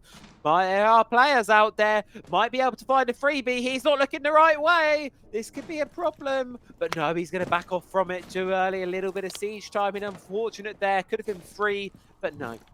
All 5 players going to be standing. That would have been the Ram as well. A catastrophic loss for the attacking team should she go. Yeah, I forgot about that, but deciding the drone saved her life. That little bit of patience waiting for the attackers to leave. But it does not matter. Kixi does get his revenge after being hunted onto the Ram, the one we were so worried about. Yep, she dies anyway, and that's going to make getting this vertical opened up a lot harder here for the side of Wild Multi-Gaming right now. Of course, they are doubling down yet again, do have that buck available to them as a bit of an insurance policy, and they're going to be glad they took that one out right now. Kixi looking to get aggressive here on the smoke, gets some shots traded back, so thinks a bit better of it here. But it's actually going to be Penguin as well, taking some shots. But for the time being, NXT holding a good advantage. Well, now it's their time to go back to site and just leave everything alone. Only problem is going to be that buck. They know someone's going to be there, and they know there's a Deimos on the field since he was tracking. You have a smoke, you have a lesion, and you have a mute tracked. But it does not matter with another pick. Buck is going from a C4 from the pocket of mute. And it feels like we're in a repeat of the first time we saw this objective, where the vertical operators are just the first 2 to die. Very unfortunate for them there, leaving Wild with very limited options right now on how they push towards this one. NXT, they are so comfortable right now, and your prediction may just come through to reality here, Drago. as all they need to do is hold on for the next minute 15, use that 2-man advantage that they've got, and they should be able to take this round quite comfortably, unless the 3 remaining players of Wild can get something going. Well, you might be right about that, with Demos adding Goyo to the mix of operators that can be scanned and tracked.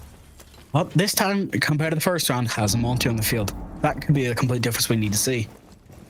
Yeah, that could be the real difference maker between these two teams. Trying to force him on in, and Kixi does have Toxic Flames available, and Ben only has a single impact there. Dropping towards Freeze is going to be made, but now here comes the difficult part, pushing up a bit beyond that. Sagrana forced out of the corner there by a bit of damage, eventually going to be taken down by the Vulcan canister, but Sox goes down as a bit of a trade back there. 2 versus 4 now for the remaining attackers.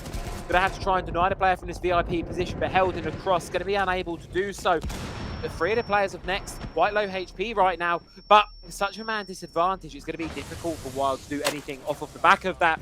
Falcon goes for a kill, gets immediately taken out of the lobby for it. Slayer has to try and clutch this one up, brought down to a sliver, has to push on him, but can't quite do it. Kixi closed it out, and NXT going to be going on to map point now.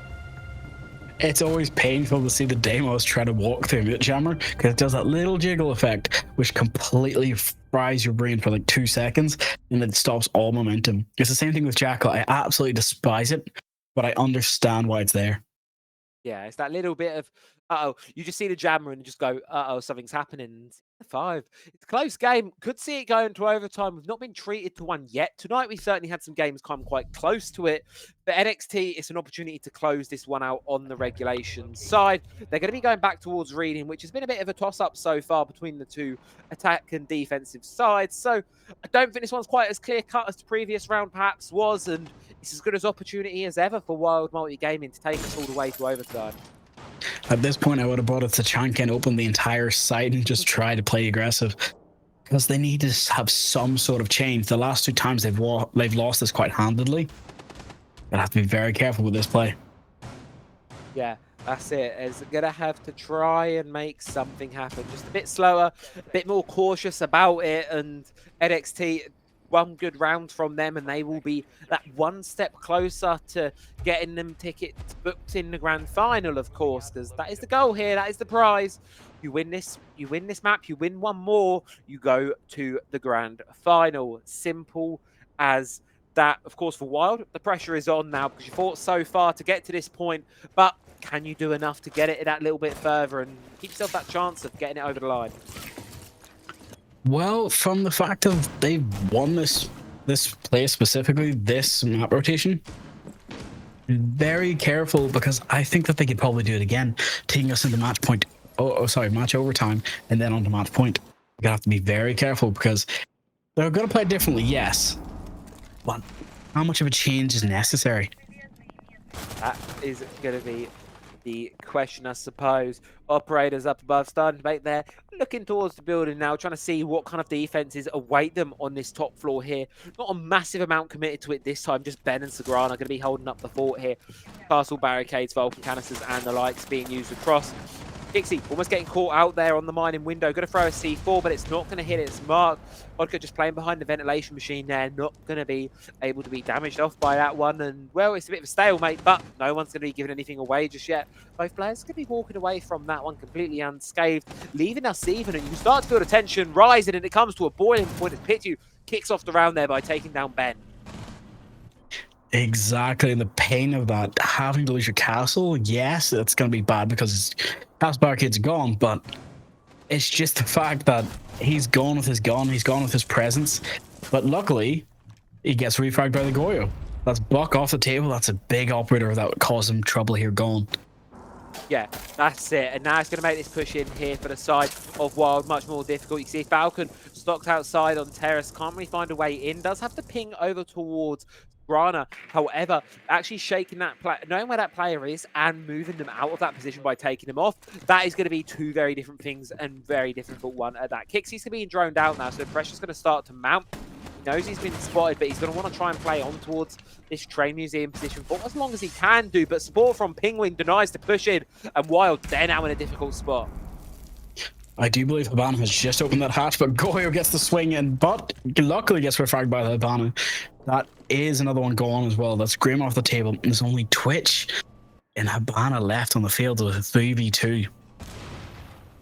certainly doable for the side of Wild right now, but it's going to be difficult indeed. Oxy going to be holding the laundry dropper here quite close, not droned out either. It's going to make things very, very difficult. You can see Shox tunnel visioning on the Mozzie a little bit, tunnel visioning on Pingwing is eventually going to find him, but now Oxy is giving the game away. A bit of a bloodbath here, but no, pre-fires the wrong side of the wall, throws a stun play. They just have to try and force a plant here, but is the cover going to be good enough? The defense are moving in. They're unaware of Kixi behind, and NXT will take the map, take their own side pick, and they will be 1-0 up in this series, and 7 victorious rounds are all that is going to stand between them and their spot in the grand final. Definitely right about that. That was a great game. From what I can see, though, NXT could have won that much earlier if they just made so many mistakes at the start. Maybe it was just a warm-up problem. Yeah, I mean, we saw it in the last series, right? You know, Secret Pass, they had a very slow map 1 and then warmed into it in map number 2, and even map number 3 is still more competitive than that. This time around, though, NXT warmed into things a lot quicker, a lot better, and the quality we expect to see a team warming into these things. A couple of slow rounds at the start, they get it over the line. And obviously, it was their attacking half, you know, not the best place to be, but they get the job done. They get it on through, and now, as I say, they move into bank with that 1-0 advantage. Drago, that's got to be massively beneficial for them ending game, right? You're definitely right about that. And just looking at the highlights as well shows the fact that as the match progressed, they got more and more confident. As the coach, I'd be like, all right, players, you did a lot better. There's a couple things you can fix up. Keep that mental, keep that things going. But Wild Gaming is going to have to rise to the occasion. I know they can do it. I'm just a bit worried for them. Yeah, certainly so, but what a better place for them to do it than, of course, on their own map pick, which of course is going to be Bank. And that one, you know, we say it's still somewhat similar, you know, it's a bit of a different battleground, of course, very open, very, you know, very different dynamic here to the vertical battleground here that we've seen in Cafe. So quite excited to see how that one will shake up here between these two teams, because if it's as close as this map number 1 has been, I can easily see this one going all the way to Consulate and go in the distance. Just those fine margins separating right now. You're very much right about that, but I'm wondering who's the stronger attack on Bank. What do you think? I have to wonder. I mean, I'm going to look at the statistics here for the last 2 times these two teams did play each other. I'm going to cheat just that little bit on attacking win rate. It was NXT 50% attacking win rate versus Wild only a 34% one. So while it might have been slightly different stages and areas, of course, that is a general consensus that NXT were better at attacking than side of Wild when compared directly against each other. So I think I'm going to be sitting in this camp of whoever can do better on their attacking half and whoever can really build something on that attack, that is going to be the main difference maker in this next map. If Wild go into their own map picks, they'll be attacking to start things off, I do believe. Just going to double check that. Yes, they will be starting attacking regulation Wild. So if they can't get a good attack going, it's going to be a very difficult spot to be in, I feel, for them. You're very much right about that. I did have a look at the notes earlier just to make sure, and it's exactly as you said. But I'm not going to give out the defensive rounds. If they can win the defense handedly, we could see another upset just like we did before with Team VIP. But for now, everybody, go do your points, go do everything you have to do, enter into the giveaway while we head on to a break. Went blind tonight, cause I swear that you out of sight, man. I'm so up, I could be a pilot, and I just hope trying to catch a flight. So let me get the digits. I call right now if you with it. I seen 1,000 pretty girls in this room. $1 and I've been looking for you. I've been searching, it's so hard to find a girl who's one of a kind. Cause being alone just isn't cool. I'll take 1,000 trips around the world just so I could find you, girl. Cause darling, I've been looking for you. I'm looking for you. I'm looking for you. Let's get it now. I'm so up, I could be a pilot. Be a pilot. Be a pilot. I'm so up, I could be a pilot. Beat. Let's get it now.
devotion. Take a rocket on a flight to space. If you admit that I can hold you closer, girl, I jump out of a plane for you and I rain for you. Like, look here, I came for you. They say being in love is crazy.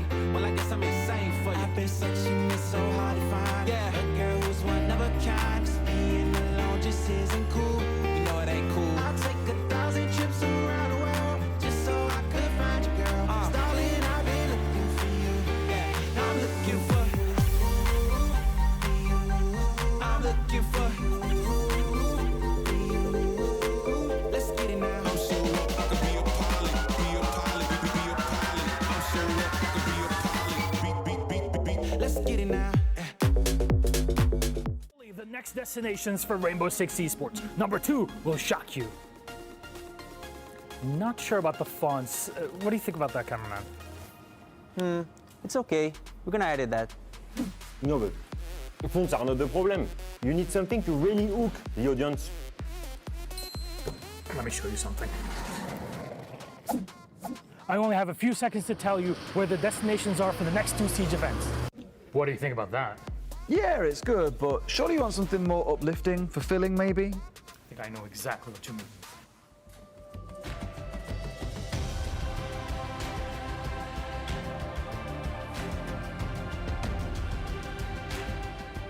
Für das nächste Major und Sixth Invitational steuern wir 2 Städte an. Wait, why is the voiceover in German? Because it's in Germany. Você precisa falar em francês, pô. Porque é na França. Ouais, bah là, je peux le faire moi-même en français, hein? Wait, how am I recording this? Wasn't that just seated over there? What? Good, huh? It's all right. It just needs to be more simple. Let me show you something. The next R6 Major comes to you from the wonderful city of Munich. And from there, we roll on to celebrating 10 years of Siege. SI 2026 takes place in the most magical city on earth, Paris.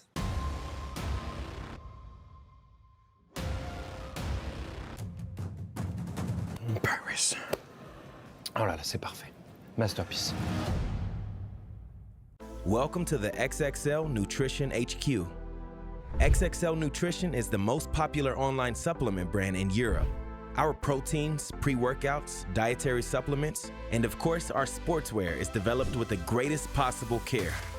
We are known for providing the highest quality products and the best service. Daily, we are working with a motivated team on new developments, promotions, and quality control to serve our customers in the best possible way.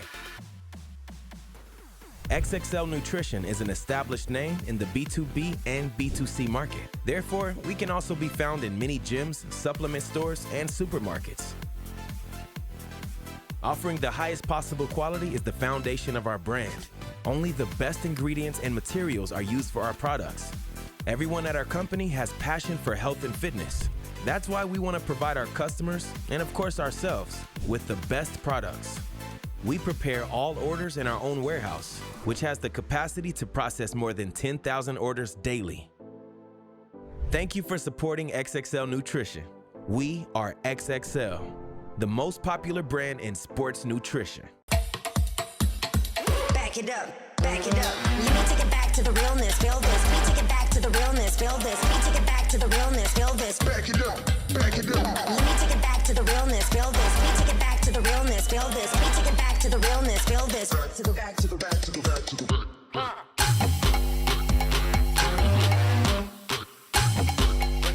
Take it back, take it back.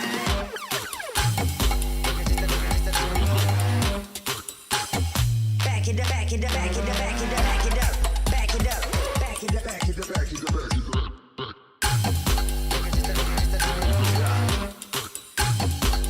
Take it back, take it back.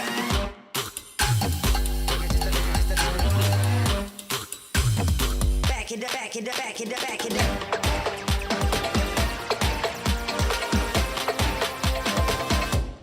Let me take it back to the realness, feel this. Let me take it back to the realness, feel this. Let me take it back to the realness, feel this. Back it up, back it up. Let me take it back to the realness, feel this. Let me take it back to the realness, feel this. Let me take it back to the realness, feel this. Back to the back to the back to the back to the back.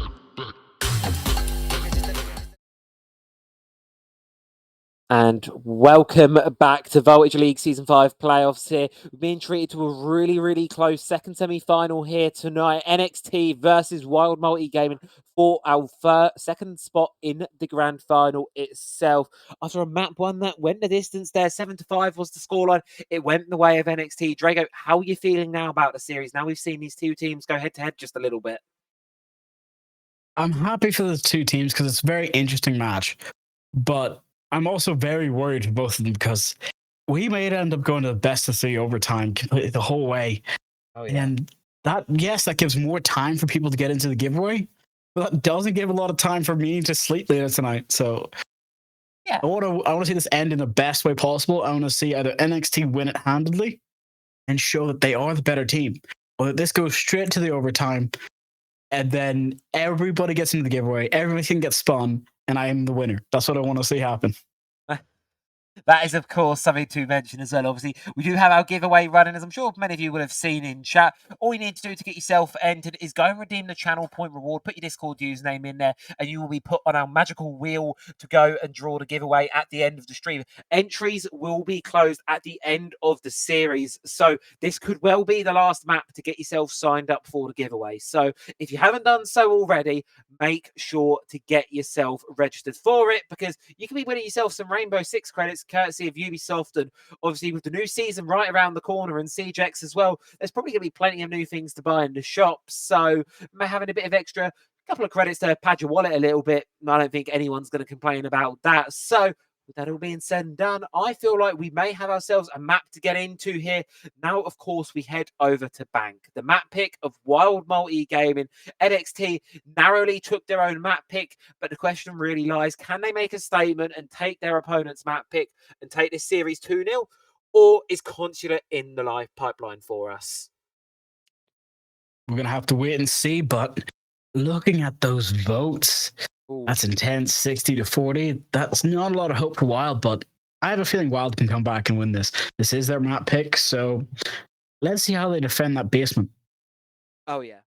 And that's it. But we're going to have to wait a little while to get there, not only because it's operator bans, but also Wild will be starting on the attack, a very important side in this one. So let's see how these operator bans filter on through and see exactly who's going to be taken off the board here. And, well, it wouldn't be a Voltage League game without a shield ban, would it? Now, Blitz going to be taken off as our first ban.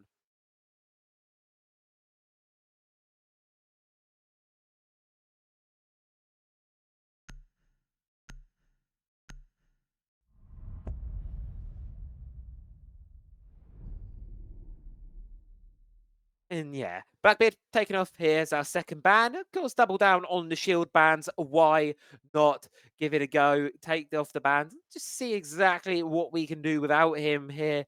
So he's going to be taken off here. No surprises there. Leaving Montaigne available to us as our only shield operator. And for our first defensive ban, it's going to be the Valkyrie. It's good to see NXT actually using both of their bans this time around. Of course, if you weren't here for the previous map, they did indeed use a no operator ban. But both operators added in Operation Dustline all back in the day. Going to be removed from the board. And for our final ban, it's going to be Cade.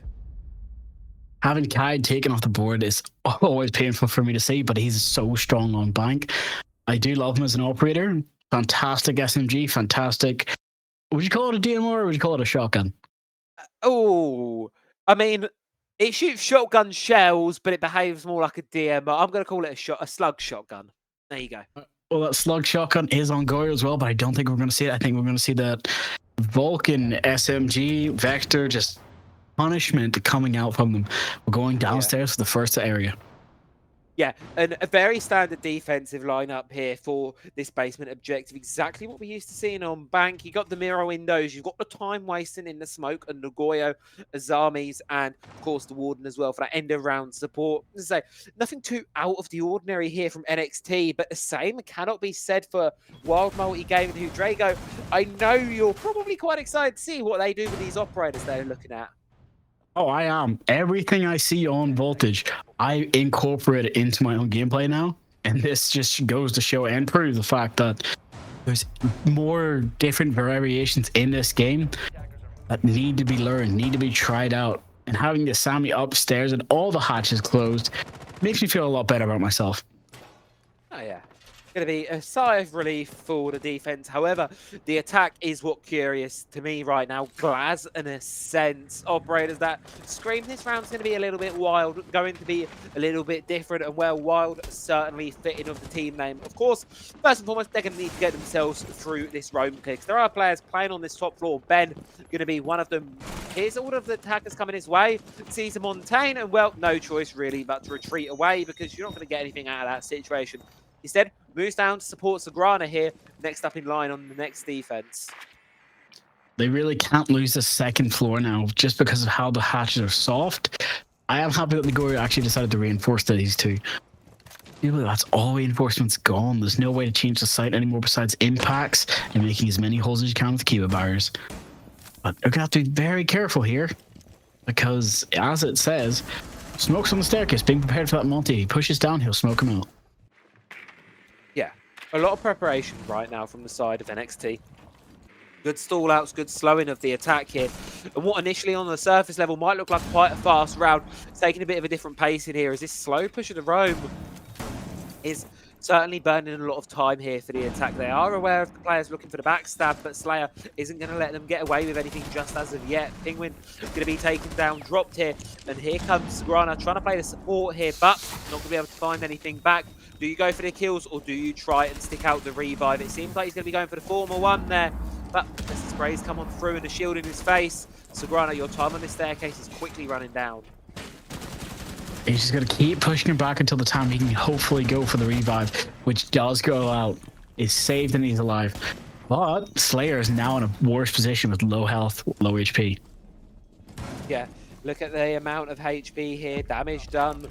So Kiba and the Azami itself going to be targeted up by the Deimos here to try and see where she's run off to. They can give the pings, of course, across. No, she's in garage now, but what can you really do with that information? Because there's no one from Wild to really backstab or to rely on that until Pity, who goes around for the rotation. But there's a thermal bulletproof camera, and they're very likely going to see the footsteps of that Glaz as soon as he does try to make a move. Oh, I have to be even more careful here. Having the fact that there's only 30 seconds left means they do have to push, but there's still Goyos and smokes in hand. If at any point they drop, he can smoke them out and waste as much time as he can. Oh, and Pixie missing a few shots over towards the Monte. Going to just go for a run away here. Bit of a backstab. Sense projector's going to be coming on and through now. Going to deny some visibility. A plant attempt going to be made here by the side of Wild. The question is, can it stick on through? Pixie in a real difficult spot right now, but the fuse shall be stuck on through, it seems. And well, post-plant situation now for the defense as the Montaigne goes down, but they're in, at least Zox is in good position here to hold the post-plant. The question is, can they hold it for the last 35 seconds or not? It's now a 2 versus 3. Warden being stuck in dirt tunnel is terrifying to see. He goes down as expected, but it's a 3v2. Post-plant, 30 seconds on the clock. They have to push up and clear those people above and then go for the defuse. Does get peeked into one of them, only a second one left. Smoke goes down, but Goyo has to drop. Mir has to either go for the kill or drop. Doesn't have time. 15 seconds. Goes for the drop, goes for the defuse, but has to be careful of the last person who's now in server watching from the blue staircase. No choice but to stick it there, really. Good round from Wild, and I really want to commend them for that conversion there because they were dropping with players still in good positions. On the side of NXT, they were dropping with not a lot going for them, but they were able to make it work regardless there, really. NXT kind of letting that one slip through just a little bit there, just running out of time in the post plant, unfortunately for them. So they're not going to decide to go back to that basement. They're going to forego it. Instead, head up towards our top floor objective here, Executive CEO. See if they can have a slightly different result up there. It was a close round by quite a lot of metrics, but still, NXT will want a different result, especially on the defensive bank. Gotta say that Kai ban might have been a hindrance to them, but it's better to not have to deal with it in future when they're attacking. Yeah, that is a possibility of it, isn't it? Obviously, the code ban making those hatches a lot easier to get open, allowing that attack to work just that bit faster, and giving them so many drop options at the end of that round there. As you said, it will backstab them for this first half, but I'm sure come later into the game when the sides flip, they're going to be realising why they've taken him off the board. You're definitely right about that, but there's something else I've noticed. These guys aren't planning on holding long desk with any small angles. They're going to take off the entire top half of it with bandits to cover the long shots, of course. then Stock seems to be their win condition. If anyone tries to go into Stock, they have to die. They cannot get out of this. Because they're not even going to worry about Square. Yeah, they're just going to go for Stock. And yeah, I suppose the thing is there's a lot of options on how you hold this top floor and bank. As you said, there's plenty of positions you've just listed there where you can put the hole, you can sort of place that win condition upon, and it's up to the teams to really decide which one they favour. And as you say, Stock, especially with that Azami, can be incredibly difficult to clear. So NXT, we need putting a lot of backing on that position, as you say, really trying to hold it off from the attack. Definitely right about that. But having these players already in blue is going to be a bit more of a problem for them. Because regardless of what they do, there's a lot of util that has to be burned within this next 2 minutes.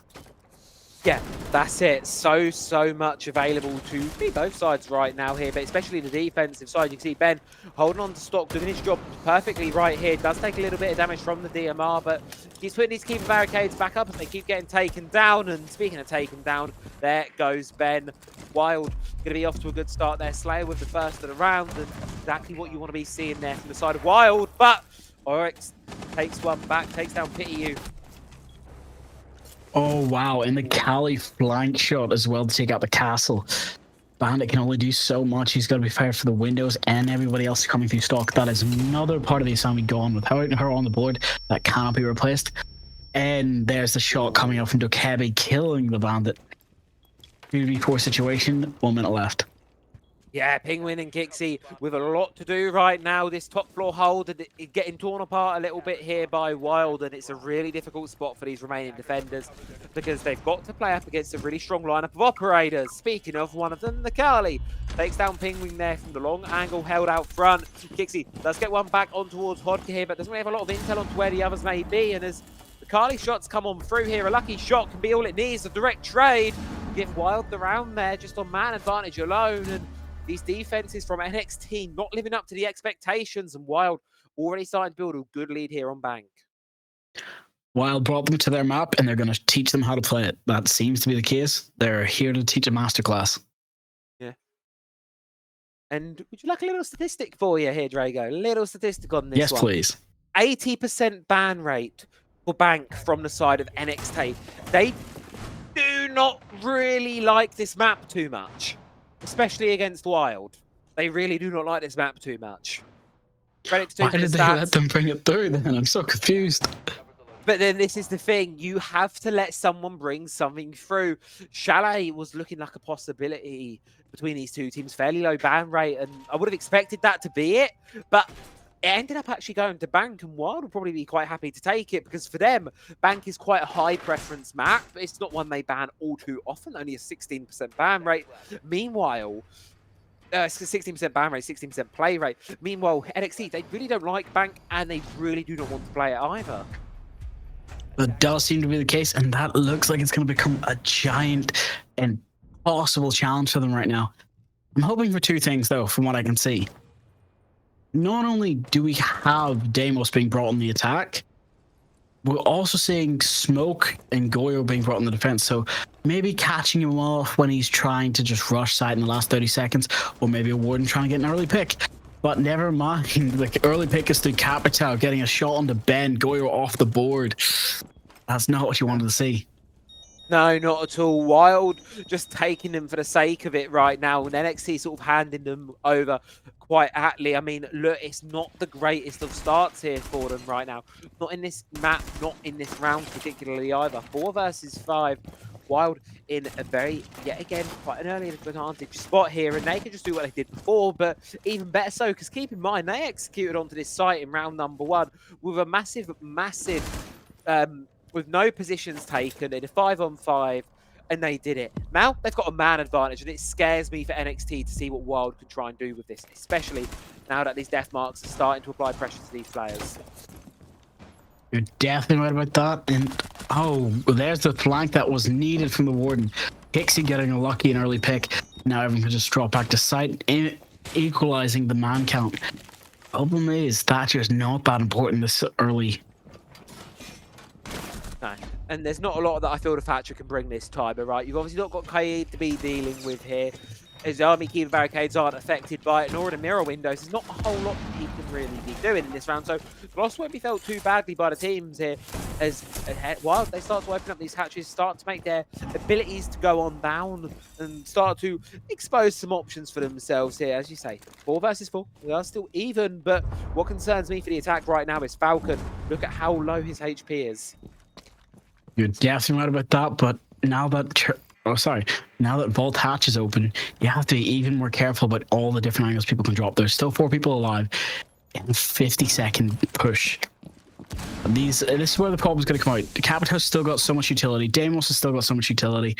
Not much has been burned by the side of the attackers.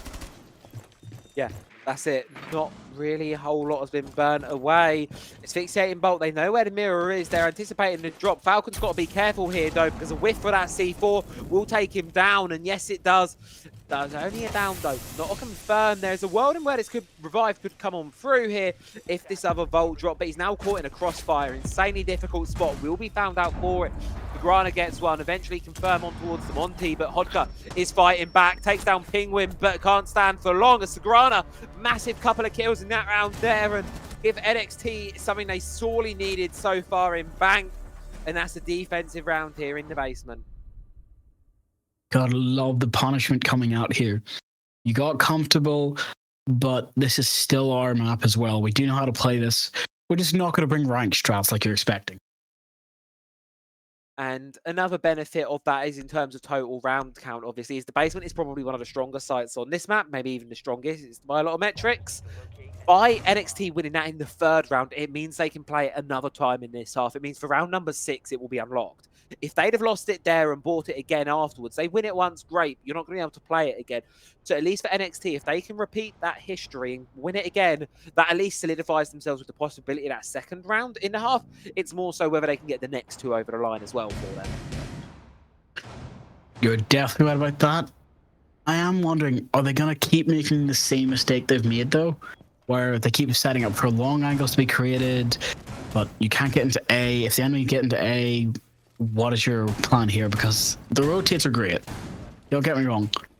But that Kali's going to cause as much trouble as she can with her gadget or her gun. Yeah, I do like the flexibility that NXT are trying to bring into their defensive lineup here. As you say, opening all these rotations gives you possibilities, gives you ways into these things. However, the Wild, they're using these possibilities for their own benefit here. And the long angles that can be held by these assault rifles and DMRs, it makes pushing them very, very difficult for the side of the defense and holding on to them even harder. So I do question it a little bit for NXT right now, but at least so far, we'll have to wait and see. As we say, we've only seen it in 1 round, so you never know how it can play on the 2nd go of it. Definitely right about that, but even have to be more careful with Buck now below. I don't think they know it, so Stock is going to get opened a little bit, and Asami's going to get pushed out even further. If she tries to swing, she could get shot as well. But Bandit's here to help, I guess, so they've got some sort of plan. That's actually quite smart. I've never thought about that. Yeah, it's a great little way of denying the Burke. It won't last too long, but certainly is a great way to waste up some more of Buck's utility and some more of his time. And, as the Osa's gotten herself in here towards Square, Sox is going to be able to take a full advantage of it. Gets a pick over towards Oxy there, giving the opener, going the way of Wild here, as they can now start to push in towards top floor, start to make their ground and start to claim things. And obviously as well, I'm curious to see what Hodka can get going from below, but before that can happen, Penguin takes down Falcon, leveling us 4v4. I love that SMG 11, high fire rate, high damage as well. But here comes the problem. It's a 4v4. You've got less health than your enemies. What are you going to do? Bry? Come on, you're a professional player. NXT is going to waste as much time as they can. Everyone regroups back to site. Hopefully creates a couple angles, maybe kills the Buck from below. Much better answer. Certainly a much better one. That's what you want to do. You want to, you don't want to be too scared by that low HP, because if you start to play timid and you get into a corner where you'll run into, you can just be pre-fired, and that's something you're going to lose almost every single time, right? So I think it is going to be one of those positions where you just need to continue playing it like normal, but Kixie is going to find out what it means to play for his life, as he's taken down by Slayer here. Ben trying to contest this stock position here, but he's eventually going to be punished for it. Sagrana Does keep it somewhat close though by getting one back the other way, but Slayer just continues to slay here, takes down Penguin, and it's all on to Castle now. Does get one backwards. Try and isolate these two remaining players here for Wild as the diffuser does start to go down, but she's behind a Talon shield. Not going to be able to make that one stick, and it just telegraphs your position to the player on the window, but you can find it. The question is, can you win this 1v1 from the player behind the Ossa shield? It's very difficult to do so, but Sagrana 8-2 so far, but not going to be good enough to get it done as Wild Multi-Gaming take their third round. Very unlucky having Castle just not enough fire rate to hopefully try and tap her when she was doing the duck. But it puts them in a 1v3 on Bank. Depending on how these guys see it, which it does seem like they see it as attacker favored, we should hopefully see something coming out from them. If not, we're going to map 3. Yeah, this is the thing I start to feel now. If Wild start to get any more rounds here, they're going to start to look really, really scary come that second half of Bank. And NXT not going to be up to the shape of it so far. I do worry a little bit for them if they can't get any more defensive rounds over the line here. So they're going to go to open area for the first time to see what they can get cooking on what is typically the tertiary objective. And I quite like the lineup they're bringing. I do agree with you, but I'm a wee bit concerned they're still focusing heavily on this top floor. Yes, top floor roam is necessary, and having the Oryx is going to help a lot. But you need more than just an Oryx at this point. You're going to need somebody who can completely lock them out of sight, whether it's starting trap meta or something else. It has to be played with. Keep them just out of the building. Don't even let them in. Yeah, that's it. You cannot let Wild take anything, because if you give them an inch, they're just going to take a mile. That's the concern right now, and the attack it's been why they've been so good so far on this attacking side. So we'll have to wait and see if NXT are going to be able to stop them in their tracks or not. Obviously, 1-3 down, not the best look so far, but you never know. Have to wait and let this one play itself out a little bit here. Of course, Wild going to start things up on the top floor, try to make their way in and across here and take out the players of NXT that are going to be contesting it. You're definitely right about that. There's one thing I've just noticed, though, what you might not have. The Bravo coming out only to come and hack the Maestro cams. It's going to be painful. It's going to be very dangerous. Yeah, and that's it. If they can get in there and really start to take that utility over, one of the big conditions here for NXT in this round could go and start to actually really be used against them there. Good dynamic and good adaptation being brought from Wild, but what can get comfortability of using her, they're going to want to try and open this one up with some kills. Of course, now 3 players of NXT on this top floor hold, trying to burn some time. They've done a decent amount of it so far. You can hear the Maestro Bubbles having a bit of a fight there with the Gludge drones, but I've got a feeling that one is one you're probably going to lose quite quickly, just as Hodka loses his life to Penguin, and Ben gets another as well. NXT showing their hand and actually reminding people that they knew how to play. That's good. That's what we need to see more of. But Wild still have 3 left on the board with a lot of utility in pocket. I'm going to get peeked from the windows from below by Castle. He gets taken out. There's only 2 left on the board, more utility being gone. But he is able to get refragged by the Brava. Ooh. Looking at these 2 of the same guns coming out bit by bit, showing off the destructive power. It becomes a 2v2. They know one's upstairs and one's inside. It's up to them how they play this for the final minute. If this one slips away from NXT somehow, I have really got to be concerned for them. It was a 2 versus 4 a minute ago. It was so easily winnable for NXT, and now it's a 2v2. It's a lot more open. They've got 50 seconds to work with on the attack here. Decent amount of utility to try and force it over as well. The one thing that NXT do have going is they've still got this vertical position, and there's not a lot of ways into the site through Wild right now. They're going to be quite constricted in how they make the push across here, but Bityu does buy them one more opening here, gets rid of one of the castle barricades, but that's just as Ben locks another one away with Akiba here. This one is, you feel it rising up, the tension between these 2 sides, waiting for one to make the move, and unfortunately for the attackers, for Wild, they have to be the ones to do so. Maestro is down, so you won't be able to use those evil eyes to deny the plant. You'll be able to spot it out, but you won't be able to deny it outright using that. You're going to be holding the cross here, and NXT have 0 idea of where he is. Ben, no choice here but to try and rush across. Should be spotted out, caught in a cross, going to be taken down. And Wild Multi-Gaming stealed around away and get themselves a 4-1 lead now on Bank. There's a reason that if you're going to have to wall, you have to open a reinforced army or abroad. Yeah. The pain, and I'm sure they're feeling in the chest, but now it's time for their attack. So, sorry, one more defense round. My mistake. I miscounted. I thought it was round 7. It's round 6. Yeah. They needed 2. They need to make it 4-2 to at least have some sort of hope of winning this. Yeah, I think that's it. That's what's going to worry me here. It's going to have to be that 4-2. If NXT can get 4-2, there's a chance they can bring this one back. If not, though, and it's a 5-1 for Wild, I think you're right there, Draco. This is certainly going to be going to a consulate there, and I could not be more terrified for that one because, yet again, it throws the state of this game into total disarray, really, and you don't know which one of these two sides is going to be taking it at that point. I'm worried about 2 other things as well because this is probably the second time we've seen this downstairs hold. They won it somewhat because of 2 players just clutching out the first round. The second round, they won it as a team. This is the round that we're hoping that they win handedly, just so they can start their momentum again. But now that pressure might be too much for them. Yeah. And that's it. The pressure does build as well because obviously it's a high pressure game, isn't it? Semi-finals, the winner of this goes to a grand final. Loser simply does not. It doesn't get much more high stakes than maybe the grand final itself right now. And to think you've come all this way and it all lies in the next couple of maps for you, it's a lot of pressure to have on you as a player. Very difficult indeed. So you have to wait. Let it play, and as you say, it might be just going into the heads of NXT right now, causing them just a little bit of struggle.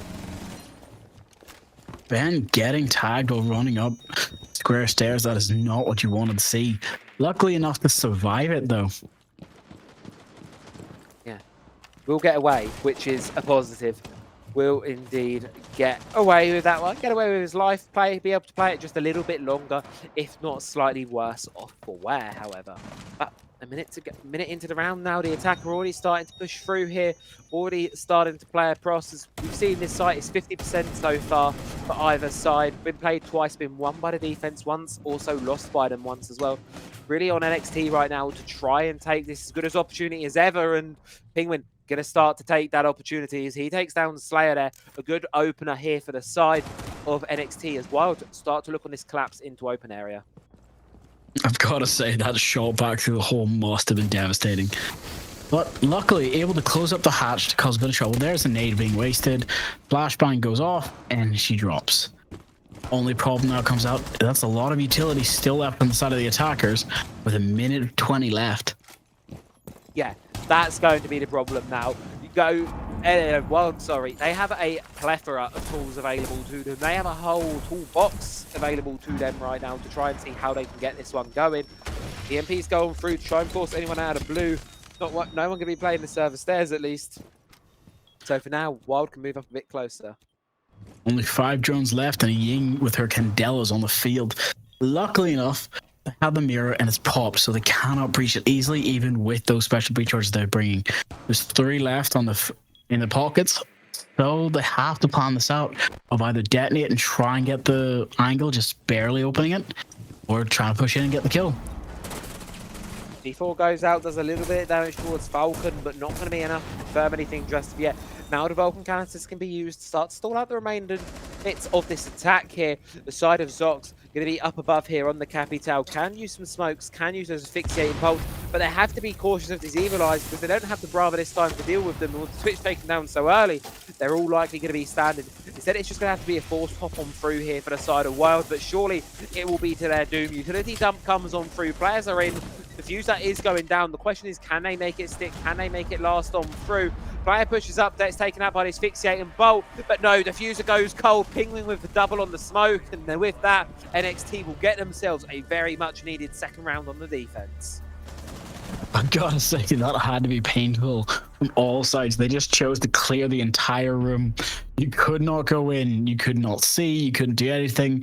Thatcher got rid of the Maestro cams, the Bropuff was temporarily disabled, and just, the entire room just got filled. I wish there was a word for that, but even then, it was just being nuked. Yeah, there was no way anyone knew what was going on in that one. It's just hold W, and if you see a glimpse of a head, anything that looks like a body, hold left click and hope it's not your teammate, basically, at that situation. Very difficult round there, but looking at what NXT looked to bring early on here, we might be seeing a utility dump of their own. I've got to say, seeing the sense in the Ying, that is definitely right. The only difference I would have probably brought would have been, there we go. There we go. We get the Deimos. We don't need Rara. We don't need her. We don't need Rar. We don't need. We just gotta be a bit careful though. So from what I can see, I'm wondering two things with this. They're making the adaptations they need to because they think of how they played the last round, but not taking the entire match into effect, which it might come back to bite them later. Yeah, that's it now, and they have to worry obviously because as you know, later is the concern right now. Obviously, if NXT can bring this one back and tie us out, we're back at even playing fields. They're on the favourable side, and all of a sudden, start to sit here and go, it's possible NXT can close this out in 2. Of course, I think it's really dependent on how these first few rounds go here, because obviously only 3 are going to be needed from Wild this entire half, which, based on how they've played so far, I certainly think they've got it in them. I really do. I do believe you're right about that. I'm going to have to ask you a question. Well, technically, yes, Thermite can get it, but can one of those exothermic charges be used to get a hatch from the corners? Because if not, there's a Gourd canister right in that center hatch, which could drop in and spell doom for anyone trying to go for that plant A. It can do it. There is a limit on it, but it's certainly... They have a large radius on them. They will blow anything and everything wide open. There's even a spot up on the entryway up to Square where you can place the exothermic on the floor and it will actually get the wall underneath it. There's a lot of ways you can use the exothermic just because of how large the radius on them is. Okay, they're going to have to play this out right. See, this is what I'm talking about. Yeah. This is where I was concerned. Oh, yeah, I see what you mean. You just got to detonate it and wait. He can't find it. There we go. He tried to play it safe and just had a little bit of damage for it. Yeah, nice little bit of time burner though. I quite like that one. I like that. It just burns a little bit more time there as well. Speaking of, Vulcan canisters coming out to use their bulletproof camera taken off the board as well. So everyone should be nice and easy opened up here for the attacking team. NXT certainly getting their homework done so far, and now got to really start to try and fish for that first pick. The 2-row as well to slow them even more. He's got 3 of them, so he actually probably can lock this out for a minute if he plans it right.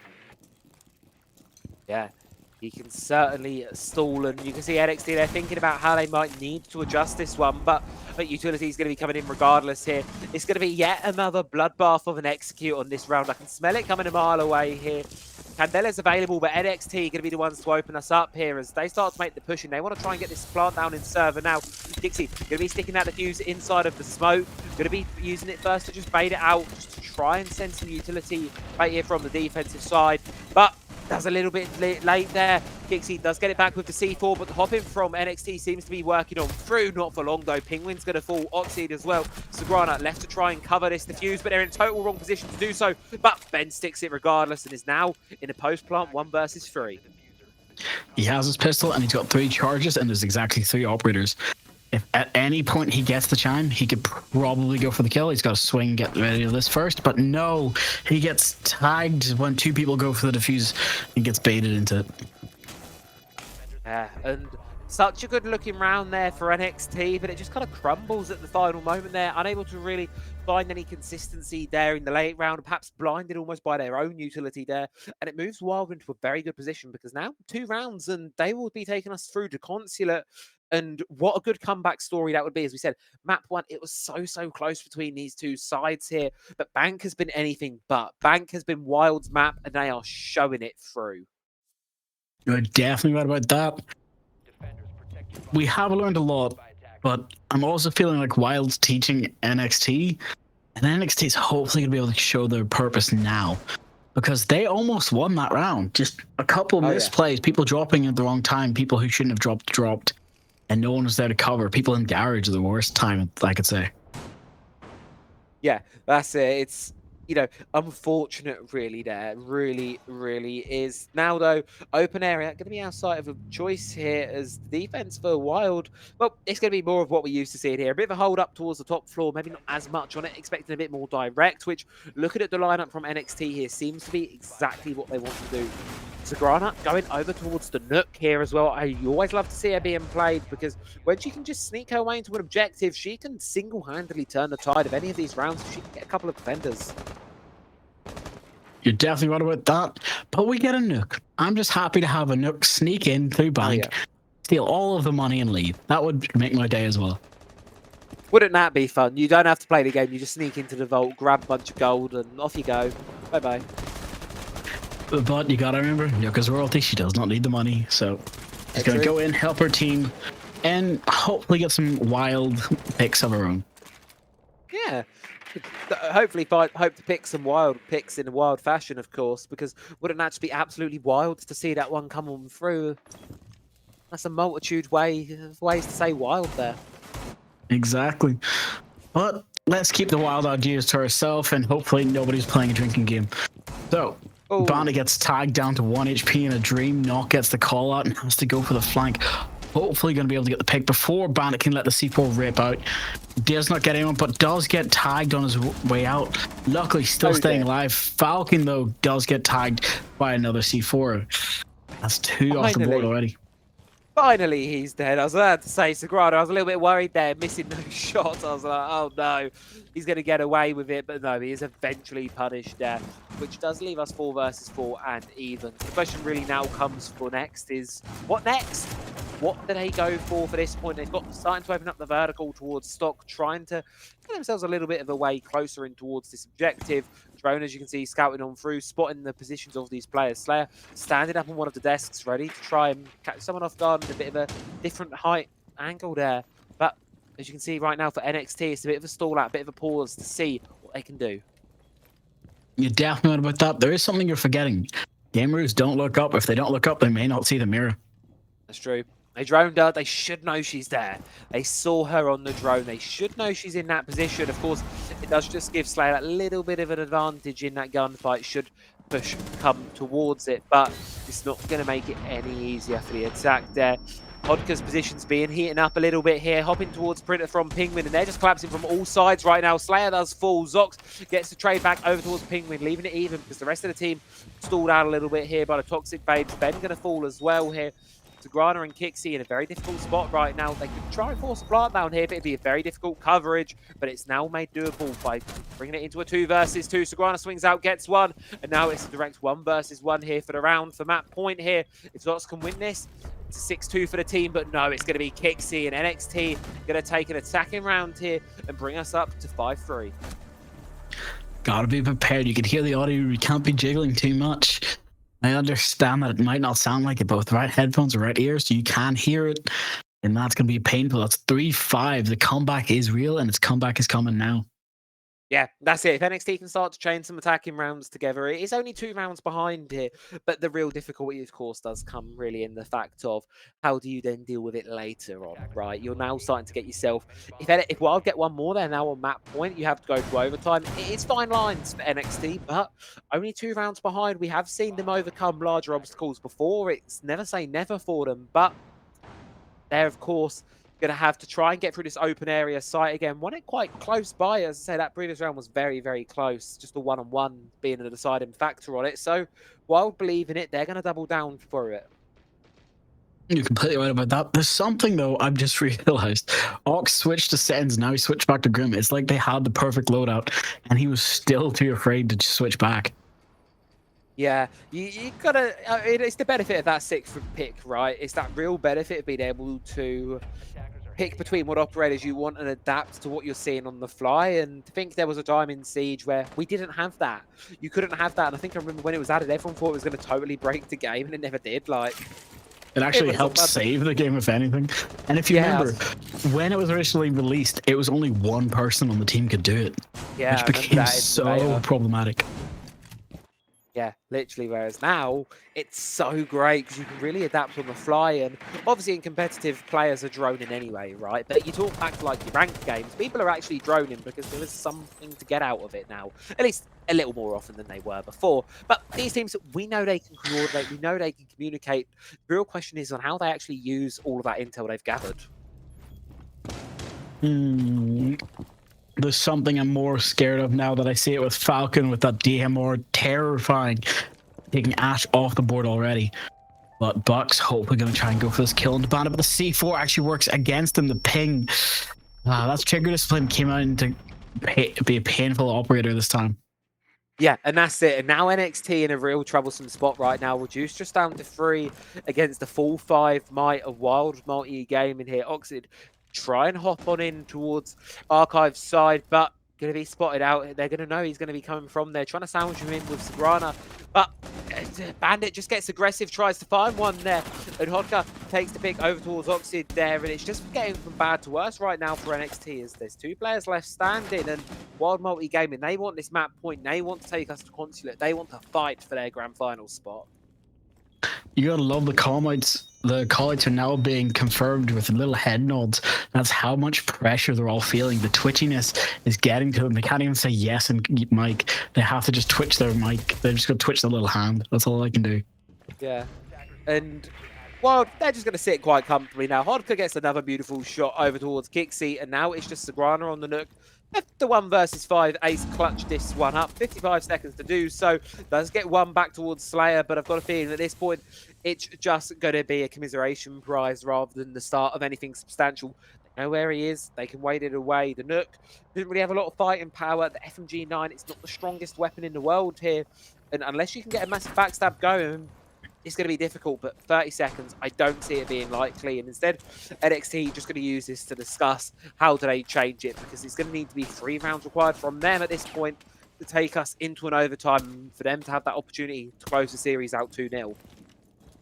Well, just got to be prepared for those runouts. Bandit coming with the pistol as well. If anything, I would have pulled out the deagle and tried to fight myself, but I do understand the fact of the fear is there's not much you could do. That one was done, I think. As soon as you lost the first 2 players there, that one was a done deal there. And now Wild move themselves up onto match point here. 3 of them to play with here. And I've got to say at this point, Drago, I feel like Consulate is becoming an inevitability. You're definitely right about that. But I won't call out NXT just yet. This may not be their map. They may not like playing it, as you said. But they like to live up to expectation and go against the facts. Oh, yeah. And, you know, looking at the ban rates for Consulate between these 2 teams is NXT don't actually mind playing it too much here. NXT have a 40% play rate, a 20% ban rate on Consulate. They quite like the map. Meanwhile, on the side of Wild, 50% ban rate, 0% play rate. They do not play much Consulate. They do not love the map.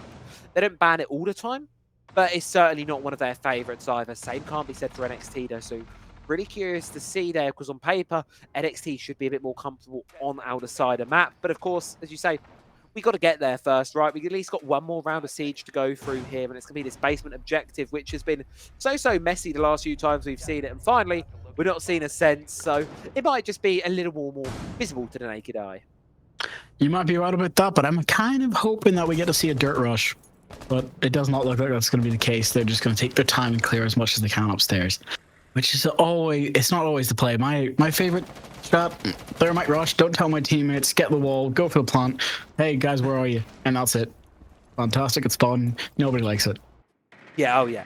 No, it's certainly an interesting possible one that you can make yourself go through, of course.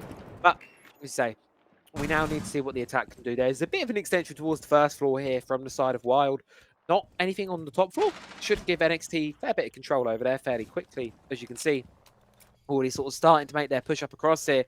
And now it really comes for Wild. How long can they hold on to this open area? How long can they sort of stave away the attack right now? Because forcing this objective to go to that late round has been a real success point for the defensive team so far on this map. They need to be burning as much time here as possible. You're definitely about that, but the Twitch gets tagged because of the person hiding in the elevators. Mute's going to cause a lot of trouble, but Warden actually gets killed for it. But luckily the refrag comes out from the Goyo, taking out the line. Oh, Warden for a line. Which one's a better pick to have first? I would rather take down the Warden first, just because of you got Ying on the board there. He's the one counter to your Ying, so by not having the Warden on the board there, those Candelas suddenly become a whole lot more valuable in that late round, especially with the 4 smokes next to bring in. They're going to want to be going for another messy end of round here. And without a Warden to deal with it, it's going to be a lot easier for them. You're definitely not about that, but I'm pretty sure Mute is also a counter to Ying though now, right? Or am I wrong? Have I forgotten something? I don't believe so. I think there might be an interaction if you place it on the walls. I don't know if it goes off. Probably, I'm not entirely sure. I've not really tested it, but the Candela's thrown like this will certainly go off regardless of any Mute jammers. Of course, you can shoot them out, but it can be difficult to do so with all of the other commotion. You're definitely not about that. Mute is still flashed, but The Twitch drone might be able to get the mirror. No, it will not. It will get shot just before the chance. A 4v4, 40 seconds left. I'll pass it to you. Yeah, and that's it. Now here's going to really come the execute. The big moment here for the side of NXT. Can they crack the code? They're burning a lot of utility already, finally sending some of it on him through. Want to try and make this pushing towards the objective here, but Kixi not going to be able to stick the plant just as of yet because of those toxic babes. C4's going to be burnt though, however. One more remains in pocket for the side of Wild Multi Gaming as that diffuser now does get to be attempted down. Sagrana holding it from the back of elevator here, down underneath main stairway. Should be able to stick the plant down here, catch off Hodka on the way through. And just like that, 4 really, really quick kills for the side of NXT, and they hold on for one more. They made sure to cover their planter, made sure nobody could get them. Thermite was basically on the last letter. He's just pressing enter, and the kills got out. Perfect cover. Easy peasy, just like that. I mean, those were some really quick kills for NXT. You've got to give it to them, right? Those were quick. You're right about that. And here comes the pressure, though. 4-2. They need 2 rounds to get to match point overtime. And they go into overtime, and then another 2 again. I'm sure the guys are feeling the pressure now, especially in their hands. Yeah, I think that's going to be the thing right now. They are going to be starting to feel that pressure because if NXT, I say, can get this round, the comeback is certainly on. Overtime is a possibility. But Wild, get this done as soon as you can. Don't let this one drag on. It's already quite late here, and they don't want this one to go any later. They just want to get this done as soon as they can. Wild want to take us to Consulate and get that one done quickly. For NXT, though, it's going to be a bit more of the same. Try that, get into that end of round, just force the execute at the end, utility dump it. Meanwhile, on the side of Wild, they're going to try and deny the plant because those executes, they always come late round, don't they? But with that echo available to them, it becomes very dangerous to play that way. You're definitely right about that. And something that's even more terrifying, I've just realized, is this Smoke is planning to play downstairs as well. And he's not going to let anyone come into blue. Warden's probably going to try and hold blue as well. He does not have the shotgun, he's got the MPX though. CC will not be able to get pushed this time really for the Thermite, so they're going to have to go upstairs and clear first. Yeah, that's it. They need to get that clear out done on through. Sagrada going to be sent on in Twitch here, trying to burn those Vulcan canisters early on, as well as find the mirror windows. But on top of that, try and take down those Yokai drones. But speaking of the devil, here's Echo to try and stop us. It's a bit of hide and seek here in the garage of Bang, as Sagrada trying to edge this Twitch drone a little bit closer towards the objective, but Falcon having absolutely none of it here, wants to shut it down before it can make any entry into the building. Having both of the 2 most lazy operators, as I call them, in a gunfighting garage is kind of interesting. Yeah. But they gotta kill this Koyo. If he doesn't, he's gonna cause a lot more trouble because they know he will just drop as he does. Saving a lot of time, 2 minutes gone. Oh, sorry, a minute gone and 2 minutes left. Yeah, it's not a bad time right now for NXT. I'd say they're probably quite happy with this one. You know, a minute and 15 into the round now, getting server wall open and really start to apply that pressure down on towards the objective itself. Of course, it really comes on here how they start to pressure it up from this point onwards. I think that's going to be the more difficult of it. How do you actually convert it from here? Because I do really feel like in those 5 versus 5s, it's a coin flip almost, really. It can be very difficult to set that discerning factor between the 2 teams. NXT really going to need to find an opening here. You're definitely right about that, but I'm also thinking that we're going to need an operator on defense that works like Deimos at this point, because all of these Echo drones being used, Maestro cameras, so you can ping every operator, and you just got to be prepared for whatever gunfight swings your way without knowing where they are. Yeah, and that's it. Here come the ROU projectors, allowing Kixi to try and get in a bit of an off-plant position here. Going to try and stick it on through. Eventually, Penguin does fall on down Falcon. He's going to be disrupting the plant attempt, and Slayer confirms it off with a C4 there. And that could be the nail in the coffin right now for NXT, unless Sagrana and Co can get anything else going. 15-7 on the player so far, but going to need a little more than that to get NXT that extra lifeline here. IQ spots the C4 coming, takes it out, dodges it away, but 3 versus 4, 30 seconds to go. Insanely difficult spot between these 2. Ben left to try and get this plant down here. Of course, Diffuser is cold in the middle of objective, and with a mirror window and not much utility to hide behind, it's going to be very difficult for the attackers here. They've just got to send it, they've just got to drop and try and get these kills. behind the chassis. Ben's going to go for the plant now. Oxide and Sagrana left to try and cover it on through. They see the feet, but they can't quite get the cover.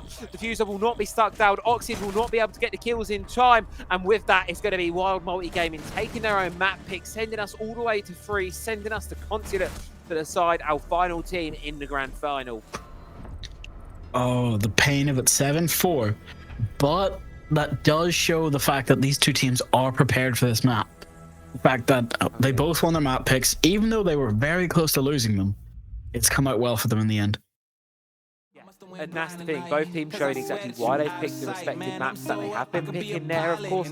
And now the Omen really comes on towards this final map here of Consulate. As I sort of said a little bit ago, it is going to be one of those maps where, on paper, NXT play it more. They will probably have a bit of an advantage going into it, being a bit more well-versed in it, but you never know what Wild are hiding. And the rest of this match, if there's anything to show for it, either one of these teams could really try and take some, could make it happen here. Either one of these teams could come up huge. Wild certainly so, but Yeoman's really going to be on there now to try and be that difference maker on map 3.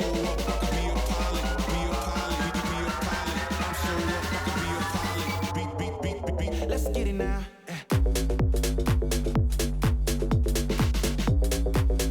Gotta say, looking at these highlights also shows the pain these players are going through. I cannot imagine it when you have to get that close every round and you still can't get the victory like that. Yeah, that's the thing. A lot of these rounds have been close. We've not had too many one-sided rounds really in this one. There's been a handful of them for sure, but a lot of them, they turn into 1v1s, 1v2s, whatever you want to call it. They've been fairly close down to the wire, regardless of what happens on it. Consulate, I think, is going to be a banger, and it's going to be quite exciting to see how it closes out the series here, because I still think it's anyone's game and say what they do have a slight advantage, but never ever know what Wild might be hiding on that map. And of course, for all of you viewing, perhaps just tuning in for the first time this evening, first and foremost, welcome on in. Secondly, you've missed some amazing games, so do go back and watch the VOD afterwards. And thirdly, we do have our giveaway running tonight. And of course, if you have not entered it yet, you now have an additional map to do so, of course, here. Well, of course, we're giving away some rainbow credits here, so if you want to get yourself entered for that one, go and redeem the channel point rewards. That is called giveaway. Redeem that, pop your Discord username in there. You will be added to, we will do a draw live on stream after Consulate has been played through. It will be our final map of the evening. So time is really running out. So if you want to get yourself in that giveaway, go and get entered now. But it's been a long night for the players so far. They're going to need a little break before map number 3, and we're going to be taking one as well. So don't go anywhere. We'll be back in just a couple of minutes with Consulate, our final map of the semi-finals. Toodle. Must have went blind tonight, cause I swear that you out of sight. Man, I'm so up, I could be a pilot, and I just hope you're trying to catch a flight. So let me get the digits. I call right now if you're with it. I seen 1,000 pretty girls in this room. $1 I've been looking for you. I've been searching, it's so hard to find a girl who's one of a kind. Cause being alone just isn't cool. I'll take 1,000 trips around the world just so I could find you, girl. Cause darling, I've been looking for you. Yeah, I'm looking for you. I'm looking for you. Let's get it now. I'm so up, I could be a pilot, be a pilot, be a pilot. I'm so up, I could be a pilot, beat. Let's get it now.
next destinations for Rainbow Six Esports. Number 2 will shock you. Not sure about the fonts. What do you think about that, cameraman? It's okay. We're gonna edit that. No, but fonts are not the problem. You need something to really hook the audience. Let me show you something. I only have a few seconds to tell you where the destinations are for the next 2 Siege events. What do you think about that? Yeah, it's good, but surely you want something more uplifting, fulfilling maybe? I think I know exactly what you mean.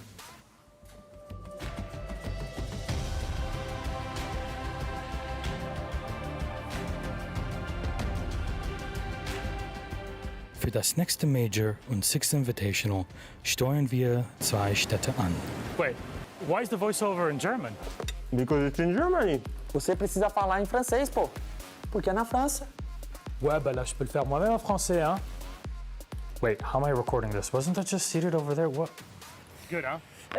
It's all right. It just needs to be more simple. Let me show you something. The next R6 Major comes to you from the wonderful city of Munich. And from there, we roll on to celebrating 10 years of Siege. SI 2026 takes place in the most magical city on earth, Paris.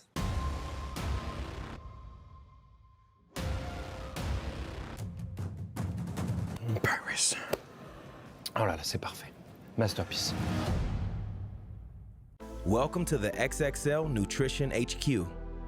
XXL Nutrition is the most popular online supplement brand in Europe. Our proteins, pre-workouts, dietary supplements, and of course our sportswear is developed with the greatest possible care. We are known for providing the highest quality products and the best service. Daily, we are working with a motivated team on new developments, promotions, and quality control to serve our customers in the best possible way.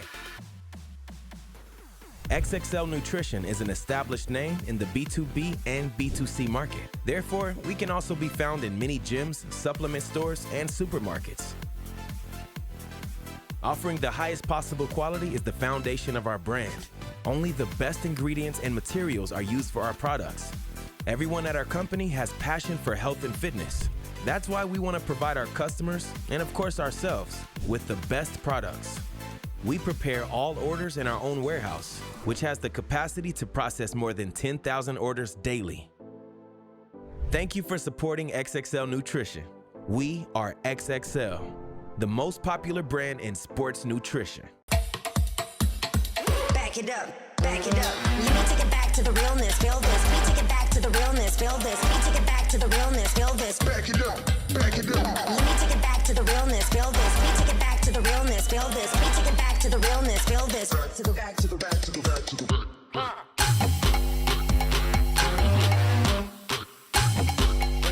Take it back, take it back.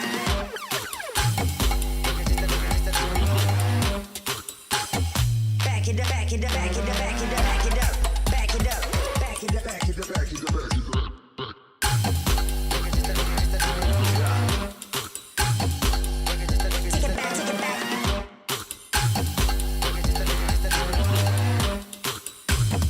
Back it up, back it up, back it up, back it up.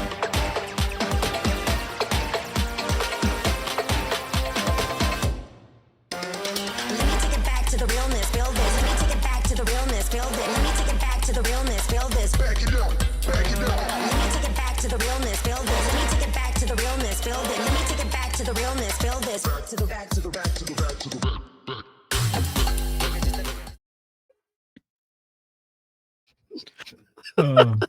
So a private joke just between me and him. We were betting who was going to win what. I said, yeah, I'm just going to tell you. I said that if I win the R6 credits, I will buy each and every skin on the R6 thing for one R6 credit. Every last marketplace I don't. I'm just going to put it on, even for the most expensive ones, just hoping somebody randomly clicks on it. Yeah. You can lead us into the next part of the. I want to hear first about the giveaway, and then I want to hear about what you think about the match. Yes, of course. Final opportunity now to be entering tonight's giveaway. Of course, we do have some Rainbow Six credits to be given away, as we were talking about here just a little bit. Of course, to get yourself entered, all you need to do is redeem the channel point reward that has been available throughout the duration of today's stream. When to do that, you put your Discord username in and you are entered on free. We'll be doing the drawing live on stream right after this map, so not too much long to wait now. But that does, of course, mean your time to be entering is quickly running out. So if you haven't done so yet, do so. Free rainbow credits for CJX around the corner. Plenty of skins available to you. So certainly going to be a great time to be getting those rewards and hopefully being able to get something out of them. So make sure you do, of course, go and get yourself entered. And, of course, to talk about the game at hand, well, we've 1-1 NXT Wild Multi-Gaming. It has been quite a close game. Another really great semi-final here. And both these teams proving they have the quality to be in the grand final, but only one of them can be. And now we head to a consulate to decide which one of these two it's going to be. Are we going to see it? No. Okay. Players aren't ready just yet. Give us a couple seconds. We'll head into it. But now I want to hear, how do you like Consulate? What do you think of it? I think it's one of my favourite maps in the game, honestly. I really enjoy it, especially since the rework of it. Obviously, that little while ago now, it's been breathed new life into the map. It's much more easy. It's much better to play, I feel, nowadays, both on a attacking and defensive PvP. I really love it. Can't wait to see it between these two teams. And I don't know about you, Drago, but I do have the feeling that this one isn't going to be let down easy. Whoever loses this, I don't feel like they're going to be going out without a little bit of a fight. You're definitely right about that.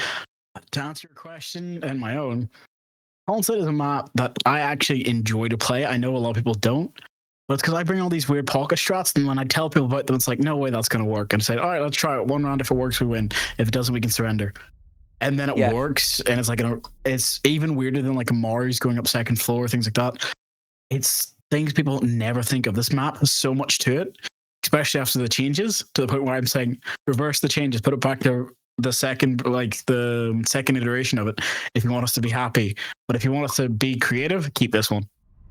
Yeah, the weird and wacky world of Consulate. I do love to see it, and well, weird and wacky. Not so weird, but certainly a little bit wacky are going to be the shields. And, of course, the bands, not so weird.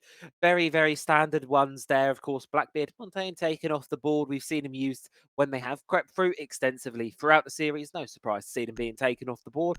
And to kick off the defensive bands here from the side of NXT, it is going to be the removal of the Kaid yet again. My boy. They keep taking away my boy. The boy. Sorry, wait, what would be the opposite? Because I've been playing a lot of God of War, so I'm just thinking, the man. They took away my man and they took away my Valk. I can't have nice things anymore. Oh, we're not allowed any nice things, apparently. But what we are allowed is some really nice semi-finals. And I mean, I've got to give it credit to the teams just before this one does actually get started and sort of kicks off underway a little bit here. We've had a potential of 6 maps today. We've seen all 6 maps. All 4 teams have been playing immaculately today. Any of the 4 could be making it through to the grand final today. I really want to hammer that home that every single one of these teams today, of course, Psychopaths, Team VIP, NXT, and Wild Multi-Gaming, I feel they're the 4 best teams we've got here, and they're really demonstrating why tonight. And it's a shame we have to say goodbye to 2 of them released for the grand final spot. Obviously, they do have the 3rd place decider, but that's not where they want to be, and it is heartbreaking because they've all been playing so well tonight. You're definitely right about that. I'm wondering about 2 things that I can see. This site setup. I understand you're expecting people to be below, but are you going to hold it below? Because it's going to have to be the case if they try to rush upstairs and go for the plant in one of these 2 spots. If no one's playing above, no one's playing below, it's going to be a big problem. That can be a lot of utility that's just left open. Yeah, that's it. You need to make sure you're covering all your corners here, really. And for the side of Wild, well, they've got quite a nice little varied lineup here. I actually quite like it.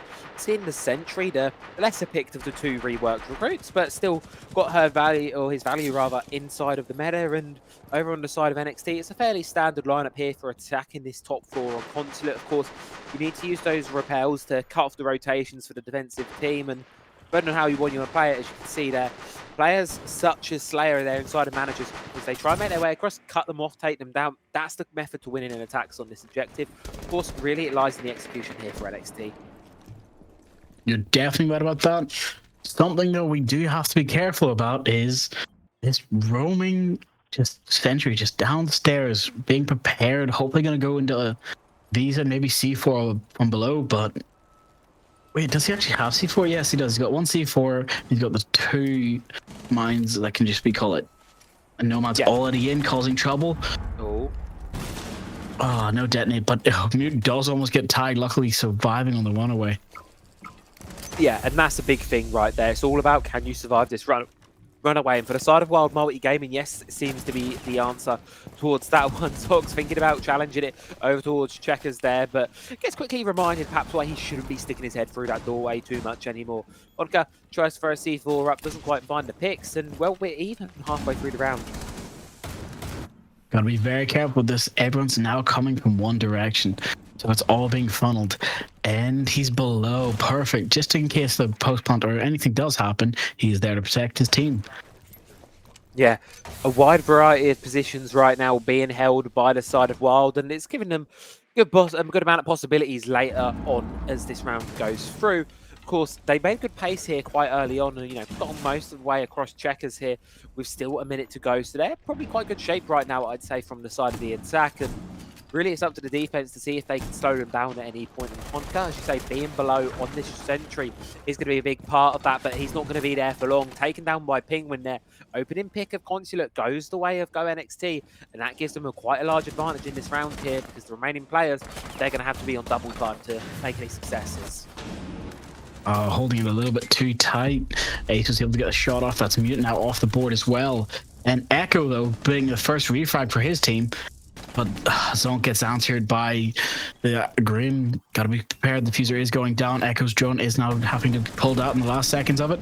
But there's another one. Castle getting a refrag as well. Grim goes to the peak and gets taken out. It's a 2v2 situation. Post-plant diffuser is down.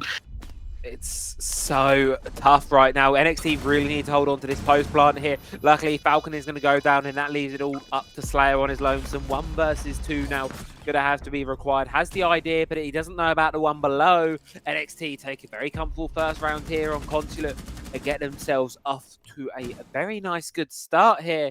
And now 6 rounds is all that stands between them and a grand final, because I think it's appropriate. We need to count this one all the way on through, because as you said, Drago, anything can happen in these next couple of rounds between these two teams. And this one, I feel it's going to be a distancer. And especially with this match, I'm not going to be surprised if we go to OT. I'm actually kind of excited for it now. Oh, because the fun part is we've been teased with overtime all day. We've had a lot of we've had, I believe, 2 7-5s today. But we've not actually ever been treated to an overtime. Yeah, we've had 7-5s, 7-4s, and of course 7-2 in the first map. But since then, it's it's been really, really close day. Credit to the teams, as we were sort of saying. But now we could be treated with an overtime, and it'd be a nice way to send off the semi-finals here. But of course, we've got quite the distance to go before we can get there. Of course, a Wild going to be going back up towards this top floor. Believe they can make things a bit different on their second attempt at it. That is the belief, but whether or not it's going to come true is a question, because NXT were ready for this in every form. And as you can see, everyone's spawning. They're planning to attack this quite quickly. They know how to execute it now. They know what to do. They know if anyone's below, it's easier to go get them quickly, make sure that comes later in the round. First, setup. Flores drones as much as you can, anything. Clear out these attackers, get the wall open. But it's actually... Oh, it is reinforced. I thought it was soft for a second, just from the angle. Yeah, Lion can certainly make it look that way, but EMP used it is going to eventually be opened up there, giving NXT just another possibility, and more importantly for the side of Wild against them, they're going to have to watch it. But Impact Trick is successful, meaning that it's not actually going to be able to be hopped through unless another Selma charge can be dedicated to it, get the wall opened on up fully through. So at least here now you can see, oh no, that's a problem. There's that tiny little barrier in the middle there, which is going to mean that wall is not going to be able to be jumped through just as of yet. Well, if he puts one up above, he might be able to, I guess, repel vault, but otherwise, that wall, they have to forget about it. It's just going to have to be used as a one-way line of sight. And how much do you dedicate to it before cutting your losses? Because you've obviously got other walls you want opened up as well. And, you have to wonder how much you actually dedicate in towards it. At least for now, Wild, though, they're going to dedicate themselves away from Admin Checker's side, retreat back in towards the objective. It gives NXT some space, and much needed space at that, as they now start to make their push across this second floor. You're definitely right about that, but nobody was prepared for the flank from Nomad, being able to get an early pick onto the mute. But Grim also gets refragged by Asami. They all know that they're pushing into B now, and they have to be prepared for this, while somebody's still on the Raptors window. Be prepared for everything. Gunfight one after another. People taking damage, and Ben gets the first pick out again, but refragged again this time. Oh, wow, 1 by 1. 1 by 1, the cookie does indeed crumble. NXT, they may have the man advantage right now, but look at the HP of Kixie and Pingwing right now. So low. A single bullet will be enough to take them off the board of this one. And considering Hodka still has a C4 in pocket, it's not smooth sailing right here for these remaining players. Penguin almost going to get the wallbang there over towards Slayer, but that's just going to prompt him to go aggressive. He knows about the player who's just stopped him. He's going to eventually find him, and it levels us back out 2 versus 2. They have to play us as a team right now, NXT, because if they isolate this and go 1 by 1, it's going to cost them. Frag Grenade's going to force the player out of position there. Good use of utility, and now it leaves it all onto Hodka. Diffuser is, I believe, going to be cold for the time being, so they're not stick the plant down just as of yet. Should be able to recover it sooner or later. But keep in mind, Hodka does have the C4, knows where the second player is, going to throw it on out. Doesn't quite find the player, but Sagrana through the wall, gets it in NXT. Second round in a run now. Great stuff for their consulate attack, and I like this. Use that soft wall that you know is there. A little bit of game sense of the round. You're completely right about that. Sorry, I bit my tongue, so it really hurts. But I've got to be even more careful with the fact that yes, NXT knows map better. Wild still riding the high that they had previously. They need to come back down to earth and play the smart now. They're going downstairs, but no bandit. Yeah, and that is going to be it. No bandit as well. So that should be opened up. Obviously, Kaid banned out. There will be a mute, but we both know, I think, there's only so much a mute can really do in these kind of situations. So I don't think it is going to be the end of the world. And looking at statistics so far in Voltage League, 37 rounds recorded on Consulate as a whole. Across here so far, at least on Liquipedia's side of things, 62% defender win rate. So at least lying to be a defender-sided map just a little bit here. And that obviously does not spell well for the side of Wild, considering they are 2-0 down, failing to be able to defend the primary bomb site twice in a row now. Gonna go try things differently on the basement. Question is, can they make it work down here? You're definitely right about that question, but here comes a problem that no one's going to be expecting. As I'm looking at this, from the mirror, from Lucy's, from all of the gadgets, any of these could have been hacked if they decided to bring a Bravo, but all of them can be destroyed if somebody shoots at them right. Yeah, that's the thing. You can quite easily deal with them Lucy's, but it's the sound that they give away. That's the big important thing. And sometimes you can't afford to move your crosshair away from the doorway when you're getting pinged out by that Banshee device. You can't afford to look away to shoot it out. Instead, you just have to deal with the sonic boom effects. And speaking of dealing with, Sagrana got to try and deal with these players below, using that Vendetta, using the Deimos. But it's actually Hodka to take the first one of this round here. Takes down Ben. Good opener and a lot of vertical potential here for NXT taken down. But luckily, they've had that insurance pick of the sledge. You're right about that, but it's even more terrifying that the Blues got out of there. Yes, she was tagged, but she got to a mute jammer to save her own life again. Oh, but a waste of a C4, sadly, not close enough to get it. But if somebody can sneak up the back, Legion might be able to go up and get their flag. But no, scared away by a drone, the phantom pressure that it causes. But now Sledge is going to open everything happily and maybe get somebody pick on the tower. But he does hear something scaring him from above. Yeah, and that's it. He has to be quite careful right now, obviously, because he's this Deimos is doing so much work right now to try and apply this pressure on through. Of course, the more of it is open, the more there is for the attackers to be watching, but it's good use of utility right now, and really great stuff here from NXT to just apply that pressure and not really give too many comfortable spots to the defense of Wild. They're having to move, as you can see. They're not really feeling too comfortable where they are, and it's making this defense of hold quite difficult for them as this pressure just mounts and mounts as the round goes on. Good, definitely right about that.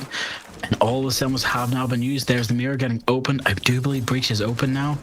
Yep, just a little bit. No, I was wrong. It's not the crouch hole where anyone can just peek in and get the pop.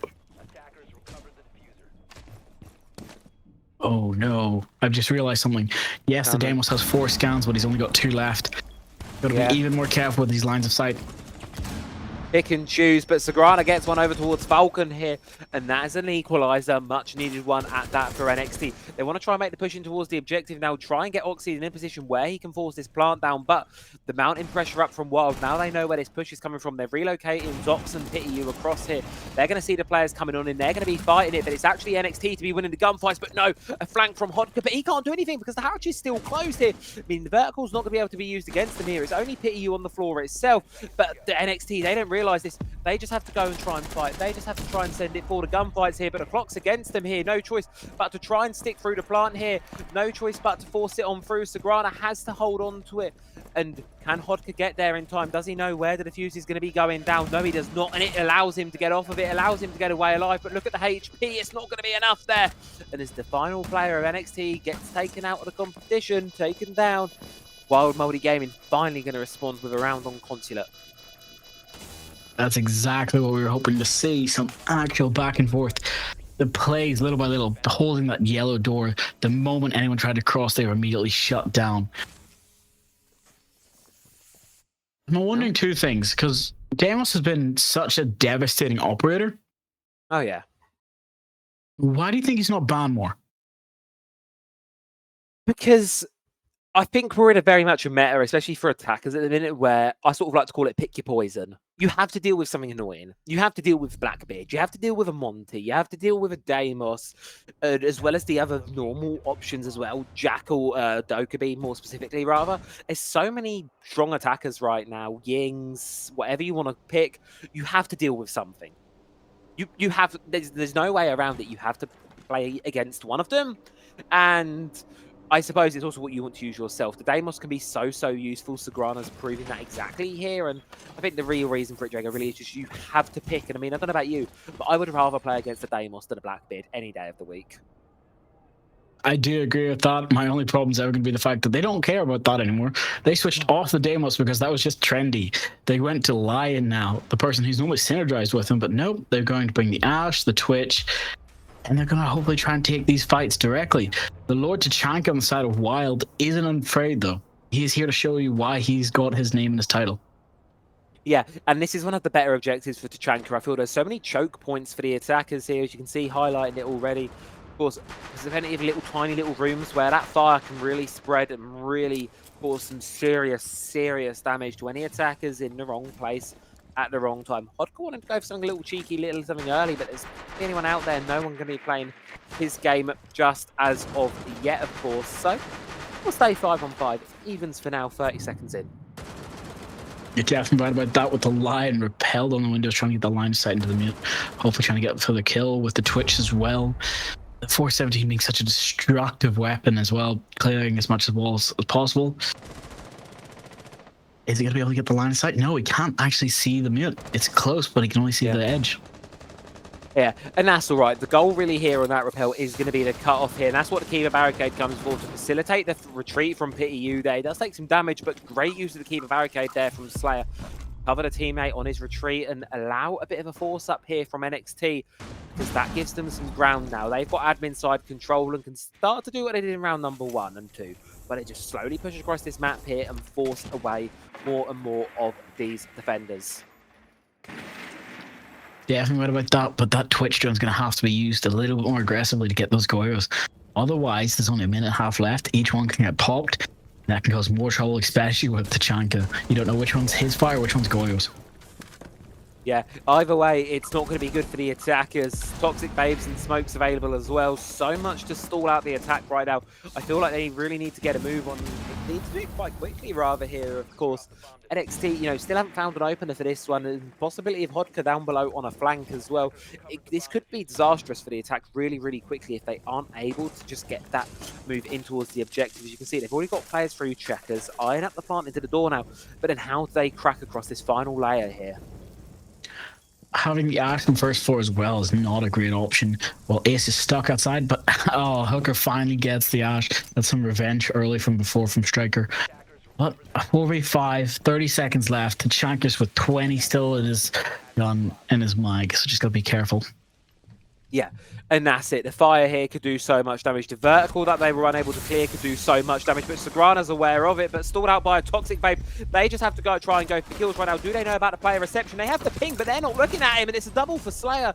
Kixi with it all left to do, doesn't hold on for long, and Wild Multi-Gaming answer back with the second round now and try the game back up 2 apiece.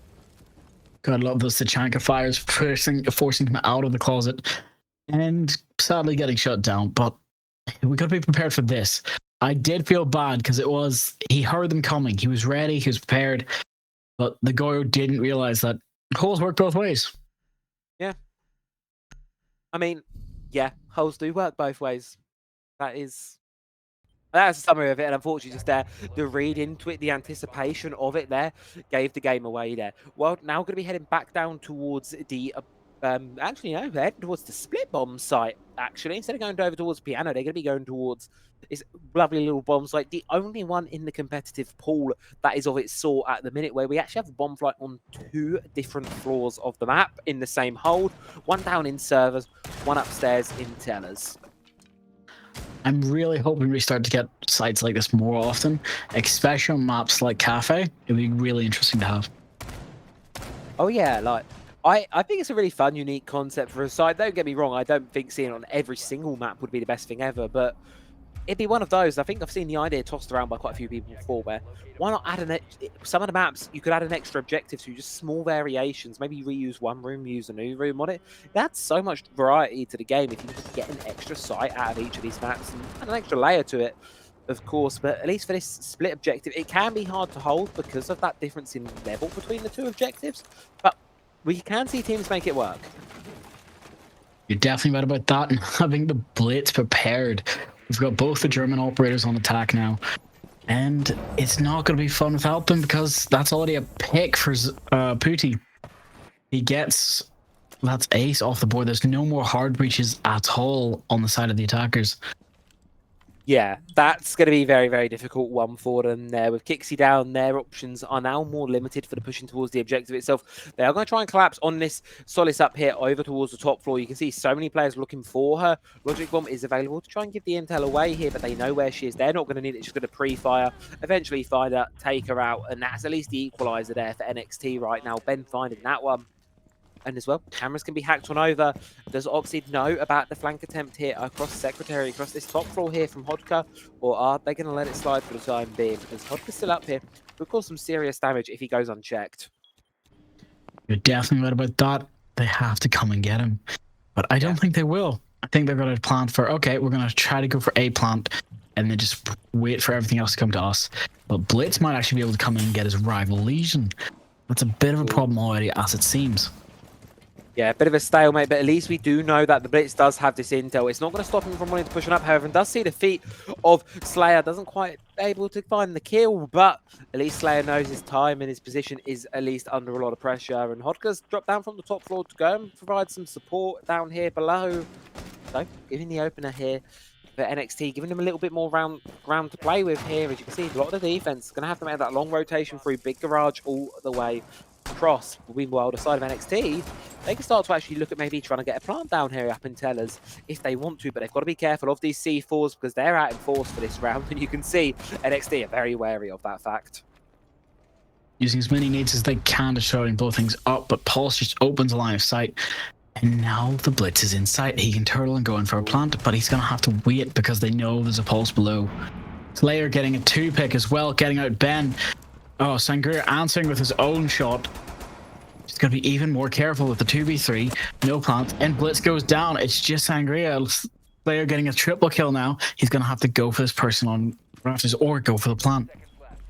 Yeah, not a lot of options and not a lot of time either here. C4 is just going to go. It's not going to hit its mark, but it should be almost inevitable at this point. Shotgun through the floor. Eventually will find it on through. The Fuser gets stuck. So it's a little bit of vegan stat pattern there for the side of NXT, but Wild will walk away with the victorious round there. Just like that. Nice 3-man advantage. Much more comfortable looking from them. Able to find themselves the advantage now and guarantee themselves the even half.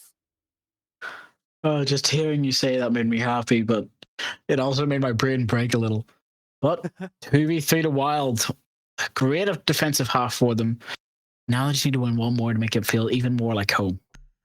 Oh, yeah. I think if Wild get this and it's a 4-2 half, we've got a map on our hands. If it's 3-3, we still, I think regardless of how this ends, we've got a game on our hands still. I don't think there's any situation where it flips side and NXT just run away with 4 or 5 defenses, whatever is needed, just like that. I don't think that happens. I'd be surprised if it did. Both these teams have the quality on their attack and defense. You're definitely right about that, and both of them let this map go through, so they had to know it. They have to. As I say, they have to know it, and this is going to be the important one there. You can't be letting this map slip through if you don't know it and you're not comfortable enough on it, of course. As we've said, it's the map that's your grand final spot on the line. You lose this map, you're not going to that grand final. It's that simple. You need to be getting it done and dusted here. Right now, neither side really taking a massive advantage this half, and NXT did start themselves off strong, but last couple of rounds have looked a little weaker. Right now, they want to try and end this half on a bit of a return to form, I feel. You're definitely right about that. Deimos coming out already, trying to hunt them Lucy, if not trying to join his team. At the moment, they have to clear out this Visa office, make sure nobody's on the second floor, and rush basement. Yeah, get themselves all the way down into that basement. But of course, Pity upstairs on the top floor here, playing up by Yellow right now. Going to have to be dealt with first. Going to have to be removed here by someone from the attacking side. Luckily enough, they've got the perfect operator for the hunt. That operator that, well, we see so much of him at the minute. That, of course, going to be Deimos. I suppose the question really is he identified? No, they do not know it's a Melusi, so he can't actually go for the hunt, but Falcon is actually going to be the one to find the first pick there, taking down Penguin. Having Warden be shown because he shotguns and runs out. That's a big pick as well. Having losing the sledge, not as much opening potential, but Buck is still alive, so it's not a complete loss. I'm thinking two things. There's a minute 40 left. They have to push up. I'm worried here because they know there's a Warden on the board now. They don't have the time to waste. They have to go and fill the post plant, or at least go in to try and get the frags. Yeah, that's going to be it. There's options for next are limiting, I feel, by the second. And not to mention there's 3 C4s still in the pocket of Wild as well. This vertical game is going to be a very, very dangerous one, I do feel here. They know about the player towards Yellow. Deathmark going to be catching him off. He knows he's stuck between a rock and a hard place right now, so he's going to choose to get aggressive off of the back of it. Not be phased by any of it. Just allow him to continue to run around here. Going to go down, but look at the player at the bottom of Yellow. He's not even looking the right way right now. And it could be an absolute freebie for Falcon. Yes, it will be. Sagrana does find Hodcut elsewhere on a bit of a flank, but for the time being, it's 3 versus 4 with a man advantage to the way of Wild, and it's just going to go a little bit further as Bittyus on a great flank. Flank after flank, and Ox being left as the last man standing. They have Diffuser. He knows how many people are sitting on Yellow stairs, but he's got a 1v4. He has to let them get aggressive for the last 30 before he can push in. Warden holding the door with a shotgun tight and close. Got to be careful with this. I'll pass it to you. This should be a quick enough one there. It will be. PTU going to hop out there, going to be able to find it, and that's Wild Multi-Gaming. What looked like a little bit of a bleak half at first, got to be honest, really turned into something of their own there. 4 straight rounds at the end of that, and now they go up into the second half there with a 4-2 lead. Certainly what you kind of want to be seeing here on Consulate between these two sides, sort of the expected half there. Now really lies in whether NXT are going to be able to bring it back on their defense or not, because right now Sagrana doing a lot of the lifting, 8-4 to the good right now, phenomenal stat line, but the rest of the team needs to start getting into this one. Definitely right about that. 2-4 Wild have somewhat started their runaway with this, but it is now their attack. NXT can win this quite handily if they win their 6 defenses, but we're going to have to be even more cautious because we don't know how Wild like to attack this. As you said, they've never played this map. We've never seen the defense on it. I'm thinking this is going to be, we play this out with smart big rim plays. Don't worry about it. Yeah, that's it. They just have to rely on the fundamentals. I mean, do you think we see a window plant here over towards office side? Do you think we see that with this lineup? Gridlock, Ace. No. Sadly not. Normally I bring a glass if I'm going to do that, but we might see a spawn peek from the Benny boy. Let's see. Is he going to be able to get... Oh, he sees the shadow, but he pulls away at the last second. It's not the second time someone's done that in this series now. If they would have held on to the spawn peak for just a second longer, they might have done it. But unfortunately, they look away at just the wrong time. Siege timing, as we do call it here. But it means that we are going to get to at least see a fair round played out between these two evens, of course, on both sides in this one. And obviously, NXT wanting to sort of start to go back to their winning ways of the first couple of rounds and start to solidify there and bring that round score just a little bit closer back. You might actually see something you'd be more surprised about. We might actually have somebody get a rappel kill or get killed on the rappel. Ben is being really aggressive on this angle, while everything else is just being open and waiting. Yeah, that's it. Everything else is... It's a waiting game now, and what scares me is Ben's playing so aggressive in admin right now. He's eventually going to be spotted, so he is going to retreat away, but yet again, it just feels a little bit slower right now from Wild. NXT, I'm comparing this to their attack. By this point, they were already in and they were already through. Wild, on the other hand, only just making their entry in towards the building, and you can see Sagrana is already looking to contest them going any further. The siege timing where the Azami just pulls back last second. Yes, she was getting shot at, but with a couple more seconds, she would have probably got a shot into the Grim. Gotta say, I'm really worried, but I do love the skins here. Oh, the Glacier is nice. The Glacier is nice, but it's way more expensive than the R6 credit, so if you're going to try and get it, you're going to have to use those to get it a little bit cheaper as a discount. Yeah, and of course, you know, time of the giveaway is running away, so, you know, you've only got 8 rounds at a maximum left to go and find, enter yourself, so go do that, because right now, we've got a game in our hands, of course. NXT holding on the defensive quite now. Wild, I do feel like scrambling a little bit here, trying to find something. They've still got a minute to do so, try and make this push across here, but they're still really struggling to clear this checker's position and get that safety across it. And you can see NXT, they're quite in good positions right now, I feel. I miss the old days when everyone just drop yellow and sprint in, but this isn't my era. I don't know what rank this is. I don't know how they guys do this, so I've just got to get used to it now. This is life. This is how Siege is played now. This is all that crazy. I say crazy. This is how you need to get that culture. You need to get this push across checkers. It's kind of like a bit of a no man's land at times sometimes. And once now the attack have got control of it, they can now start to look into that objective, really try and find their way in through. Slayer going to start doing that, takes down Sagrana, but Kixi with a massive double back the other way, keeps NXT in this one right now. And with the players that remain of Wild multi-gaming, scrambling, trying to find whatever they can, hop in here from Zos is going to be very, very risky, as well as Falcon in a difficult spot, but it is a 1 versus 2. All they need to do is deny this diffuser going down. Kixi has an idea where it is, can go and swing for it, but it goes down, but oh no, he doesn't go quick enough, and Falcon finds it, and I think Wild are very happy with that one. The pre-fire drop shot just ended.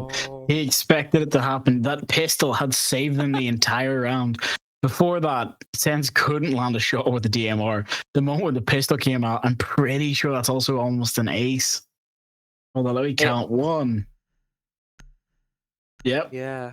That one was a scary one, to say the least. And, well, now we look at this next bit and we go, I have to wonder here who exactly is going to be taking this one going right now. And this one, you couldn't separate these two teams anymore, but it's really got to be for Wild right now, right? After that one, they have got to be feeling so confident. You're right about that. The next team, sure their morale's low. That coach and captain better be talking to them in the ear, saying, you better be doing this. Remember, you can win this. But the biggest fear comes out now as well, showing that Wild know this map a lot better than anyone else could have expected. That pistol clutch up, yes, that's one difference, but they were already 2 rounds ahead. That's not what they wanted to see at that point. Yeah, and that's it. And that's given Wild such a needed lifeline in this attacking half here, because all they need to do is play it around, just get towards the tertiary bomb sites, and they should be smooth sailing for this one here. Such a needed round, and it could be such a difference maker as this game and this sort of final half here can trail on through. NXT feeling like moving just a little bit further away from the final spot as time goes on here. But you never know. They could always make the comeback in on through as pressure over towards server's side is going to mount up here, prompting a bit of a retreat from Oxseed as Wild already looking to start to make their entries and pushes on in. Definitely right about that. Just looking at how they have to keep jiggly peeking this. Grim already being tagged for half. They're not going to let anything slide. Both the Fenrir and the Bandit on the MP7 swing as much as they can to cause enough pressure, while Fenrir goes for the flank on Spiral Stairs, hopefully not making any noise, so that this Visa flank could get an early pick. But Sangria gets one. That's Grim gone, holding his the backside of sight as well as they can, making sure not to play any risks, take the pick and leave. Yeah, and that's it. Now they're just going to get the advantage that they've taken and happily sit with that one and just let Wild come to them at this point. It's all you need to do in defense at this point. You've really done your job now. You can just kind of let the attackers have that bit of breathing room, really, because you know when push comes to shove, you're going to be no longer in an advantageous situation. Nice one tap from Falcon. Finds down Ben. Legion taken off the board there. And yeah, again, the defense now needs to go fishing for something here. That's going to be left up to Oxid here. Takes a lot of damage, swinging out from construction here in a difficult spot, but really has to try and make something work here, because if 4 versus 4, this one definitely could go either way at that point here. One of these teams needs to find that tipping point to get them that advantage. We really need to increase his Ash hitbox even bigger at this point. The Bandit should have had that shot, but could not get it. But it doesn't matter. Fenrir is there to refrag it and get the Ash. Gotta be careful with this Twitch still peeking as well with the Ace. But Ace gets the shot on the Fenrir, becoming a 3v3, lining it up. But Mute's still above, putting pot shots and dealing a little bit of pick damage, forcing the Twitch off to push back out and go for a flank and hopefully try and get this Mute from above. I mean, you got to go quick because there's only 30 seconds left to go on the clock, Drago. Hatches needs to be opened on up. It will indeed be. But what concerns me really here is what utility NXT have in their pocket right now. C4s. And not just one, not just two, but all 3 of them remain brought into this round will be on the 3 remaining players alive here. So any plant attempts will surely be shut down. Wild have to go for kills here. Falcon's going to drop on in towards the objective. Gets promptly down quite quickly. Zoc's going to be stalled out by an F-Map mine as his team crumbles around him. He doesn't last much longer either. And NXT start that comeback 3-5 now. Close to bringing it a little bit further on in. A much better looking attack from them. Much better form. But they still got a ways to go. Looks like we're going to see Basement as a deciding round if they take it all the way. I'll be even more careful now because Goyo, Sammy, Bandit, and Smoke are being brought in the defense. But the attackers are not changing their lineup whatsoever. This is where it's going to become more difficult. Yeah, and now really is the difficulty here. This is, going to have to be that kind of shooty difficulty to sort of see what on earth does happen through for this one. So we'll have to go and wait and see, of course. For now, it's going to be that top floor hold here for the side of NXT and see what they can really try and do here. As do apologise, encountering a little bit of a sound bug here. So just going to try and get this one addressed, as I'm sure you can all hear the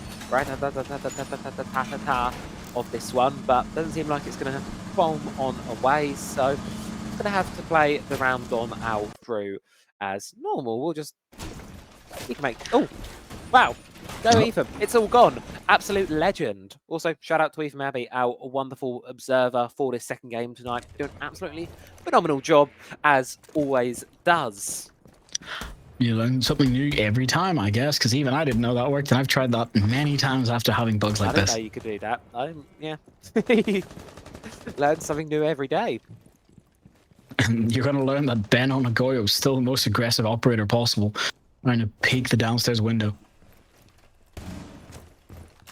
Yeah, Ben's going for everything right now, and I respect it. Why not? Swing everything, shoot everything. It's fun. It is fun to play this game that way when it works. When it doesn't work, you're sitting at a camera for 3 minutes on end. But when it does work, it is very fun. And indeed confirm that one. So for NXT right now, I think it's don't dial down this aggression. Wild, they've got themselves the advantage right now in terms of round count, sure. But if you start to play timid, they are going to take advantage of it. We need to see plays like that from Oxid, where he's just spraying at the attackers there to stall them out and remind them that NXT have their stake in this semi-final too. You're definitely right about that. They just walk straight up and try and get as many kills as they can. They see the bulletproof, they see the Asami. They understand that they have to check everything now. Can he get the nasty angle of the smoke is the question he's going to keep wrestling with for the next 1 minute 40. Yeah, They want to try and get that nice little angle. Well, might have been a difficulty doing it, but what is not going to have some difficulty is Slayer coming in here with those clutch drones, converting some utility over towards the side of Wild Multi Gaming, convincing them that perhaps they could join the other side there and, well, maybe work better as a device serving the attackers, but what will not be disrupted by them is those Vulcan canisters primed up there on the doorway. 2 of them ready so they can be popped every couple minutes, or just trying to hopefully get the one person who tries to go in for the plant.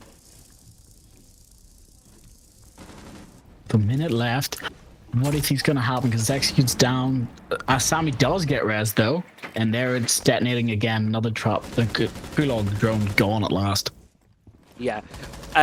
Well, Sagrada got revived, immediately shut back down again. I think it lies on here, what happens on this bottom floor, because you can see Kixi and Hodka wandering around, pondering the place, but slightly unaware of one another. But Kixi's going to make his presence known, does immediately get traded back down. It's Wild coming up huge for the kills department right now. Oxid and Penguin all at a left. C4's thrown, doesn't quite have its mark, so just Toxic Babes to stall this one on out here. Penguin gets a kill back the way of Slayer, goes back to that nasty little punch hole, look to try and find it. Eventually does hit the shots, takes down Falcon, makes it level 2 versus 2 right now. Toxic Babe going to stall out the doorway, push here, making Zox have to try and relocate this one. And this is now a difficult spot here to be in for Wild. What was a very winnable round now does not look like so. They need to push in, they need to try and stick this diffuser down. That's all they can hope to do, but the cover from PTU has to be immaculate, but it's not going to be. Forced off the plant, forced out, and NXT going to steal the round back. Another 2 versus 4 being flipped right around, and they keep fighting. And as I said it, there I say, that comeback is on. Only 1 round behind now for NXT. The pain that we're going through. 5-4. I hope this goes to overtime, but I can't say it's not been a good match. It's been killer after killer. And every single round we've had so far, every single game we've had so far has been delivering really so far. And, you know, it's such a shame, as I say, we're going to have to say goodbye to one of these teams after today. It's such a shame because they both are so good and they both have proven it here. But, you know, at least for now, Wild hold on to the lead. And this is the question, I think, now. The tertiary bomb site. If Wild lose this and NXT tie it up, they could start the comeback. It not only is the game tied up, but then they also look much better because they're on the defensive side, and it proves that a first attacking round might have been a fluke. If Wild win this, they're on a map point, and the game suddenly becomes a whole lot more difficult for the side of NXT. You're definitely right about that. The pressure's on both sides. And I'm telling you now, I'm sure they're feeling it. They're being prepared to not only just rush site, it looks like risk it for the biscuit, but be prepared because they switched the RAM, so that means they're not planning on going upstairs. Yeah, and that's it. They're not going to be able to go upstairs. They're going to just have to go and play it a bit more direct. And that's where I pray it's like this blitz are going to be coming on in here. Falcon making his presence known throughout this map already. Quite nice and early on. Just going to be steaming in on through in towards Visa already, making his presence known and letting everyone of NXT know what sort of scary shield operator they've got to go against.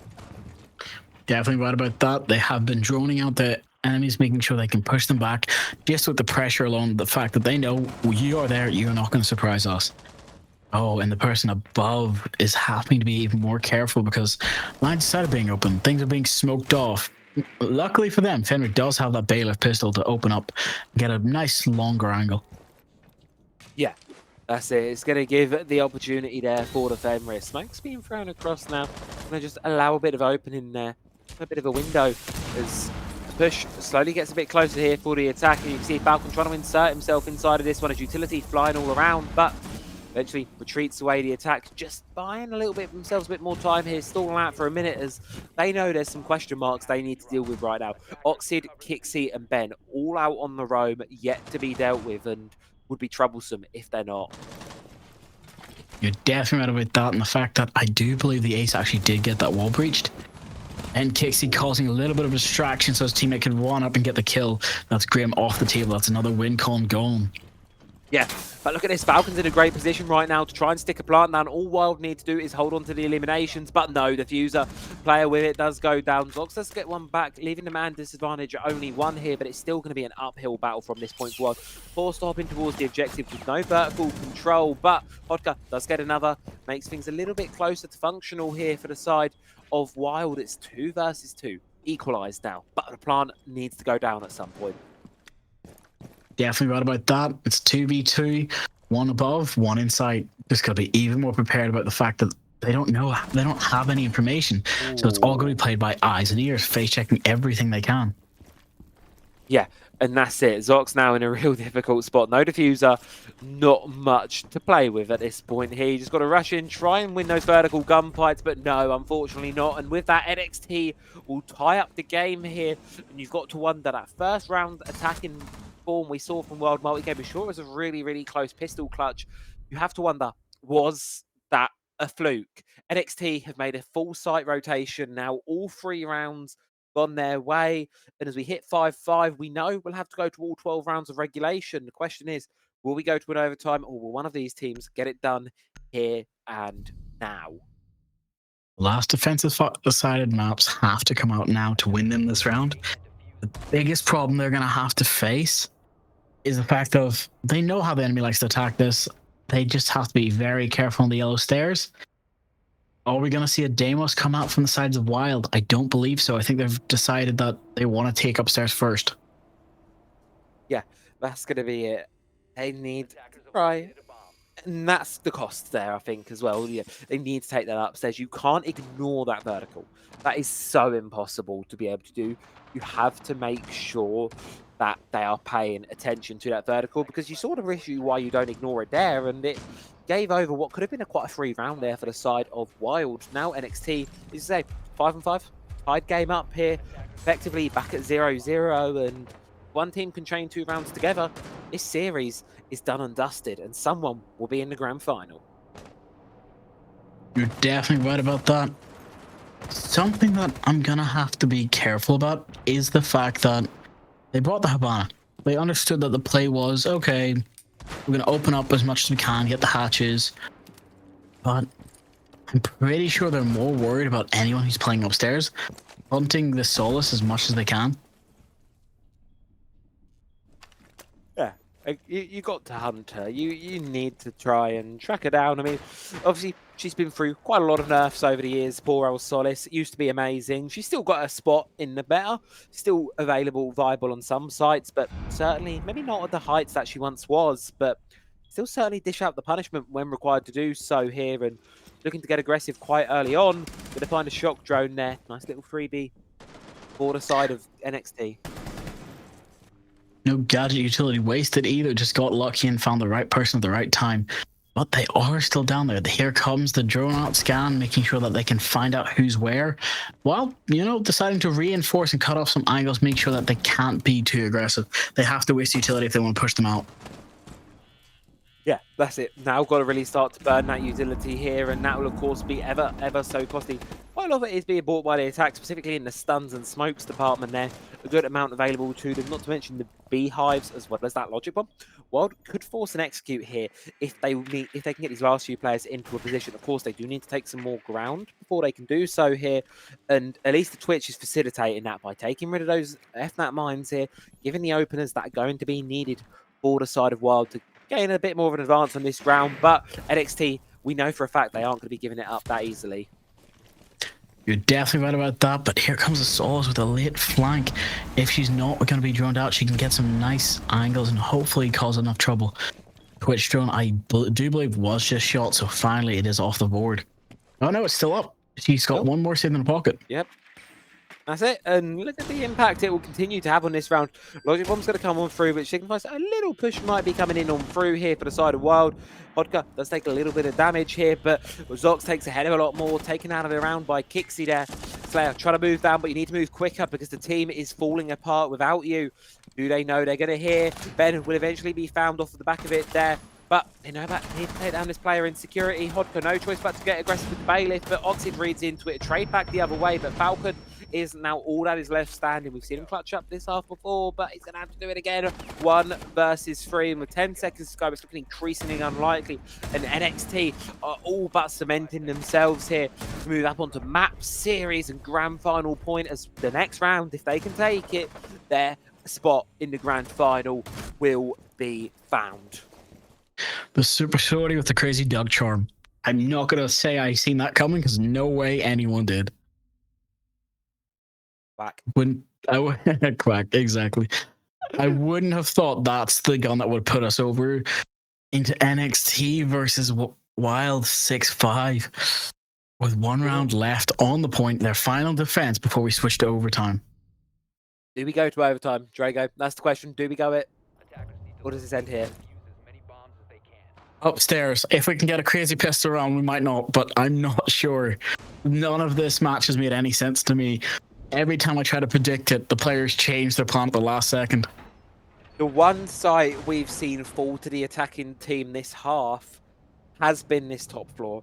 It was off the back of a massive pistol clutch, but it has fallen to the attackers. So if anywhere can if anywhere can go to Wild, this can certainly be the point of doing so. For NXT, they've got to be feeling so good right now. Their mental is on form. They will have a defensive side on overtime, I believe, as well. So they're going to be incredibly happy with the positions they're in right now. All they need to do is hold on for the next 3 minutes, and grand finals will be theirs. Smoke, do not pull away until you see a person, please. We need something, and that little bar kid is not enough to stop you, right? Yeah. Please. No, it's too late now. Yeah, I don't think anyone's going to be coming that way. It's a bit unfortunate. But, hey, at least, as I say, at least it will be an even off round here. Of course, standard thing for Wild multi-gaming here is going to be get control over towards admin side, try and cut those defensive players off on their retreats backwards. Oxid going to be holding it from behind the break room wall here, and he can use that C4 to really deny any attackers. As soon as they hop in, you get the sound cue, C4 goes over the wall, bam, a couple of free kills for you, just like that. Makes it sound quite easy because, to be fair, it is one of the easiest spots to pull off in the game. Only question of if it's going to work or not. Well, you want to see a free kill?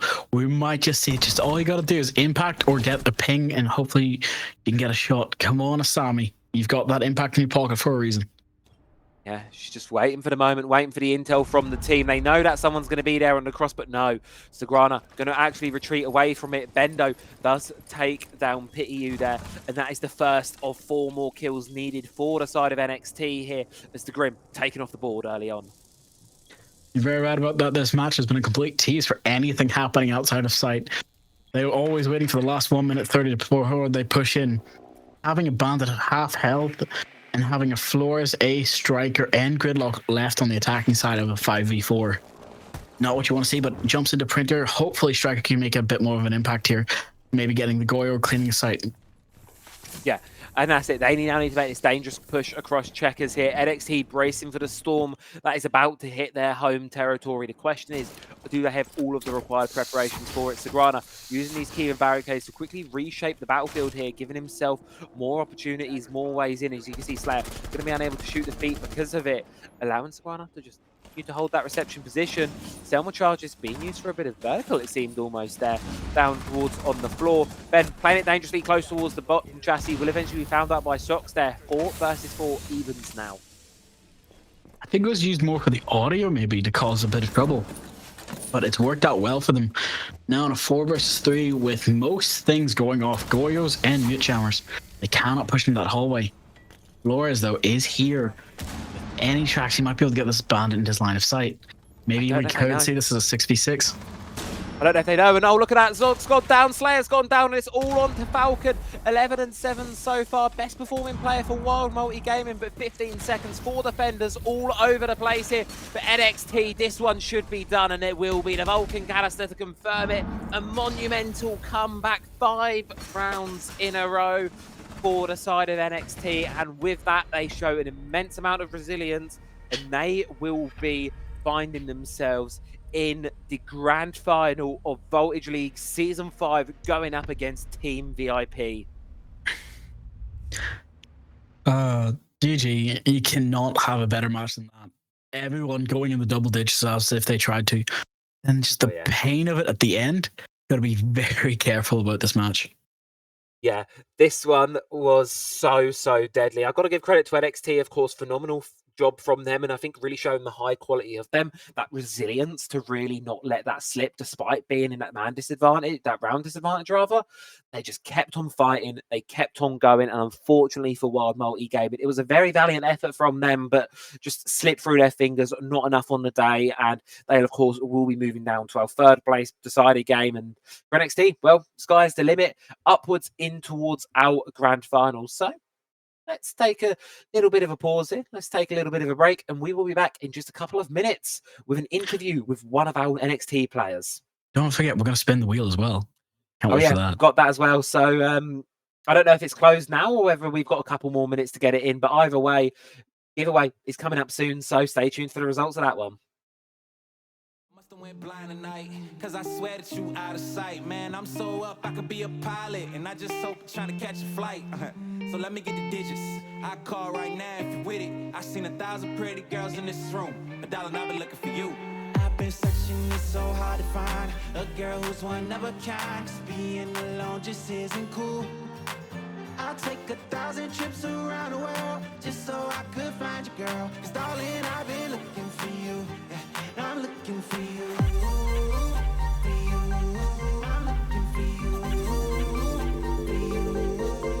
Let's get it now. I'm so up, I could be a pilot, be a pilot, be a pilot. I'm so up, I could be a pilot. Beat. Let's get it now.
Welcome back, everyone. I'm Star Drago, and Travi is back. We're going to have the quick rundown, ending of the show. Everyone's tired. It's been a long day, not only for the streamers, but I'm sure for the players as well. Oh, it has been indeed a long day. We've had, of course, our 2 best-of-3 semi-final games here. Of course, between some amazing, amazing teams. CK Pat's Team VIP, that one was 2-1 to Team VIP. Phenomenal game there. And of course, just a second ago, NXT versus Wild Multi Gaming, where NXT were able to make a massive comeback there on Consulate to bring themselves their line, guarantee themselves those grand final spot. And Drago, I believe you've got an interview lined up with one of our lovely players here coming in from NXT to come and talk to us about what the hell's just happened, because it was a real spicy game, a great one. So go and enjoy. You're exactly right. Let me head over. It was live. Hello, Penguin. How are you doing, man? Hello. Good evening, everyone. Good evening, chat. So, just a couple of quick questions for you. How are you feeling after coming out of that win? We are feeling very happy. Our team was like in extremely good performance. Everyone played very well. This best of 3. We had little troubles on bank, but the other maps we played very well, and we showed to people we are one of the favorites of the tournament to win the grand final. You're definitely right about that. I know the production host, Rowan, was shouting in my ear saying, they can do this, they can do this. And every time I criticized anyone, he would not let me go. He has told me that today he will make sure that I do not win the credits. I am sad, but it is what it is. So, I have two questions for you personally. How tired are you? What did you do before the practice for this match? I'm so tired. Like I just only sleep 2 hours, so that was a bit hard. But we keep the focus on the game, and we got this at the end. So that's the most important for the moment. I understand that. And final question: what are you going to do for next week? Are you prepared for the grand finals? To be fair, we'll prepare for the grand final, but we will prepare as well the future tournaments, like combines or T2 tournaments, definitely. Because as you see, we played very well the Challengers Leagues. We finished top 10, so that's a good achievement from the team for young team like us, because we are playing like maybe 2 months together. So that was a very good result. With the Gamers Assembly as well, the top 3 push us to the top of the T2 teams, I can say.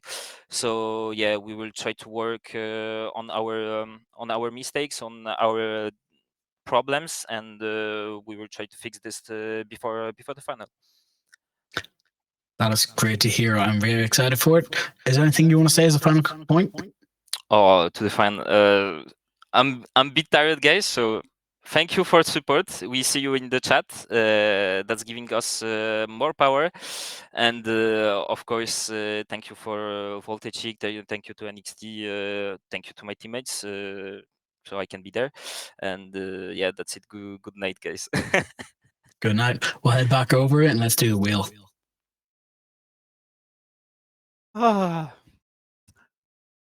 Legendary. Always love to hear from Penguin there. Of course, NXT going to be in the grand final, of course, that one coming up. But before we talk about the grand final, I do believe we have very important matters to be addressing here, don't we, Drago? You're right about that. I want to see this wheel spin, and I want to see who's going to win these credits. Yeah, so in a second, we'll pull up the wheel. Of course, all of you throughout the entire stream have been entering in on through for the giveaway of 2,670 Rainbow Six credits, of course. As we say, with CJX on the horizon, with, of course, new season, Operation Daybreak supported behind it as well. So many new skins are likely going to be coming out with the season. New batch of R6 share skins. So many opportunities to be spending those credits. A lot of you're going to be spoiled for choice a little bit. So great way to pad the wallet and bring it on through. So here is the wheel with all of the names in on it. So any second now, the wheel will spin and we will draw our winner here of the Rainbow credits. Massive thank you, of course, to Ubisoft for providing these credits. And the winner is, of course, going to be, oh my, that is quite a lot of names, but it is indeed going to be I think it's going to be Mines, but fair enough. Mines win this. Mines I'll be coming for all those credits, by the way. Yeah. Be prepared. Oh, yeah. And of course, well, 1-1. And of course, second winner as well. We've got 2 batches of credits to give away, so don't forget that. There is one more winner. Don't be too disheartened yet, because it may be your name popping up next. And it is indeed going to be Tomb going to be taking this one. Of course, Tomb has been providing us with a lot of lovely statistics over the last couple of hours, obviously, throughout these last couple of semi-final games. So there you go. You can go and have the extra rainbow credits there for the bank account. So very helpful one, of course. And that will be instead of done. Winners will be contacted shortly, of course. But now, to focus on the competition itself, of course, our playoffs bracket, our final update on it before the grand final. As you can see, our 2 winning teams made it on through to the grand final. And then our third place deciders match. Drago, I do want to ask you, what are your predictions? Let's talk about the third place decider match a little bit first. What are your predictions for that one down there? It's a bit more painful, because if I had to say, I think Wild went through a lot more of a difficult bracket. That's only because Team VIP were such a showstopper, where I think Wild could win it. But if Sacred Patis rise to the occasion earlier, not like today, but like from the start of the match, they're ready, they're warmed up, they could win that handily. But we'll have to wait and see. What do you think?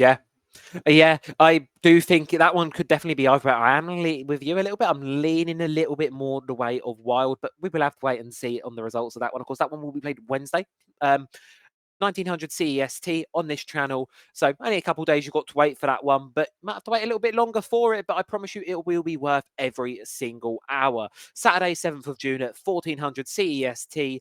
Best of 5 unlimited overtime grand final of Voltage League Season 5 between Team VIP and NXT. One of them will be our champions. Only 3 map stands between them. And I don't even want to predict anything on that one, Drago, because I really feel like that one could go either way. I do believe you're right about that, but after talking to them, I think NXT could probably win this. Yeah. But Team VIP, they said they were prepared. We heard them earlier in the interviews. I'm calling it now. They're going to be bringing hopefully some amazing shot for you guys on the Saturday. Yeah, and as you heard as well, where talking to that Team VIP interview, Bolton did mention that he was prepared. The team were preparing to play NXT, so well-founded predictions from them as well. It wasn't quite a 2-0 that Bolton did predict, but NXT did make it there nonetheless, and that one will be ever so exciting to see that one play. So with that all being said and done, that is going to be the semi-finals for Season 5 concluded up on there. I want, of course, give a massive thank you to Unnamed Gamer and Ethan Abbey for coming in and observing tonight, as well as Rowan for running things over on the production side. Couldn't do it without you all, and of course could not do it without every single one of you watching at home, and of course you, Drago. Cannot forget, wonderful co-cast. I've been a pleasure casting with you the last few weeks, all throughout playoffs and the end of group stage as well. So that all being said, have a wonderful rest of your evening. For the players, for the many production people here behind the scenes, we're going to get some much well-needed sleep, and we will see you all on Wednesday for our third place decider game. Catch y'all later. Bye-bye. Toodles. Must have went blind tonight, cause I swear that you out of sight. Man, I'm so up, I could be a pilot, and I just hope trying to catch a flight. So let me get the digits. I call right now if you with it. I seen 1,000 pretty girls in this room. $1 and I've been looking for you. I've been searching, it's so hard to find a girl who's one of a kind. Just being alone just isn't cool. I'll take 1,000 trips around the world just so I could find you, girl. Cause darling, I've been looking for you. Yeah, I'm looking for you.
get on a flight to space. If it meant that I can hold you closer, girl, I jump out of a plane for you and I rain for you. Like, look at I came for you. They say being in love is crazy.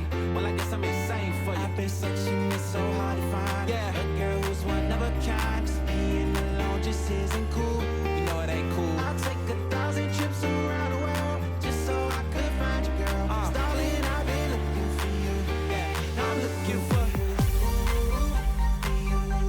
I'm looking for.